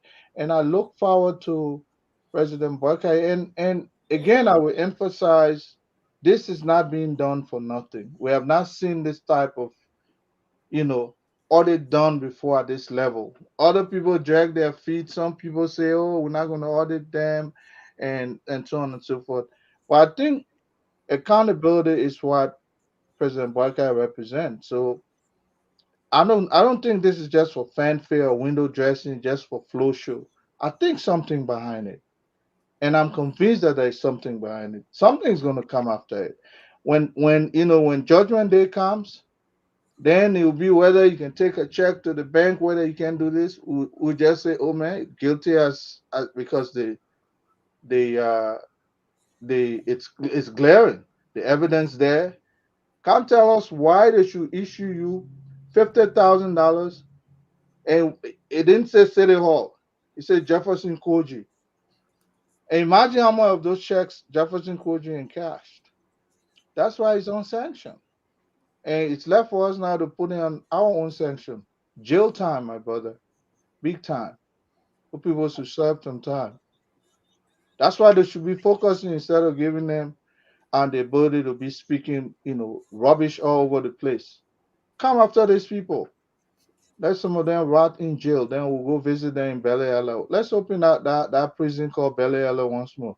But Stanton, man, it was a great show. I had to leave at some point, my brother. It was always, thank you. We said thank you very much, Colonel Gray. Thanks to the 54,000 folks that watch us today. Thanks to the over 4,000 comments. Thanks to you that share, over 500 share. Thanks to those that continue to believe in this network. Because of you, we are. As we wait for tomorrow or today in Liberia, celebrating July 26th. Happy 26th to each and every one of you. To you, Liberia belongs. To you, we celebrate. We want to say thank you for the victory. The first July 26th honor Joseph Yiman Bwaka administration. Wherever you find yourself, it may not be 100% today, but trust, it will be better next year. It will be better as the days goes by, the week, the months, the years. We believe and we trust God. With God above, Joseph Yiman Bwaka will implement. With God above, Joseph Yiman Bwaka, this government will see you through. You may not have it today to eat. Your children may not have what they need to celebrate. But you have life. You have liberty. You have happiness. You have peace that surpasses all understanding. The peace that you can go to bed sound. The peace that you can stay up late at night and say, yes, indeed, I fear nothing, but fear itself. I want to say to you today, happy July 26th. From the Spoon Network, from the Spoon Talk, from our family, my lovely wife, Madam Lau Witherspoon, my children, Aleo, Alikamani, Sam, Stanton Jr., Dama, my grandkids, Levi, Leo. I want to say to every one of you, we celebrate you. We will stand for this nation. We will speak truth to power. Some may believe us, and others may deny us along the way. But we still have faith in God and in this leadership. You believe in our message. You trusted us, and you voted for Joseph Yiman Bwaka. He will never leave you. He will never forsake you. He will always be there for you and for our nation to bring a new day to our nation, that tomorrow you may say, yes, I was happy when I spoke to the CSA director. He said, Stanton, I'm taking my children to Liberia. They have to attend school in Liberia. I said, are you serious? He said, yes. He said, they will go to the Liberian school. They will eat the Liberian food. They will adapt to the culture. That's the change we bring. And that's the change we should talk about. I want to say to you, think Liberia. Love Liberia. Together, my people, let's build a new Liberia. Not the Liberia of old, a Liberia where everybody will speak truth to power, where everybody will live freely, where everybody will celebrate under the goodness of our resources. Not one Chinese man taking 15 billion, no. Not someone taking 178 million, no. That your children will benefit. My children will benefit. Enjoy your 26, whichever way you find yourself. Where? Just enjoy. If you get a gari to eat the gari with pride and joy. If you get dry cassava, eat it with happiness. But believe better days lies ahead. And together, in union strong, success will always be sure. Look at Glennie's son representing us. Look at Famberland. Look at them. We will celebrate them. We will enjoy the glory and share the glory with them. Who knew that this day you were going to be talking about spoon talk? Somebody from Ghana'sville, somebody from Noah Panton, eating case meat, pan cabbage. But here we are, speaking truth to power. Fadiga left it all, went back home to speak truth to power. We ain't going anywhere. God will see us through. So we will say, all hail Liberia Hill. We will sing our national anthem. We will say everything today. If you know it, say it. But I want to do the all hail Liberia national anthem first. Okay? Yeah. If you can't find it, find the letter. It's right there. It's online. I know some of you not forget. You will do your own. But let's say it.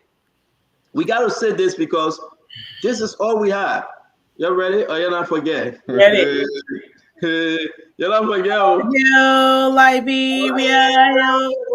All hail, all hail, Liberia, yo. all hail, His glorious name, all hail, but it shall long be ours.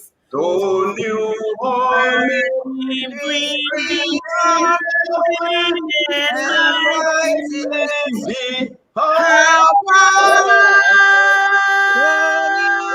morning bring the offering, be of power.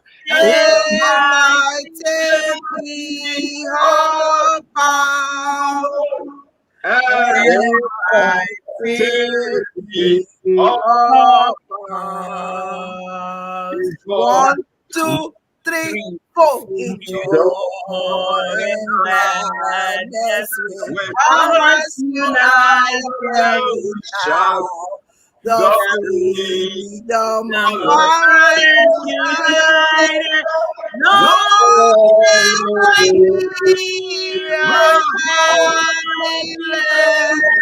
there's no glorious liberty by God's command.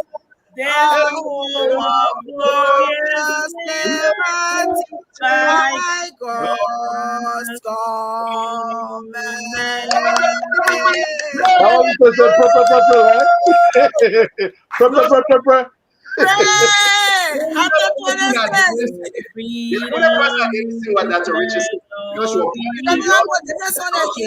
She doesn't know the national anthem.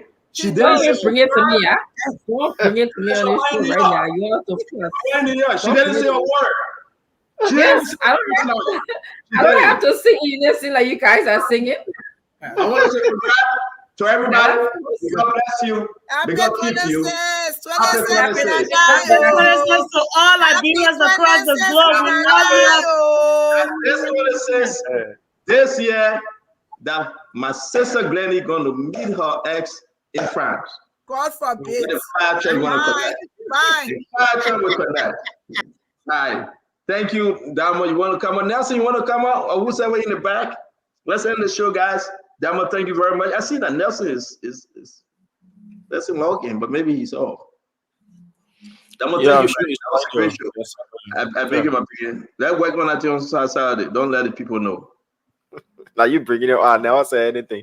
But happy Independence Day to my folks. Happy Independence, man. Happy Independence Day. Happy 26th to you. Nelson got an Independence today for Ryan Plea. The man has finally broken his dog. Nelson, come on now. On Independence Day. On Independence Day. Oh. Where you at? On Independence Day, Nelson flew play. It's historical. It is historical. 177 years. It took Nelson 177 years to fly plane. Wow. It took you 177 years to fly a plane, Nelson. Look at Nelson, we're happy for you. That's too happy for you. So Nelson, you in a hotel? Is that a hotel? Yeah, it's a hotel. So who on the other side? No, nobody has you. Nobody. We see in the shadow. We see in the shadow. I see shadow, my man. I'm a tenner, huh? I'm a tenner. Yeah, but we see shadow. The shadow can go so. We tell the camera so the shadow can go so. Nobody. Oh, but nobody get too bad. That's how you get too bad. It's cheaper that way. That's really nice. I just set up looking. I'm bring anything. I anything to it. That's it. You get two beds. Two beds, Nelson. Two. It's cheaper to get a double size. But that is why you rushing the Nelson defense like that. Nelson, let's see again. Can you tell it again? You got two beds, Nelson. Two. See you. And you say you went there free. I had set up there looking. My man, so you want to tell me the pudding you That's so how was the plea ride? The plane was shaking. See what started begging me scary before they ride. Yo, you bad. You too bad. So when we were taking off and then it started shaking. A lawyer ran, nobody shaking. So myself, I said, but then I get shake. You must act like you two belong. You get what space there. For what? I wish I had a laugh at you. Well, let's enjoy, man. Damo, thank you very much. Thank you, Dr. Richardson. A great show, folks. Thanks. I want to just announce for those that are still here, join us tomorrow on Spoon Talk Business at 2 o'clock. We're going to have a very surprising show for you. So join us. It will be fun. I look forward to seeing you guys. And Nelson, I hope you'll be joining us from wherever you are. Diamond, thank you so much. And Stenta, I'm proud of you that you can empower your staff in this manner. That's all. We'll say thanks to all of you guys. Nancy, you doing your show tonight? Yeah, we'll do it late night. The international the internet is very strong. Very, very strong. It's very, very strong. Nancy, you're close to here. You're close to us over here. It's a good internet, yeah. Yeah. Bye. Yeah. Okay. So you want me to leave it on or you do your own setup? No, I'll do my own setup. Yeah. Okay. All right. Have a cool one. I'll do my own setup. Happy 26 to you. Yeah, same to you, Diamond. All right. Okay.